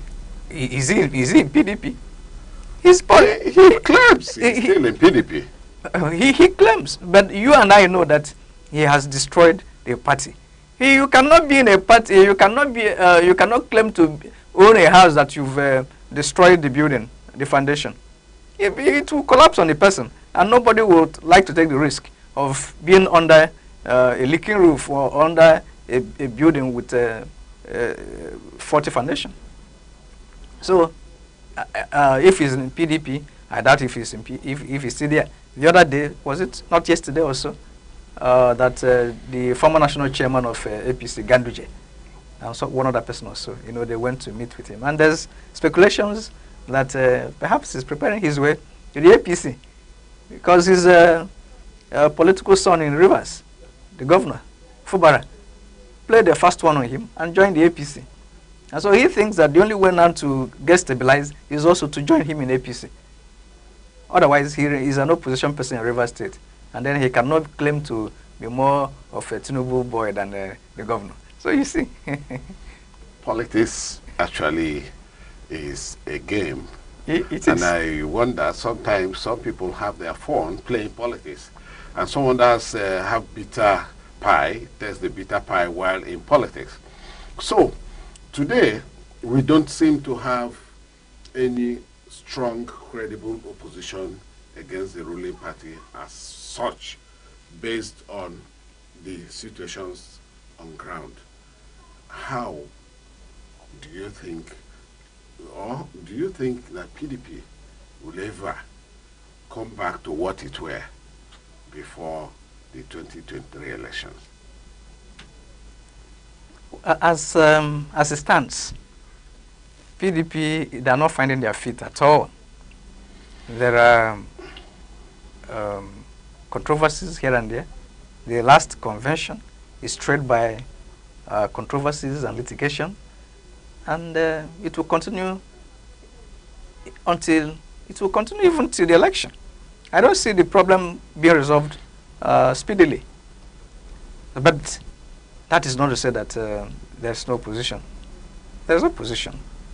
I believe that as we welcome 2026, the opposition will begin to unfold their own agenda. There's the ADC, the Labour Party is still there, P2B is still interested in contesting, Atiku is there. So all these forces, they will definitely come together. Even the PDP, they may have their own agenda too. Perhaps if it gets difficult redeeming their image, what happens? They can realign, they can even do a change of name and all of that and find their way out of the trouble. These are possibilities. I'm not saying it's going to happen, but it's a possibility. So, as it stands, we need robust opposition, really, and not opposition that panders to butter and mint politics. Okay. Apart from the political winner takes all syndrome, there are still other kind of, for instance, economic winner takes all syndrome, because we'll see situations where economic interest, somebody wins the right of this or wins of that, it becomes like a Lord Manor dictating the tune. For goods, prices of goods will be under the dictate of the same person economically. And so it has been in Nigeria. And Nigeria is a place that has not really had any economic principle working. Why I said so is that people like Kanu Idikakalu went to Asia and he was able to set up an economic principle that worked. He went to Gambia, he did the same. But when he came to Nigeria, it was a flop, because at the end of the day, we had the austerity measures that even the measures could not work with its policies. All we had was a dwindling naira. So the economic policies of this country doesn't work. So these economic interests are also involved in the winner-take-all syndrome. So how are you going to come out of this doldrum? Politically, we are not doing well. The winner is almost taking off. Economically, the winner is almost taking on. I think that is making a whole lot of people, or the population, more impoverished. And it brings about deepening inequality. Deepening inequality. So how do we, what kind of policies could help us come out of that doldrum? Because we are going neck deep into it. What will stem the tide? What policies? We will come to it in such a way where we talk about legislation or laws. All right. Economic winner takes all. Yes. That could be described as monopoly. Thank you. And you see this monopoly more in the major sectors of the economy. Yes. Like the oil sector. But let me say, frankly, the economic, these problems are exacerbated by the government, because political economy is actually controlled by the government. Yes. Government makes economic policies. Yes. They issue licenses and permits for investment or participation in the major economic sectors. And they do so by using their cronies. It's a subtle way to siphon public funds when they cannot participate directly, because the law frowns at it. They bring in their friends, their cronies. If, for example, this government at the federal level was accused of bringing one foreigner, I've forgotten the name, associated with the president, that's constructing the coastal highway and all of that. In the oil sector, we see how the Nigeria midstream and downstream regulatory authority, has tried to frustrate Dangote Petroleum. Even though Dangote too is maybe monopolistic too, because he appears to be the only private sector person. But then, the economic winner takes it all. You see government's hand, Dangote tries to be patriotic. He's bringing down prices. But the government, through his own policy, is trying to shoot up prices. And that has led to some major confrontation between Dangote and the managing director of the Nigerian midstream downstream regulatory authority, that he accused him of corruption. Yesterday also, I learned the lawyers to Dangote petitioned the ICPC. And ICPC, of course, acknowledged receipt of the petition, how he spent millions of dollars paying for school fees $5 billion of his children. So, you see, that is the frustration of a man who has not been carried along in managing the economic lineages in that sector. So, to an extent, yes, there are some economic sabotage. And like you rightly identified, it has led to deepening the divide between the rich and the poor. The inequality in the system there's a very huge disparity. The gap is too much. The poverty in the land is quite immeasurable. And so, who benefits is still the government. Now it is actually in the economic sphere that the government should practice should be more inclusive in their approach and not in sharing political offices, because government is actually expected to stabilize the economy, energize the economy so that there will be productivity. But instead of government doing so, they tax the people. By January 1, some 2 weeks from now, a new tax regime comes in. Will kick in. And how friendly is that tax regime? Of course, on paper, it suggests it is friendly, but it is not. And because they claim it is friendly because if you are earning between 0 to 800,000, you are tax exempt. But the question is, so if I earn 900,000, 100,000 more than 800,000, I will be taxed. Today, you can hardly pay for 1-bedroom flat. 900,000 can hardly pay for 1-bedroom flat.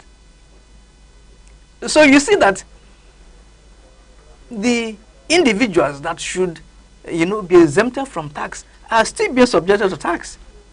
So the tax exempt for people between that are earning, 800,000 or so is not enough, because take for example, civil servants, what they earn, is it profit? Civil servants are not making profit. It is from the same salary that they pay for house rent, pay for school fees, for those who have their children in school. Transportation is excluded in all of this. So, from which profit are civil servants being taxed? So the problem is enormous. Then I come to the issue of what policies can be put in place. One, the government has a role, serious role to play. In fact, the onus is on them. They need to create a business-friendly environment. They need to enhance the ease of doing business. On paper, some states will brag that they've scored so and so ranking or percentage in the ease of doing business ranking, but on ground, it doesn't reflect. So, government should enhance ease of doing business, should create business-friendly environment, should should liberalize access to credits.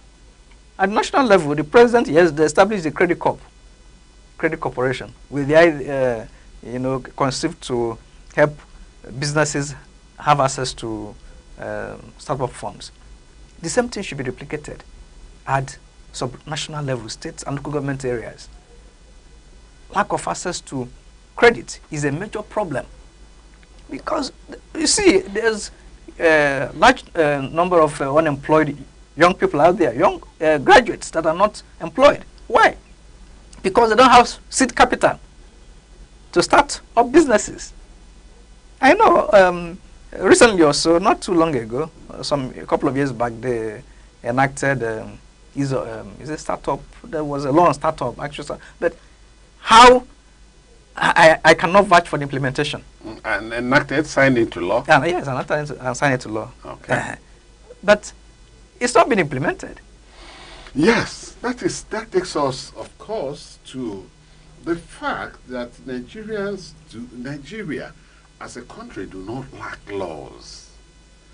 But you are a lawyer, you may know better than I do, but I want to think that there are so many laws in Nigeria, but the implementation of these legislations have been very difficult. And you are not talking about still enacting laws and laws and laws. We had the Freedom of Information Act enacted, but it has been difficult being implemented. In fact, a lot of people have made a concrete wall trying to seek for the information from agencies of government and so on. And are you still thinking there should be more laws, that legislation should be able to be used in backing up these deficiencies that winner-take-all syndrome brings about? Are you thinking there should be more laws, or are there existing laws that check the problem of winner-takes-all syndrome in the Nigerian society? Thank you. Our problem is not inadequacy of laws. Our problem is implementation. There's lack of willpower to implement the laws.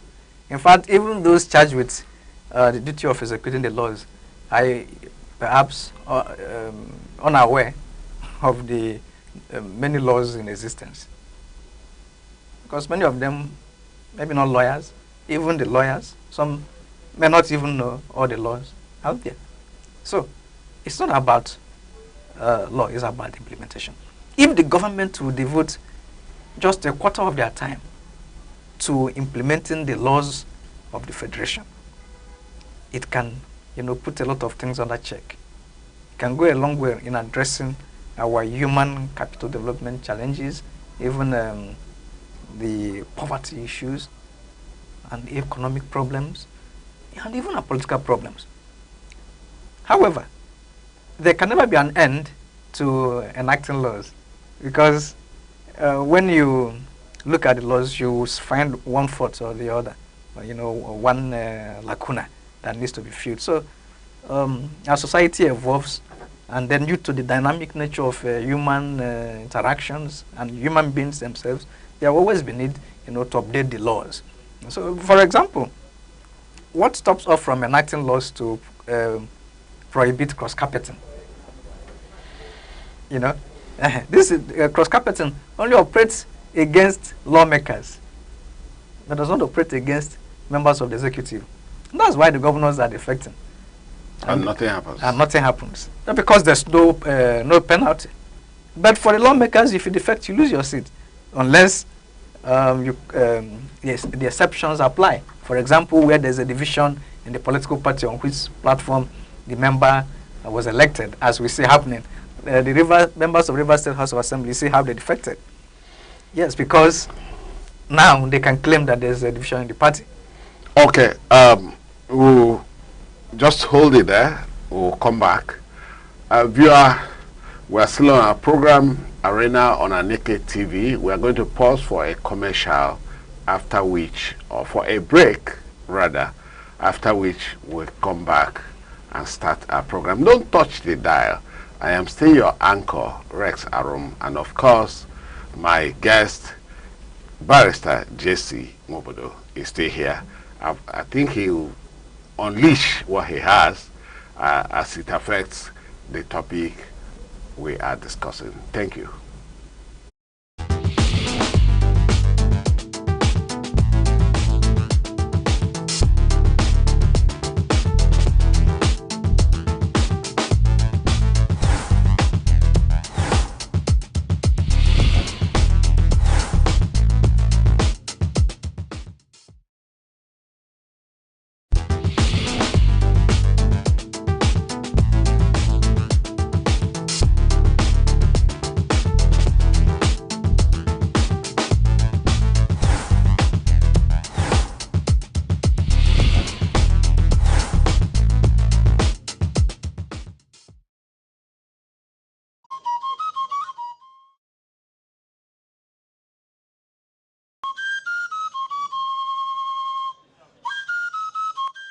From the tiniest cells to the farthest galaxies, life holds secrets we are only beginning to uncover. Why are we here? What connects us all? What unseen forces shape our destiny? Join Professor Jude Udenta as he explores the wonders, the questions, and the revelations that define existence. Mysteries of life, where every answer sparks a new discovery. Watch now on Aneke TV every Monday.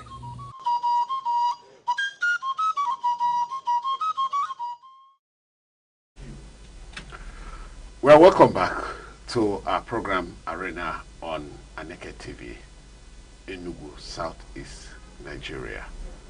And our guest, Barrister Jesse Mobodo, is still here. Our topic is winner-takes-all syndrome in Nigeria. Winner-takes-all syndrome is something that has happened in the political scene and the economic and of course even the social. And Mobodo has lent his voice saying that winner-takes-all syndrome has brought about inequality in the system and deepening poverty amongst the populace. Mr. Mobodo, I want us to talk about the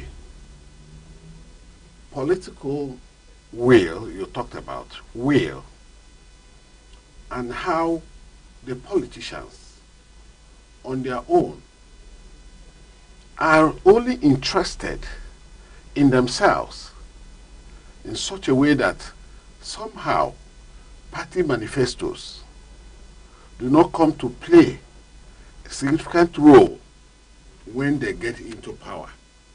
Because we are talking about a syndrome that is inherent in the system. A syndrome where somebody wins and tends to enjoy all the benefits associated with such winning. The economic benefits, the political benefits, the social benefits. And that is why we had, or we have had, things like nepotism. People coming in, you had already mentioned earlier that there are persons who are accused of getting their cronies involved, and of course you alluded to one in the present administration. And of course former ministers, one of the former ministers is being accused of getting his cronies involved in contract while he was a minister of labor and productivity.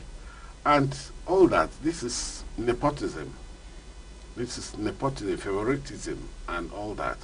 So, what do we do to the issue of favoritism, nepotism by the people vested with the responsibility, politically vested with the responsibility of managing our commonwealth?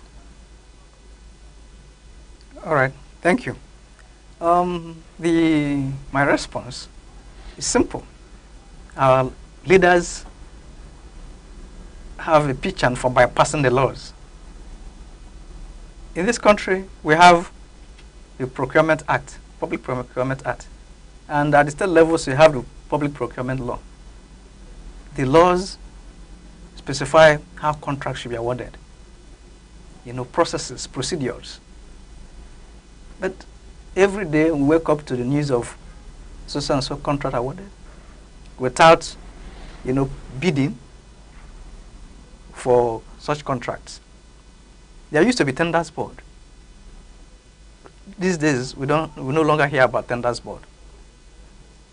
So maybe a commissioner or a minister just sits down and awards contract without a tenders board within the ministry or within a department of government or agency of government. The chief executive of state, the governors, they award contracts. to whoever they like.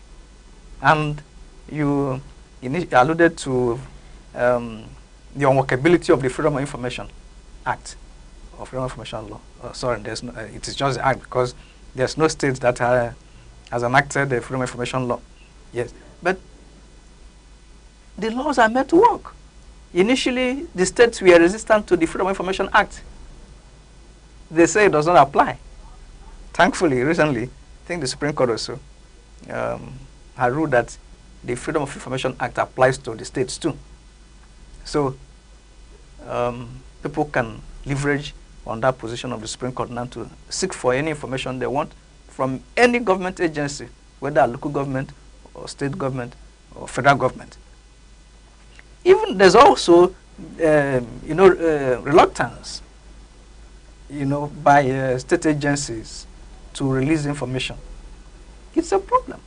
But the law is there to take care of those situations. And maybe sometimes they're unaware about the existence of the law, or they just feel that they are untouchable. So, coming down to the issues, you see, we need a lot of orientation. But this orientation, is it not, our people say that when the head is good, the rest of the body will be good. So, if the head, the chief executives are not driving, they are not exercising political will, or they are not interested themselves in the orderly working and orderly functioning of government, then anybody does whatever he wants and gets away, without consequences. In the civil service,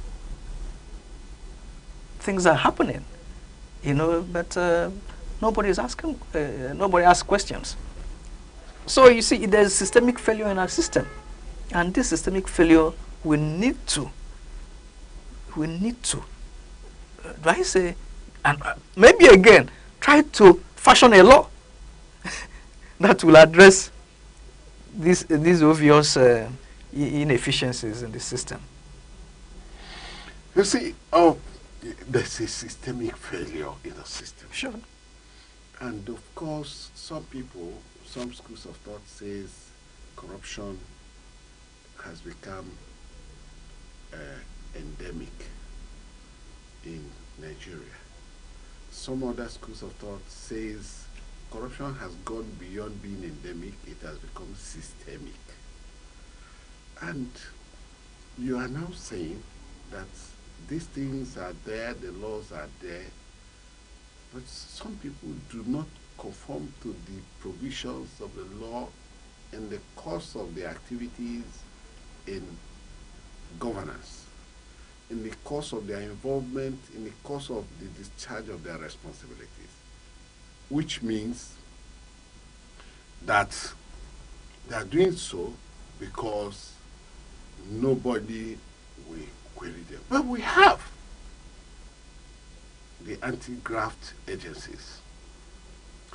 We have institutions that are supposed to interrogate, query why things are happening the way it is. But these institutions, I don't know if in your view, these institutions of government we have are very strong institutions or very weak institutions. Who bails the cat? You see, the inefficiency in the system is also evident in the way and manner our public officers are recruited. The recruitment process. The institutions you are talking about, how those working in those institutions, how were they employed? Who employ them? They're employed by by the powers that be. And when you are employed by the powers that be, you are likely going to serve the interests of the powers that be. You only do what they want you to do, and not what the law provides. Not what the law provides. The institutions, the anti-graft agencies, of course, they've been accused, to be pawns in the hands of the government. They are used as tools for political oppression. They are really not going out, to implement the laws as it were. So they serve the interest of their appointers. And that is the problem. So the recruitment process is faulty.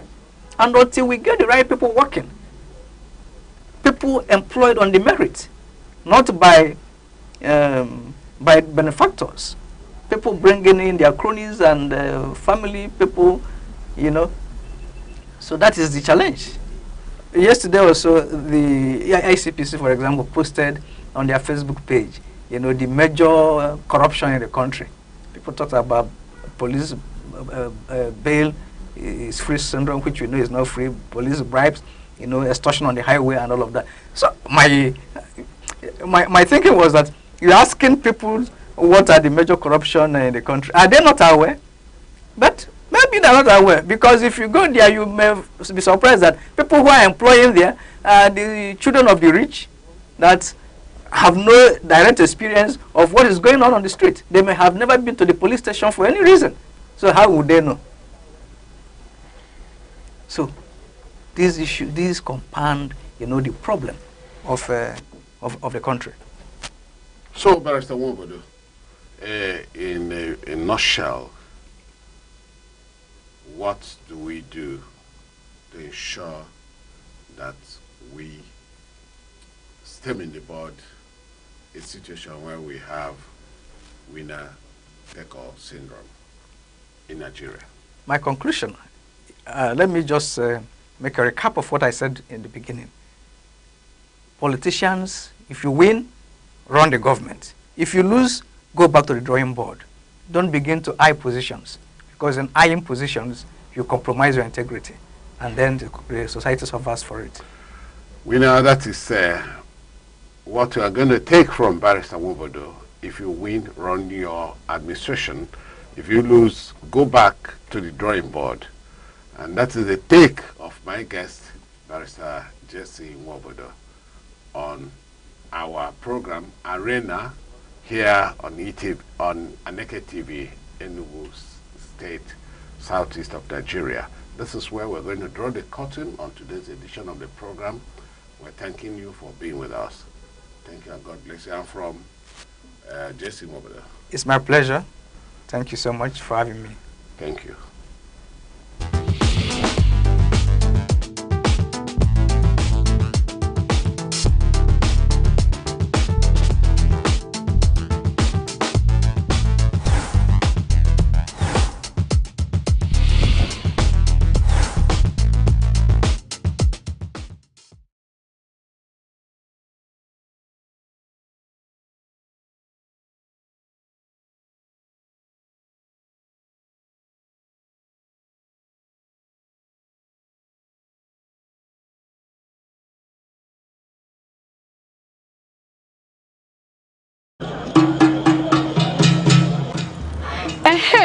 A sị na ekwe kụọ ama agba, ekwe ụmụ nwaanyị akụọla o. Ọkwa na nzukọ ụmụ nwaanyị oge anyị ji akpa maka ọdịmma anyị karịkwa maka ọdịmma ezinụlọ. Nzukọ ụmụ nwaanyị bụ ebe anyị na-akpa maka arụike anyị, ndọrọ ndọrọ ọchịchị, azụmahịa, omenala ndị ahụ dị mma, nakwa ihe ndị ahụ ga-eweta ọganihu n'obodo. Naanị ihe ị ga-eme bụ sonyela anyị na nzukọ ụmụ nwaanyị ebe ahụ a na-akarị ihe na-eweta ọganihu n'obodo. Ndị nne, ndị nna, oge a bụkwa nke anyị. Sonyela anyị na Aneke TV n'ebe a na-emetụ aka n'ihe ndị oyibo na-akpọ social media na TikTok, YouTube, Facebook, X, Instagram. Ọkwa na Aneke TV ka ihe ndị a niile na-eme. Aneke TV, anyị apụọnụ.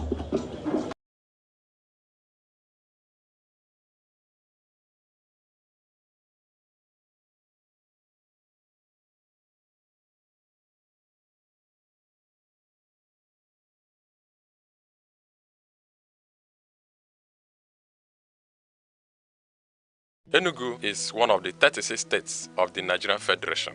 It is located on a hilltop in the southern part of the country. It has a rich history and robust cultural heritage that boosts its uniqueness. Igbo is widely spoken in Enugu State. Enugu is popularly called the coast state because of its large deposit of coal and other mineral resources. Enugu has 17 local government area councils. The history of Enugu dates back to the early 20th century when the British discovered coal in the Ude Hill in 1909, which led to the development of Enugu City in 1912 as a thriving mining town. Enugu empowered the Nigeria railway system and electric plants greatly during the colonial era. On the 27th of August 1991, Enugu was carved out from Anambra to become a state. As the home of the Igbo people, Enugu's culture reflected in its music, arts, and tradition. Location and geography. Enugu is situated in the southern part of Nigeria, sharing borders with Benue State at the north, Ebonyi State at the east, Abia State and Imo State at the south, and Anambra and Kogi State at the west, covering approximately 7,161 square kilometers. Enugu is characterized by undulating hills, forests, rivers, and fertile soil, making it suitable for farming. The state experiences significant rainfall with an average annual precipitation of around 2,100 mm and temperature averaging 28 degrees centigrade. People and language. The people of Enugu State are predominantly Igbo, one of the largest ethnic groups in Nigeria. The Igbo language is a fundamental part of their culture and identity, with many dialects spoken across the state. Language plays a vital role in the shaping and culture and identity of the Igbo people. Culture and tradition. Enugu is rich in culture and traditional practices, one of which is the New Yam Festival, Iriji, a traditional celebration that marks the beginning of the harvest season. Another significant cultural event is the Masquerade Festival, Mmanwu, a colorful display of traditional dances, songs, and drumming. During this festival, different communities come together to showcase their masquerades, each with its unique characteristics and cultural significance. Enugu State is also known for its traditional arts, including wood carving, pottery, weaving, and music. Enugu's cultural traditions help to promote community cohesion, social bond, and cultural identity. Efforts are being made to document and promote this tradition, ensuring their continuation for future generations. Economy. In the past, Enugu's economy was largely driven by coal mining. During the colonial era, Enugu was one of Nigeria's major industrial and economic centers. Today, Enugu's economy has become more diversified with some key sectors which includes agriculture, trades and markets, education and government, tourist centers. Enugu State is an important part of Nigeria, known for its cultural richness, peaceful environment, rich history, and tourist attractions. From its coal mining history to its current role as an educational and cultural hub, Enugu continues to grow and contribute greatly to the development of Nigeria.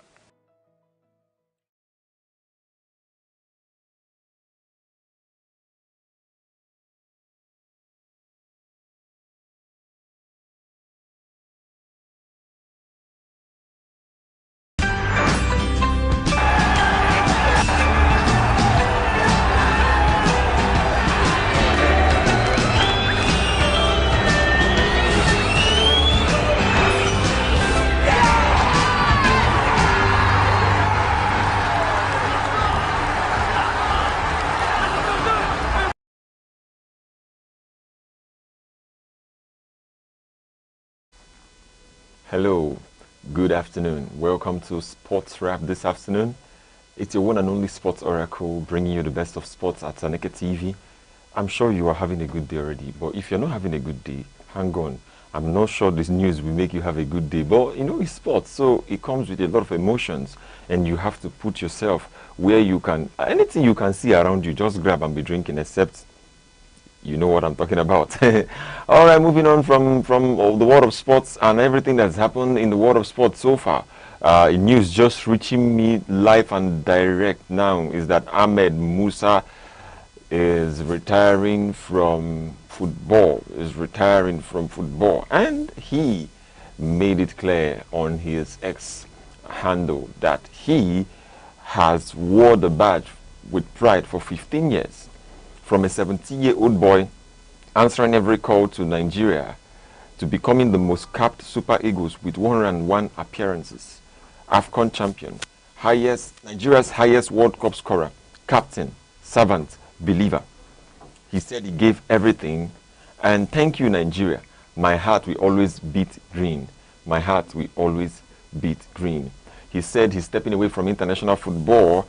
He's doing it with peace and gratitude. And looking at that, I'm so emotional, and the whole of Nigeria's national team is so emotional right now. Because Ahmed Musa has delivered at his best, and he has been at the top, and he has done a lot of things to ensure and maintain a good sportsmanship. Will I say congratulations, or will I say felicitations, whatever it is? I know that it is just for good. Ahmed Musa, thank you so much for serving the country. Thank you so much for being a great example to the young guys who are trying to come into the sports. You started when you were 17 years old from under 17. You played at your best. Thank you so much. Thank you, Ahmed Musa.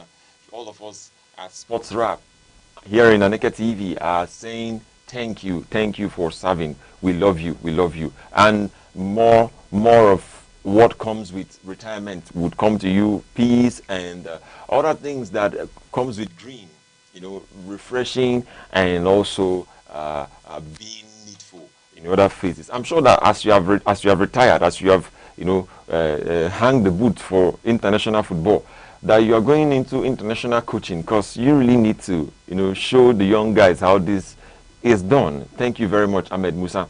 Now, moving on from that, we have the AFCON 28-man list that just came out for our country. But before I talk about that, let's talk about the match yesterday, in preparations for AFCON, where Egypt and Nigeria had their clash over there in Egypt, and Nigeria lost to the Pharaohs of Egypt 2-1.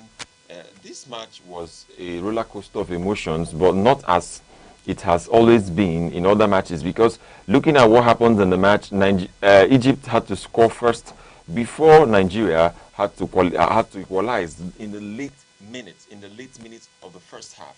Chidozie Awaziem scored by 43 at almost the end of first half. He scored by 3 minutes into the end of first half, and by the second half, Mustafa Mohamed scored the brace scored the second goal to make it a brace for Egypt. That match really gave us a ninch, or what we're expecting from the Super Eagles from the AFCON. Of course, the likes of Victor Osimhen and Mohamed Salah did not feature. They did not play the match because they were waiting. They just arrived, and they could not have started doing something already. They needed to stay to watch how the match is going, and there was a lot of things to bring them in. But Nigeria losing to Egypt, I don't know how much it can affect the morale of our players or whatever it could be, because that match was not easy. But we can say we are drawing the lessons, and we're moving on from that to prepare from 21st of this month, the AFCON that is coming up. So I want you to be around with me, hang around with me. A lot of information will be coming from the AFCON, and I really would tell you that you need to watch this AFCON. Of course, the cameras on the stadium are coming up. Things are happening. The match preparations are taking shape. Everything is taking a lot of shape over there in Morocco. And I want you to know that every team is ready. Just like we have Nigeria releasing their 28-man list, every other team who are going to play for AFCON has released theirs too. You have the Cameroon, you have all of them. It will be shown on the screen. We have the teams bringing out their players who will be featuring, who will be playing for them in the AFCON, in the upcoming AFCON that is coming up on 21st of December 2025. And going through the list, you will see the likes in Cameroon. You will see the likes of Mbumo, the Manchester United forward, the Manchester United winger, who came to Manchester United this season, making it to the list. Of course, we know that he will always make it to the list because he has been a great player for Manchester United. He has scored several goals for Manchester United this season, and we're looking up to him, seeing what he's doing, a way to do it at home, because he's really at home. Then we have the likes of Ahmad himself appearing on the list of Cote d'Ivoire. You say, why is he talking about Man United first? Just leave it for me. It's not because I love Man U, it's just because I'm telling you the AFCON preparations, how other teams have been, doing their thing to bring in their players, We have the likes of Mohamed Salah, who has just arrived to Egypt to feature in the match, but he was not given the privilege to play because he just came, so he needed to sit and watch the game. And that the same with our own Victor Osimhen, like I've told you before. So going through the list of the 28th man, sorry, not 28th man, our own is 28th man AFCON list. There's the one that everyone in Africa, the people that have released their list, every country in Africa are gearing up to show you what they can offer in the AFCON. And I want to tell you something. I want to tell you that it is good that what I'm seeing in this AFCON is not just a team who come into play. It's just Africa uniting again. Africa coming together to, show what they got, what they could do, what it means to be at the top. That's what I'm seeing right now. And it makes a lot of sense because when you go through the preparations that we have, especially in the Africans, especially in Africa as a whole, you will see that in the Gabon squad, we have the likes of Aubameyang. Aubameyang made it to the list. Aubameyang has been playing for Lyon over the time. When he's transferred from Arsenal, he went from Arsenal to making it to Lyon, and he has been performing. He has been playing well at the League One side of the world of the global soccer. You see Aubameyang on the list. You see him as one of the strikers on the list. Then we go to Cameroon. We are seeing Cameroon. We have the likes of Mbumo, like I've said before, have been trying to, show what he can do. Again, going back to that list, you can see the likes of Carlos Baleba. Yes, was he there? I saw. Yes, you see the likes of the Brighton's Carlos Baleba, the guy who when he stays with your number 4, when he stays in the midfield, I'm sure you cannot pass. But lately, he has been having some issues around his, will I say, around his life or whatever it is. But because of that, he has not been at the top of the game. He has not really been at the top of the game. And looking at that same list, Cote d'Ivoire list, you see Ahmad. Ahmad making it to the list. Ahmad is a Manchester United winger who most times, goes to score. He goes from the wing to score. And he has been a sensation so far. I'm sure that these guys that came from the English football will have a lot to bring to the table. They will have a lot to offer. They will really have a lot to offer. Seeing the list, you have Sebastian Hiller. Last time that Nigeria played with Cote d'Ivoire and on the African Cup of Nations, Nigeria played with Cote d'Ivoire. First of all, we had a draw in the first half. But the second half, Nigeria, Sebastian Hiller, this guy, I won't forget this guy. This guy had to score again. This guy scored Nigeria. And I'm looking up to seeing him playing at the top of his game. I used to think he was from Holland, Netherlands. But looking at him, I am seeing that he is from Ivory Coast. And going through the list, you also see one of the guys who has been making the Ibrahim Sangare. Ibrahim Sangare is a well-known name. You see Seko Fofana. You see Frank Kesse. Kesse that played for Barcelona. You see Frank Kesse making it to the list. Then you see their goalkeepers, Yahaya, Mohamed Kone, Alba McLafont, and you're going to see all those guys. And when you look at the Cote d'Ivoire list, the names are sounding like a French list. I don't know if you understand what I'm saying, but if you've been in the football world, you really see that in the Cote d'Ivoire list, the names are sounding like the French league guys. Someone like Dembele, you can see one or two people from Fana Sangare. All these guys are going to play a very good game. And looking at Sudan list, we have Sudan list already. We have Equatorial Guinea. Then we have Burkina Faso. Then we have Algeria. Algeria. I want to talk about Algeria a little because Algeria has has been one of the best teams in Africa after Egypt. As Algeria has been one of the best teams in Africa after Egypt. You have Riyad Mahrez. Riyad Mahrez has been, after he played for Manchester City, he went to the Saudi Arabian League, where he has been playing. So far, he has been making a lot of rounds in the game. And in this same list, we don't have Achraf Hakimi because, okay, do we have Achraf Hakimi? No, we don't have Achraf Hakimi because he was ruled out cause of injury. Let's see Tunisia. Let's see Tunisia. Tunisia, the list Tunisia. Okay, let's see Tunisia. Tunisia making it to the list. Yes. Okay, we have Tunisia. Yes, Tunisia. There's someone I'm looking forward to having on this list for real. I think I'm looking forward to having him on the list, but it's so sad that we are not going to have him because of injury. He had to sustain an injury which sidelined him from the team. And in that same list, you have the likes of Hannibal Mejbri, who played for Manchester United and who used to fight in the pitch. All we know him. No, I'm sorry. This is my own kind of way to make you understand these players. That these guys, they used to have some punches on the pitch, but in his time with Manchester United, he tried to get in the game, and he tried to get in the ball. All right, moving on from that list, we have our very own Angola. We have Angola. You know, Africa is united. Africa is not a divided continent. Africa is united, and we're always showing how much we love each other when we go to the AFCON, when we go to play at the AFCON. And Angola has their own squad ready.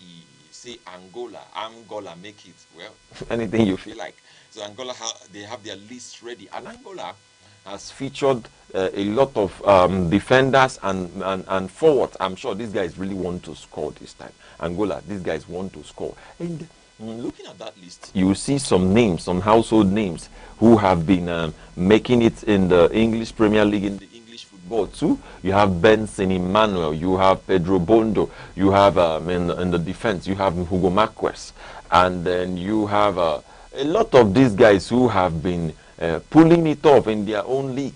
Let's go further to see what's happening in South Africa. Well, I'm sorry, South Africa always fields their home guys. They always would field their home guys. I've not seen anyone playing for South Africa at the national level who is not at home, unlike Nigeria, where you have all the people that are playing are all foreign-based players. So, for me, I feel like there's a problem a little because of the way we select our teams and the teams we all actually select. We see that South Africa has their only home-based players. They don't play. And when you watch their match, you will really enjoy their league because their league is part of the leagues that are topping it on the world football chart. One of the leagues that are topping the chart. And really, even our own Nwabali plays for Chivas United in South Africa. So them, their names are really awesome, I would say. But they have a lot to offer. And we're looking forward to these guys coming to do a lot of things in the AFCON. Then we have Egypt, the Pharaohs of Egypt, the people that played the Super Eagles yesterday in the friendly. Egypt won the Super Eagles yesterday, like I've told you before. We have the likes of the number one guy in Egypt. Guess who? I want you to guess who in a second. You know who the guy is? The Liverpool guy, Mo Salah. The striker, the winger, and everything you can talk about in Egypt, in Egyptian football. Mohamed Salah, then Mustafa Mohamed, the one who scored us yesterday, is on this list. I don't know what we are going to do. Then we have Osama Faisal, Omar Mamouche. Omar Mamouche is a Manchester City player, Manchester City forward. And since he came to Manchester City, he has been making rounds of a great game. And he has been playing very, very well. And we are expecting that Egypt will go a long way in the AFCON playing that will come up by 21st of this month. Now, moving on from that, we have a news that came from from NFF concerning the DR Congo match. The DR Congo people fielded ineligible players, and the spokesperson for NFF has written to FIFA to raise the matter, to make them understand, to see what really happened. And you know, DR Congo won us in a penalty shootout on that day by 5-4.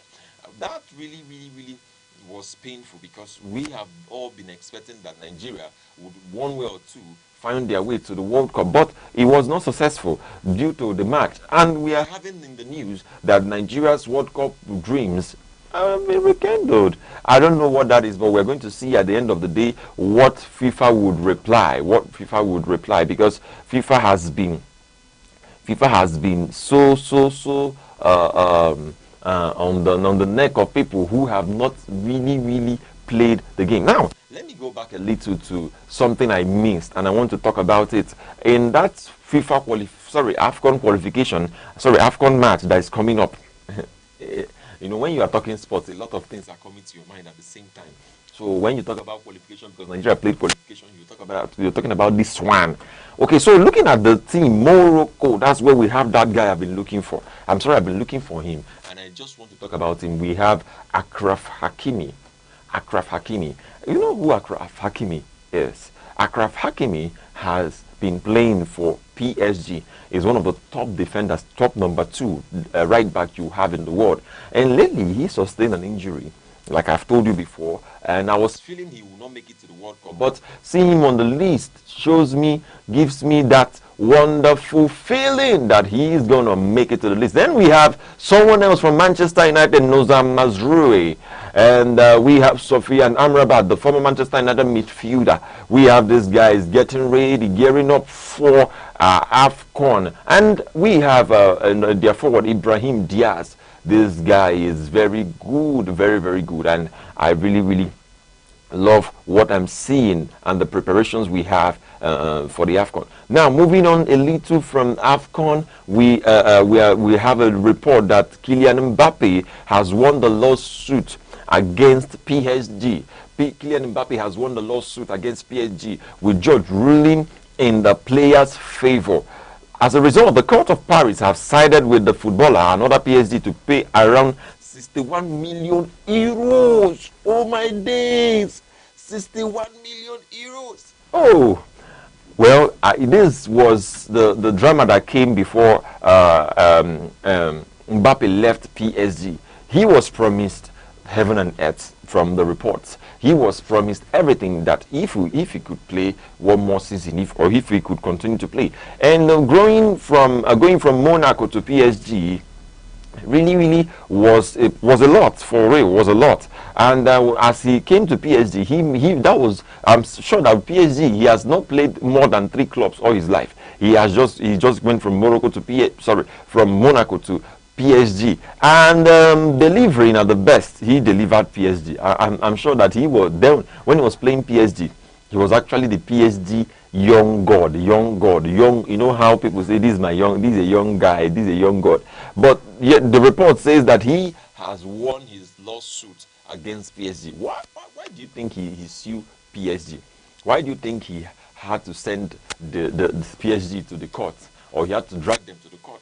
Maybe offers, things they promised that they did not fulfill, and few other things that they told him to do that he has done, that they did not respond. You know, I'm telling you that whatever you're doing in life, make sure you have a concrete agreement, especially in sports and in football and in other areas of your life. Make sure you have a concrete agreement, so that when people start doing what they should not do, and you are seeing that these guys have taken them to court. So even if you can take a football club to a court and you win them, that means I'm saying that you actually would win the cases in your life. It's not like I'm praying for you, but whatever you feel like it is, you can win. You can win. I'm trying to motivate you. That's the spirit of sportsmanship. You can win whatever you do. Now, moving on from that, we have Bruno Fernandes. A report about Bruno Fernandes. Bruno Fernandes has said that he nearly left Manchester United last season, that the entire team, the entire management was trying to push him away. They were trying to push him away because there were offers coming from Saudi Arabia, but he turned it down because he loved the team. He loved the team. He loved Manchester United. He said that he loved the team. And being a Manchester United captain, the current Manchester United captain, he has taken the team on his shoulders to several things which Manchester United he is always there to deliver. That's one thing I have seen about Bruno Fernandes. Bruno Fernandes has always been there to deliver us. And he said that Man United wanted me to leave last summer. I have that in my head. He's stuck in his head.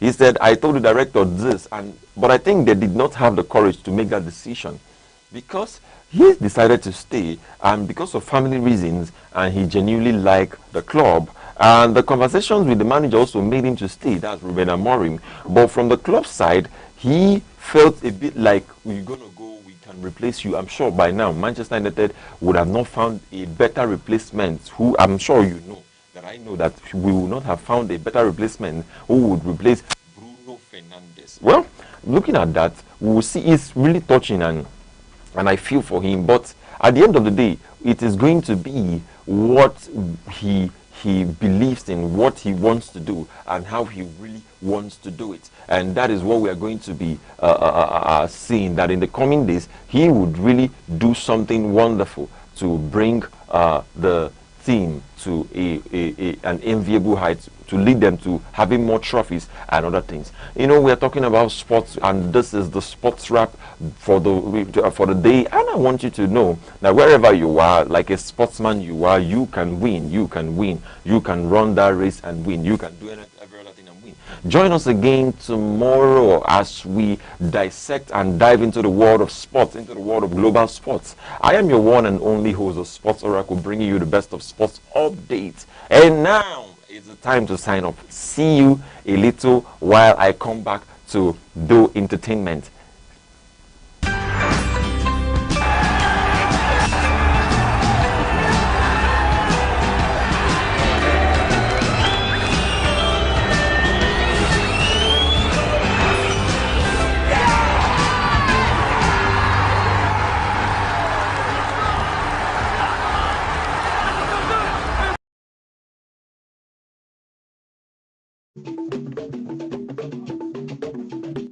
The Insight with Uche Osai.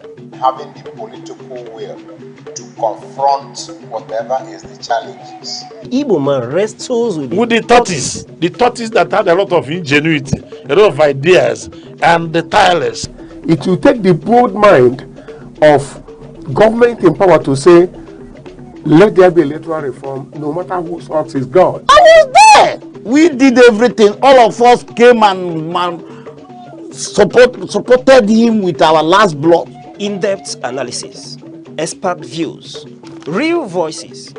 Uncover the stories shaping Nigeria today. Deep dive, honest, unfiltered, only on The Insight with Uche Osai on Aneke TV. Join us.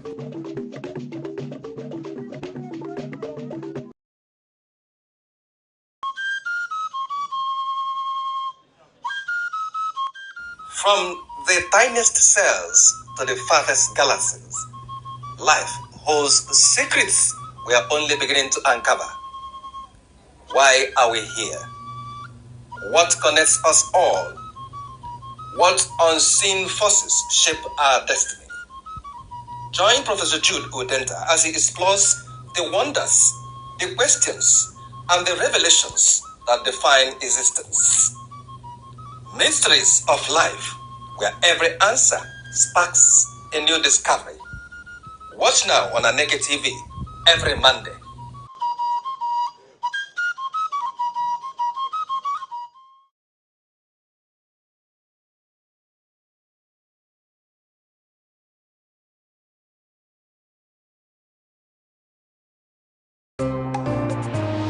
Join us on Arena, Aneke TV's premier current affairs program, where politics, development, and governance come alive Every Monday, Wednesday, and Friday, we host top professionals and thought leaders who speak their minds on issues shaping Nigeria and the world. It's inclusive, enriching, and absolutely captivating.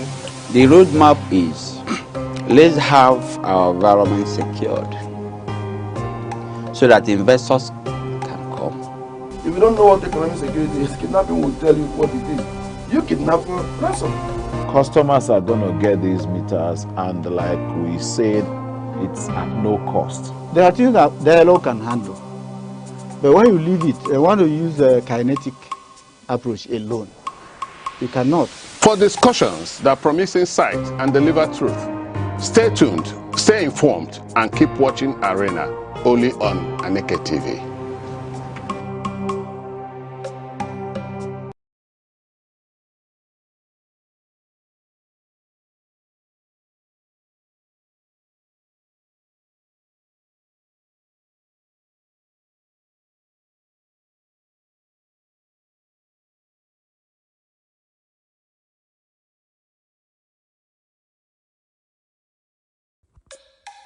Ebonyi State, the salt of the nation. Located in the heart of southeastern Nigeria, is a story of transformation, resilience, and pride. Created on October 1, 1996, by the administration of General Sani Abacha, the state was carved out from parts of Enugu and Abia states. Its capital, Abakaliki, has grown from a quiet provincial settlement into one of the most rapidly developing urban centers in the region. The name Ebonyi is derived from the Ebonyi River, while its slogan, the salt of the nation, reflects the state's historic salt deposits in Amachara and Uburu, which were once central to trade and local industry. These salt lakes stand as living symbols of self-reliance and the resourcefulness of the Ebonyi people. Culturally, Ebonyi is a proud custodian of Igbo heritage. The people are known for their strong communal spirit, creativity, and deep connection to their traditions. The New Yam Festival, Ogene music, Nkwa Umuaboho dance, and the colorful displays of masquerades all reflect the beauty and vibrancy of the state's cultural life. In villages across the land, poultry, weaving, and blacksmithing are still practiced, reminding visitors that in Ebonyi, the past lives side by side with modern aspirations. Blessed with rich soil and abundant natural resources, Ebonyi is a major producer of rice, yam, cassava, maize, and palm produce. The Abakaliki rice mill, one of the oldest in Nigeria, remains a symbol of the state's agricultural heritage and its determination to feed the nation. Beneath its soil lie deposits of limestone, lead, zinc, marble, and of course, salt, all pointing to vast opportunities for industrial growth and investment. Over the years, Ebonyi has produced remarkable men and women who have made their mark on the national stage. Dr. Sam Igu, the state's first civilian governor and the former Minister of Education. Chief Martin Elichi, an accomplished administrator. Senator Anyim Payo Sanim, a former Senate President and Secretary to the Government of the Federation, and Engineer David Umahi, a visionary leader and the current Minister of Works, all embody the drive and discipline that define the Ebonyi spirit. From education to public service, from entrepreneurship to civic leadership, Ebonians continue to excel and inspire a new, determined to shape a brighter future. The lessons from Ebonyi's story are clear. It teaches the power of vision, unity, and perseverance. It reminds us that no beginning is too humble and no dream too distant. Through hard work and community efforts, the people of Ebonyi have turned their challenges into opportunities, rewriting their destiny with faith and determination. Today, Ebonyi stands tall, a land of salt and substance, of culture and courage, of tradition and transformation. The salt of the nation continues to shine, seasoning the story of Nigeria with hope, progress, and pride.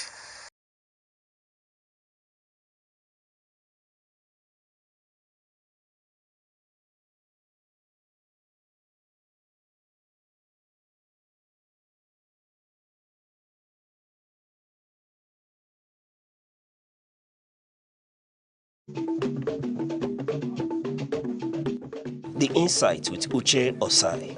Having the political will to confront whatever is the challenges. Igbo man wrestles with the tortoise that had a lot of ingenuity, a lot of ideas, and the tireless. It will take the bold mind of government in power to say, let there be electoral reform, no matter who sorts is God. I was there. We did everything. All of us came and supported him with our last blood. In-depth analysis, expert views, real voices, uncover the stories shaping Nigeria today.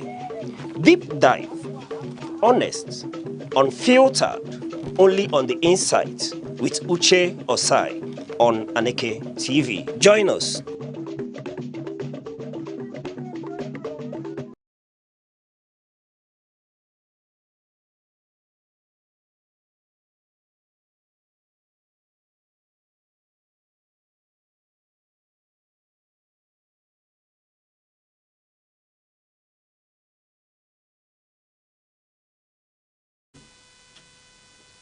All right, and welcome to entertainment show here on Aneke TV. I know you saw me before. Yes, we are doing entertainment too, and I want you to hang around and see what's happening. Well, it's your one and only commission of enjoyment. Wherever you are, just know what is around you. Pick it and drink, but don't drink. You understand? Doing this afternoon, I want you to know that we have a lot of information, a lot of tatafo gist where I want pass to you so that you will know what's in happen. In fact, you will know what's won't happen and waiting go still happen and waiting won't do. Well, don't worry. My car just enter somewhere and I make I just calm down. I just match break now. All right, I know that also you're having a good day. You are having a good day looking at your face, your beautiful faces. Obi de motor. But then what we do here at Aneke TV is to make your obioto to bring more obioto and open obioto.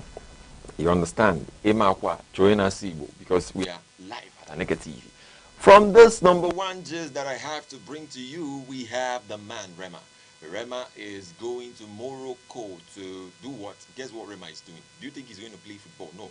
He is going there to headline the show, the opening of the African Cup of Nations ceremony.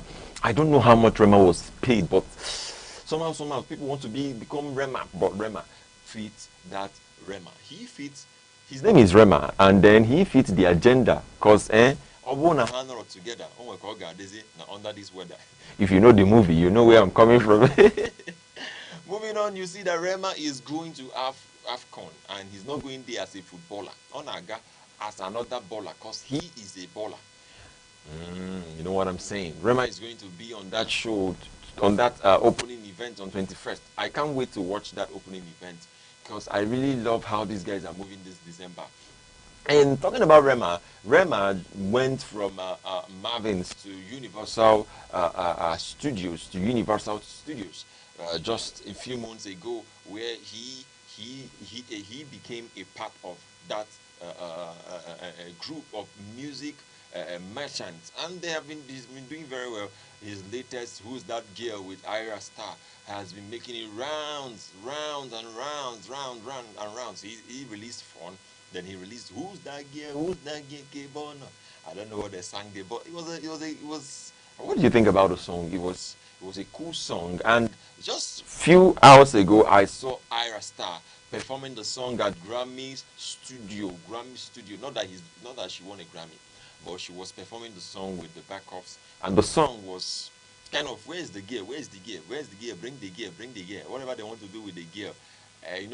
Ira Star used to claim that she's of course she is, from what she says she claims, but she claims she is the hottest girl, hottest personality of the whole entertainment industry.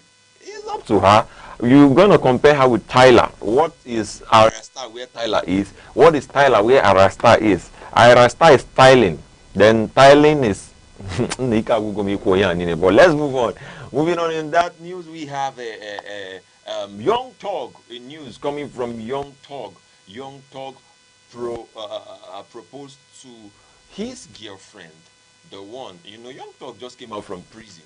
And I would have showed you the video really, but I said, let me just calm down, because the video was so kind of, I don't know what really happened there, but I love that he proposed to Maria the scientist, and on stage in his concert at Atlanta, you see a lot of people, I wanted to shade some people, but let me not shade them, because in shade India, because so many people are wishing, oh, I want to be proposed to in a very large pitch. But guess what?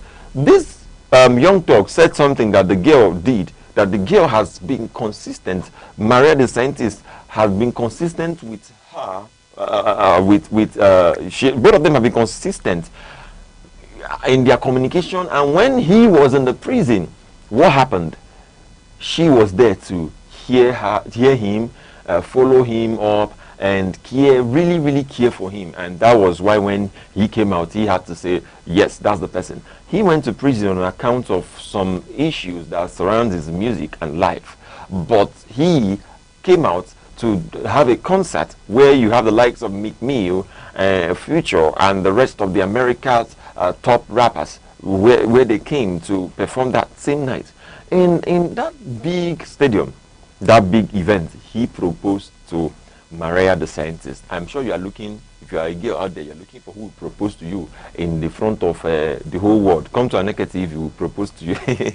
Not me that will propose to you, but we all of us in the wherever we are, we propose to you together at the same time. Now, moving on from that, we have one thing that is paining me. Let me tell you something. I don't want to talk about this, but I have to talk about it because this guy has been arrested. You know, when people are saying that they are headlining the move of young people, changing it, the move of young people having it, it's not that you have money that you have sense. I'm saying this. Like, that you have money does not mean you have sense. Because there are some things that, okay, let me share the story with you, first of all, before I tell you what I want to tell you, before I give you the news, what's in the happen right now. Someone told me 2 days ago that what happens to the rich happens to the poor. The same way the rich sleeps and snores, if the rich snores really, it's the same thing that happens to the poor. Now, you are thinking about that. You don't, and Sakinam came out yesterday, I believe before yesterday, where he said the same thing, that life is general everywhere. The same way people buy houses in Nigeria, that's the same way people buy houses in America, the same way people survive in Nigeria, the same way people survive in America, that there's no difference. And I used to say this, that when you are going to motivate people, motivate them to do that. If I were you, I would have stopped the live stream. And this leads me to the guy. I wanted to call him the man, but he's not my man for now. I guess this is more. You understand? Pella. I have a problem with Pella. Whatever his name is, Pella, I have a problem with him. He crashed his Benz just 3 days ago because of the issue he had with Jarvis. Look at this Benz is 400 million naira. And I saw the video where they were branding this Benz to tell you that wherever he is, that this is Fela. This Benz, he intentionally ran into a what's your problem, Noga? But let me move on, because I don't want to verse this afternoon, because I'm going to go CMM. Now, this guy, when he was driving this Benz, and he was on live stream, and the title of that live stream was R.I.P. R.I.P. Pella. So you want to die, and you are wearing seatbelt, Oga? Why don't you remove your seatbelt and crash the whole thing and enter water? Oh, you saw third main. You did not see third mainland bridge. Did you not see this one? Which one did you not see? It's not like I'm not excited or anything, but it's just that I'm feeling somehow about Pella. I'm just feeling somehow about him. And Lagos State government has arrested him even while he was hospitalized. He was arrested. He has been arrested. And that's so bad. That's so bad of that. That's really, really bad. Look at a fine man. Just because of relationship, this Benz, he bought it, and then he said many things when he got the Benz. But looking at him, we are seeing that Amaromi falls again. And the thing is just tiring me. I'm just very tired. I'm very, very tired about the matter. But what are we going to do? So at the end of the day, he is going to have rest. He is going to be fine. He's going to be all right. Nibanisi, he will be all right. He'll be all right. Will he be all right? Yes, he will be all right. Now, when you talk about life and talk about entertainment, you're talking about something that will outlive you.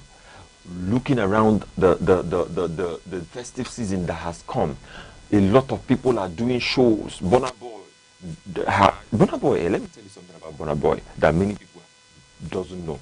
Burna Boy, I don't know any time he will ever do anything on the soil of Nigeria as a show. This guy, others were doing show. Wizkid just came back and he just hopped into a show at GTCO's end of the year party. Burna Boy traveled and has been doing his show wherever he is. I don't know what that could be, but I would really want you to know that there are artists you could say they can relate with you even though they're outside. And Burna Boy is one of them, because no matter the song he sings, he still has some things that he has set down to Africa, like his latest album, No Sign of Weakness, where he was talking about many things. That guy was just talking. He was just talking. He was talking about what happened between him and Abbey. I hope you guys know who Abbey is. He was talking about the thing that happened between him and this person. That he will not panic. That's his song. If anything happens to this person, he will not panic. No problem. But looking at that album, what do you think about No Sign of Weakness? Because he performed one of the songs while he was on the show yesterday. And just dragging that a little, others are coming home to perform. Others are doing homecoming. That guy is doing away going. Can you just help me and tell me what is going on? And that's on homecoming. Burna Boy, Nenu December. Just a few days ago, he was sick, very sick. But guess what? He said that he's going to be doing his show. And this December, he has started his show. Moving to his show. I'm not sure you can be at Burna Boy's show, because that guy is not doing shows in Nigeria. And he looks as if he's bigger than the whole of entertainment world. Well, we know who is bigger. You guys know who you're bigger. You know who you represent. Me, I don't have any representation. My own is to bring you as the Commissioner of Enjoyment in charge of this executive government. Yes, I am in charge of it. So what I do, forget that I don't have pot belly yet, but what I do is to share good things and share good tidings.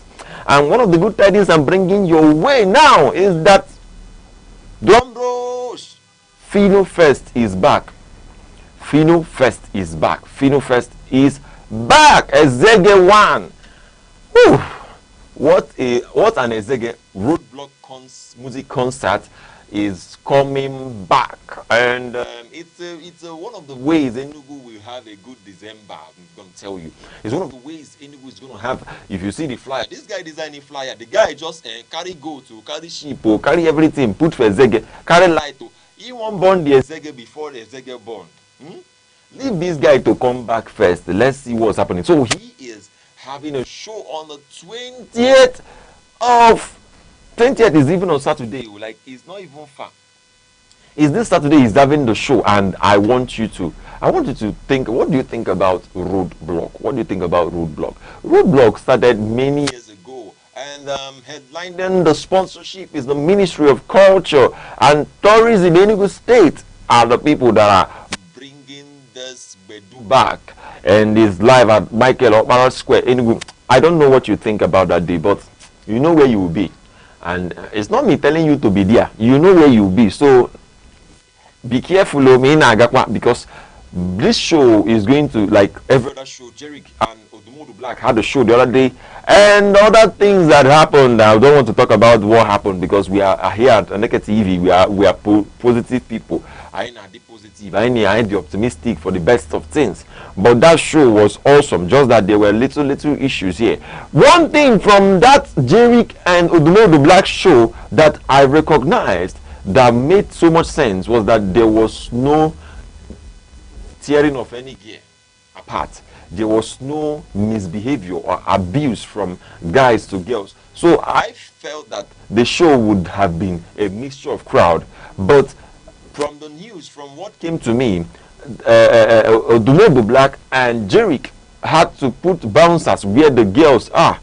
And that's so amazing. So that the guy, Ozuzu, Akopoziaya, Amazian, Agwozia, you know what they mean when they turn you with yam? And I warm mad when they turn oil with yam. You understand what it means? When they turn you like vegetable, you understand? Because a lot of things happen. People use that opportunity that this show is in the night and they want to do all the evil they have not done all their life. Well, I will not call some certain people because I don't know when they say their heart is very tight. Well, if your heart is very tight, come out because this one now give me Okpara Square. This one that is going to happen in Okpara Square. Roadblock is going to be one in a million, and I'm telling you that it is one of the shows that we're looking forward to have.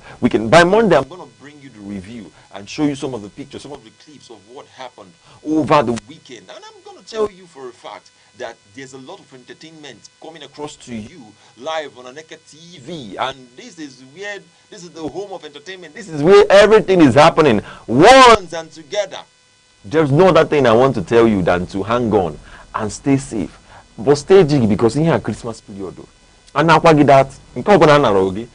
well if you collect their stuff, next time they will have it is just in the next minute. Next year, if we save.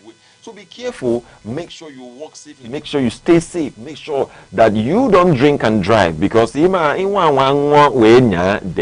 you know what it means. You will enter something like Pella did. So what do? Don't drink and drive. Make sure that even if you drink water, because in 1 minute and then water is good for your life. It is your one and only Commission of Enjoyment doing this on Aneke TV in the entertainment section. I want you to know that I have all it takes, and I brought it to you, and I'm bringing you more. Coming tomorrow, same time, same station. Hang on and be with me tomorrow as I bring it to you. For now, Cordesia, see you.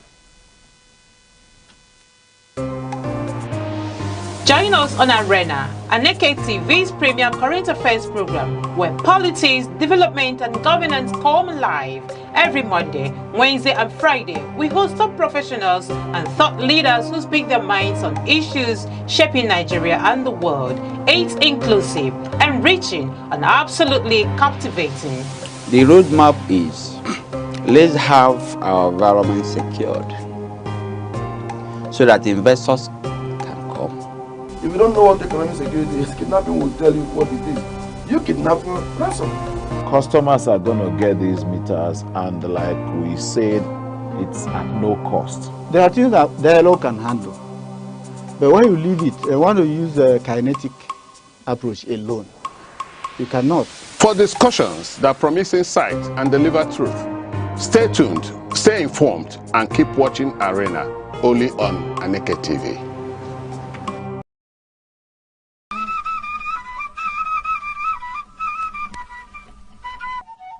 Culture is identity.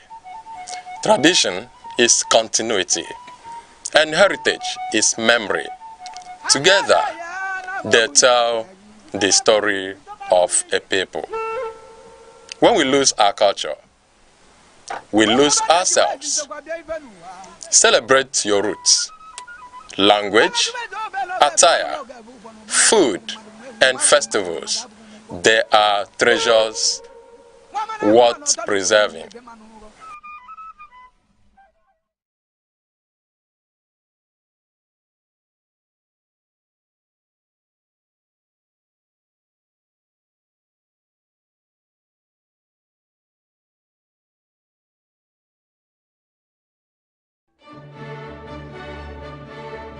Peace is not passive. It is built. It grows through tolerance, justice, and mutual respect. Without peace, development is a dream. We all play a role, from homes to nations, choosing peace in our actions and words can transform the world. Be a peacemaker. Abia State, nicknamed God's Own State, was created on August 27, 1991, from the old Imo State by the military administration of General Ibrahim Babangida.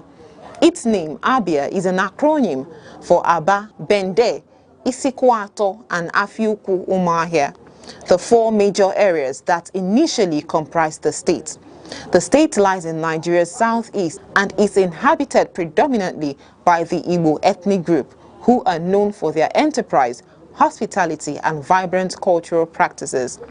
Before state creation, the region was part of the Eastern region and played notable roles in Nigeria's pre- and post-independence history.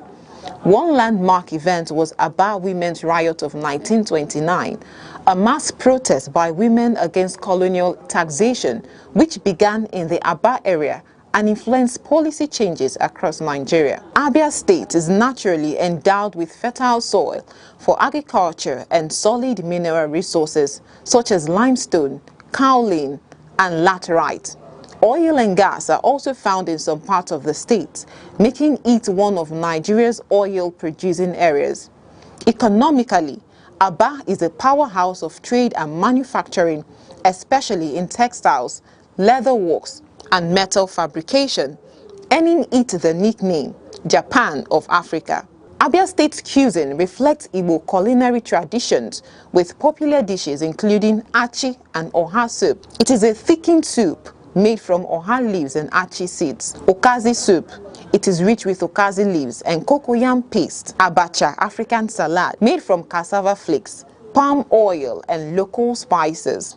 Ofe nsala, white soup, a light soup often cooked with fresh fish, beef, or chicken. Palm wine, a traditional beverage tapped fresh from raffia or oil palm trees. Abia State has different notable attractions, and they include National War Museum Umuahia, housing relics and weapons from the Nigerian Civil War.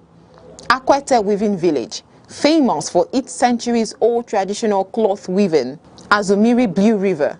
This is known for its clear blue waters and scenic beauty.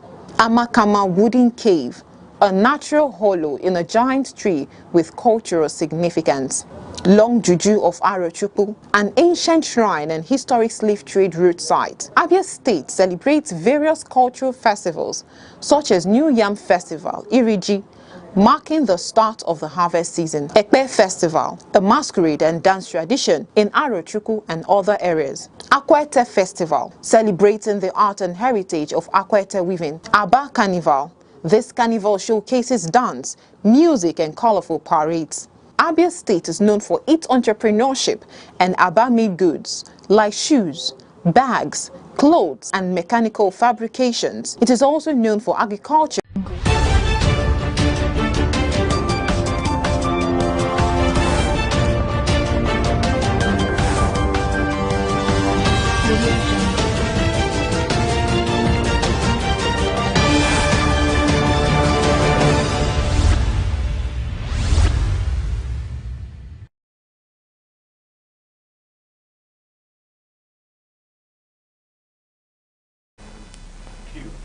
Good afternoon and welcome to news across the country on Aneke TV. I'm Deborah Wakaba. Glad to have you join us. Now moving over to the headlines. NLC civil society groups protest rising insecurity nationwide. Federal government vows to end multiple taxation for low-income earners. Benue Governor earlier orders resignation of ambitious cabinet appointees. Governor Tiasho's tricycle operators as electric bus program rolls out. Zamfara emerges best in Northwest for primary health care delivery. And now to the details of the news.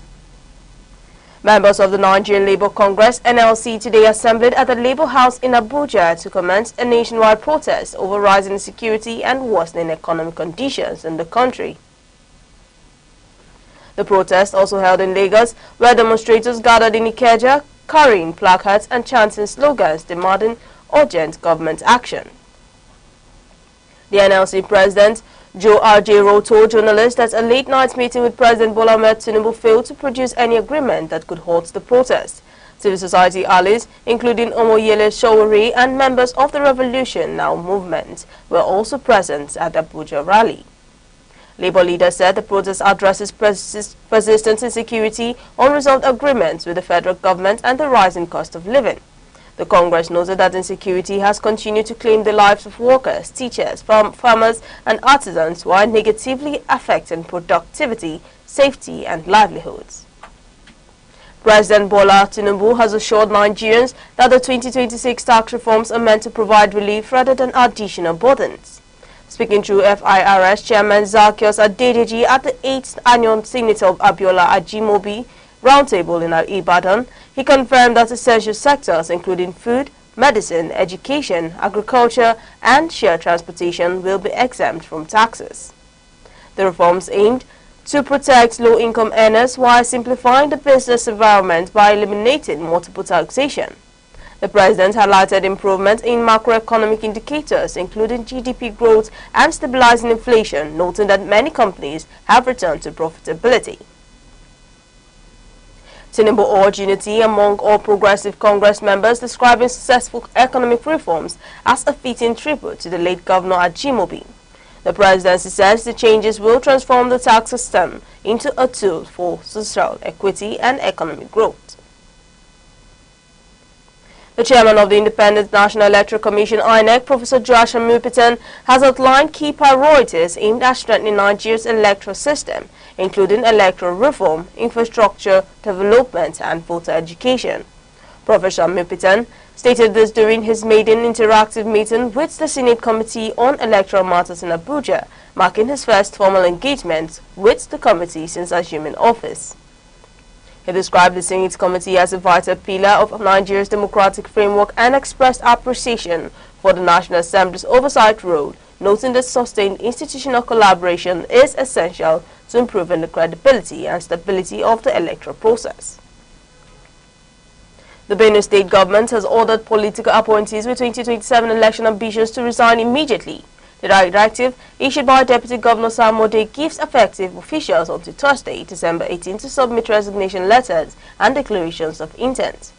The government says the move is necessary to maintain focus on ongoing development projects and prevent campaign distractions within the cabinet.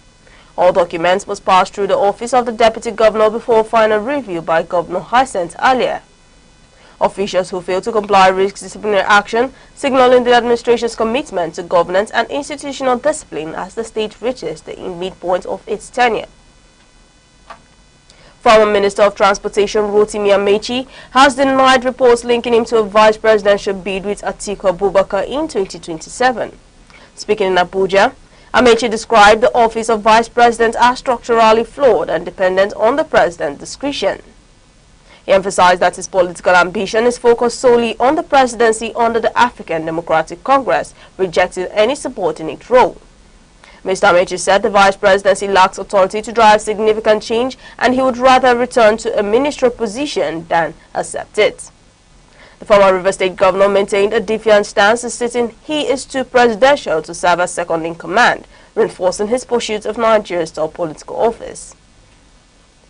The Inspector General of Police, Kayode Betokun, has reaffirmed the commitment of the Nigerian police force to a zero-tolerance policy against extortion, harassment and abuse of authority in the enforcement of the vehicle tinted glass permit policy. In a statement on Wednesday, the force public relations officer CSP Benjamin Hudeyin said the police will fully comply with all valid court orders and will not take any action that undermines ongoing judicial proceedings on the matter. The police leadership, however, cautioned against generalizing isolated cases of misconduct, stressing that any officer found culpable will face appropriate disciplinary measures in line with established procedures. Anambra State government has launched a crackdown on land speculators and environmental offenders following its 25th Executive Council meeting.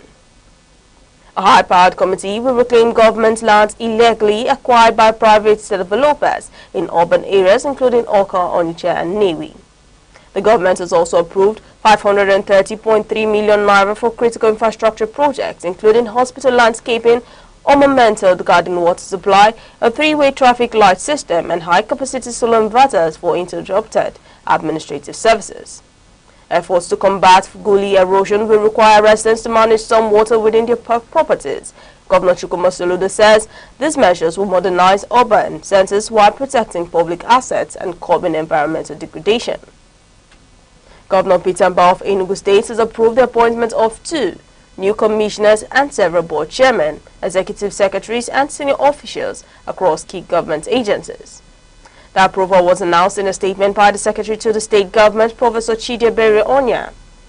Those appointed as Commissioner Designate are Osinachi Najieze and Dr. Charles Egumbe, while other appointments include heads of NCDA, the State Scholarship and Education Loans Board, ESWOMA, Entraco, and Enugu Air, among others. Governor Mbah also approved the reconstitution of the governing board of the Enugu State Universal Basic Education Board and new appointments into the Post-Primary Schools Management Board. The commissioners designate have been forwarded to the State House of Assembly for confirmation, while other appointments take immediate effect. You're watching Aneke TV News across the country. Remember, you can follow us on Facebook, X, Instagram, TikTok, and YouTube, all at Aneke TV. Now, a quick reminder of major developments in the news. Ajero show a rally demonstration against insecurity.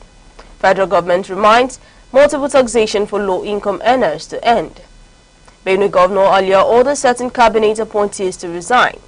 And coming up shortly, Governor Oti reassures tricycle operators amid electric bus plunge.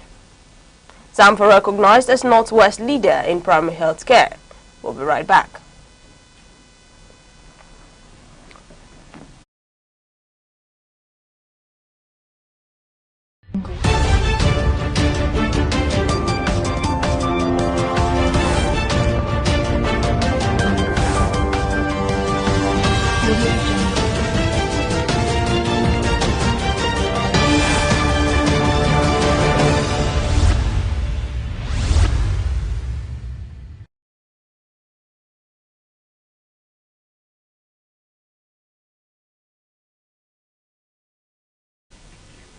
Welcome back. The Abia State government has assured tricycle operators that the introduction of electric buses is not a threat to their livelihoods. The Commissioner for Transport, Chimezi Okebu, said the new eco-friendly buses are meant to complement, not replace, existing services. Governor Alex Oti recognizes the economic role of keke riders and is committed to protecting their space. Operators were urged to prioritize safety and professionalism, avoid alcoholism, and remain vigilant about security while benefiting from improved road networks. ASTOPU Chairman Victor Azubike rewarded 164 operators who returned lost items to passengers, highlighting integrity in the sector. The government emphasized that modernization of transport will coexist with tricycle services, ensuring that operators continue to play a vital role in Abia's economy. Zamfara State has emerged the best performing state in the Northwest Zone at the Primary Healthcare Leadership Challenge. The award ceremony at the Bola Ahmed Tinubu International Conference Center included a $500,000 prize to enhance health services. Governor Dauda Lawal had previously declared a state of emergency in healthcare, which contributed to his recognition. The award, a partnership with the Bill and Melinda Gates Foundation, Dangote Foundation, UNICEF, and NPHCDA, recognized Zamfara's commitment to sustainable healthcare and quality service delivery despite geographical challenges.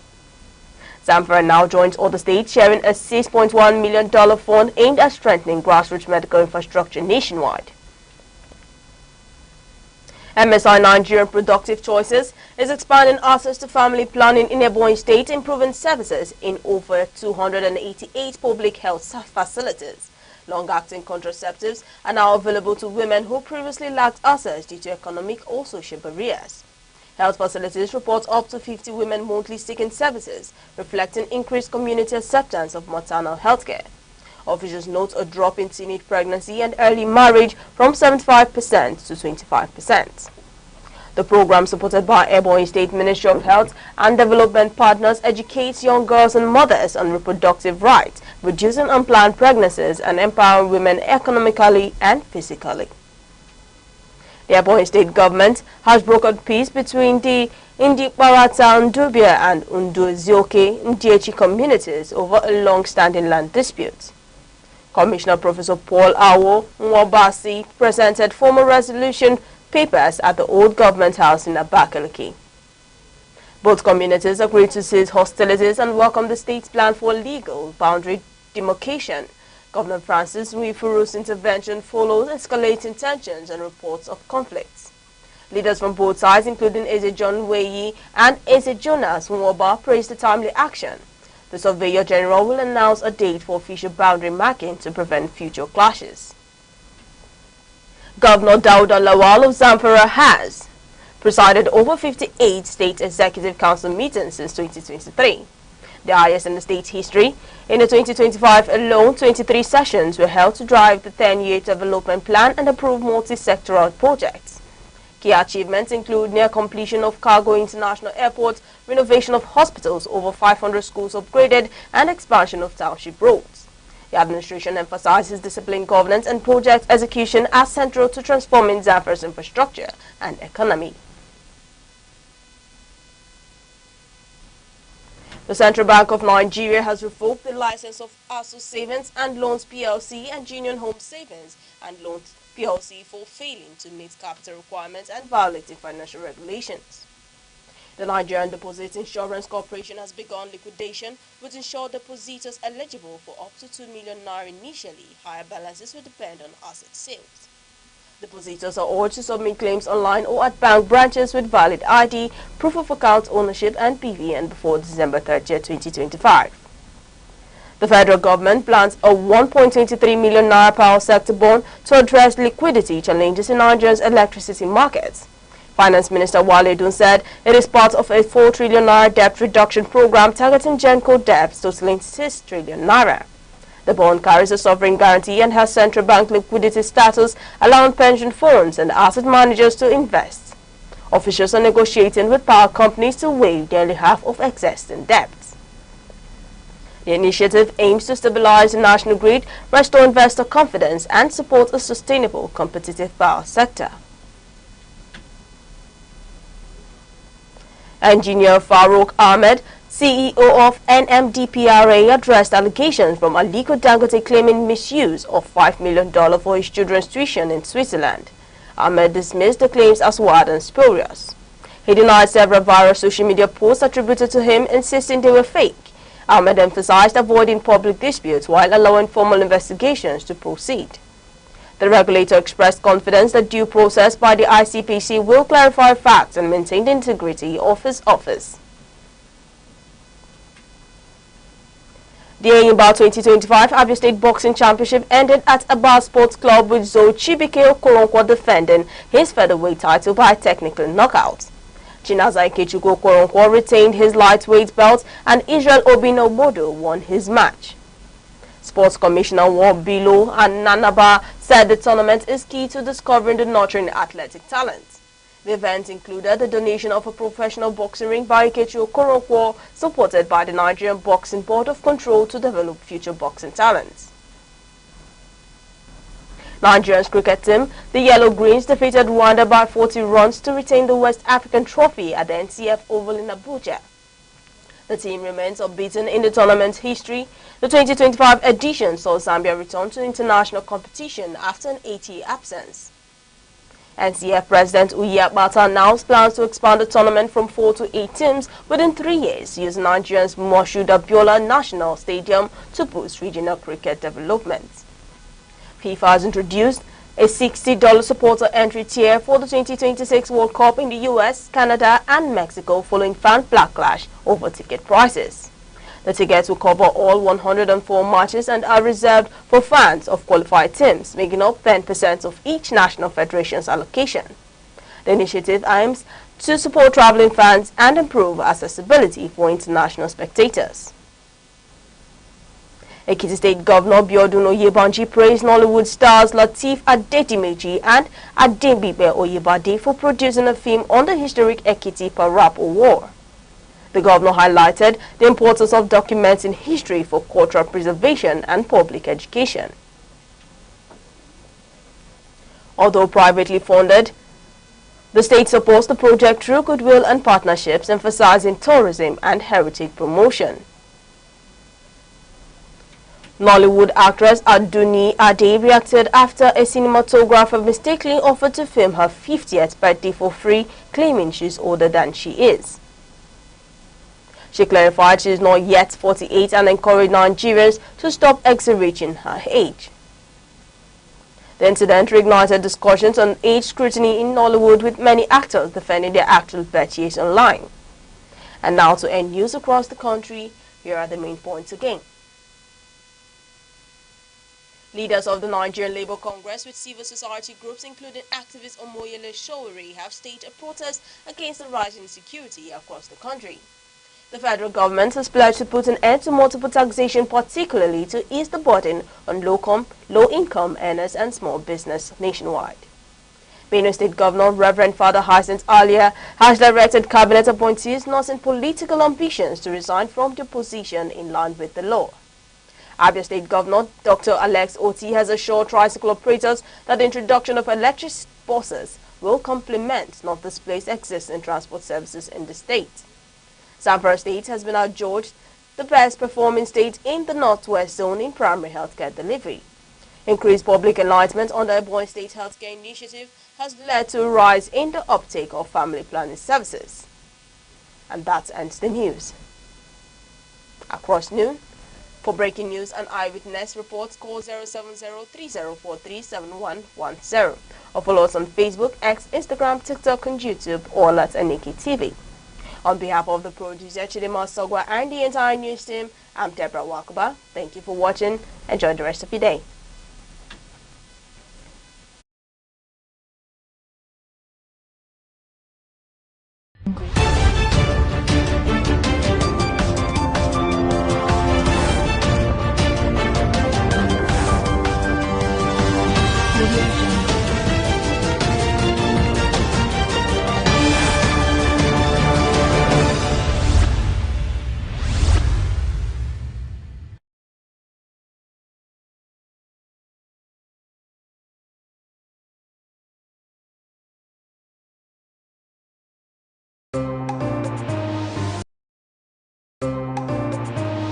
Join us on Arena, Aneke TV's premium current affairs program, where politics, development and governance come alive. Every Monday, Wednesday and Friday, we host top professionals and thought leaders who speak their minds on issues shaping Nigeria and the world. It's inclusive, enriching and absolutely captivating. The roadmap is, let's have our environment secured so that investors can come. If you don't know what economic security is, kidnapping will tell you what it is. You kidnapping, ransom. Customers are going to get these meters, and like we said, it's at no cost. There are things that dialogue can handle. But when you leave it, and want to use a kinetic approach alone, you cannot. For discussions that promise insight and deliver truth, stay tuned, stay informed, and keep watching Arena only on Aneke TV.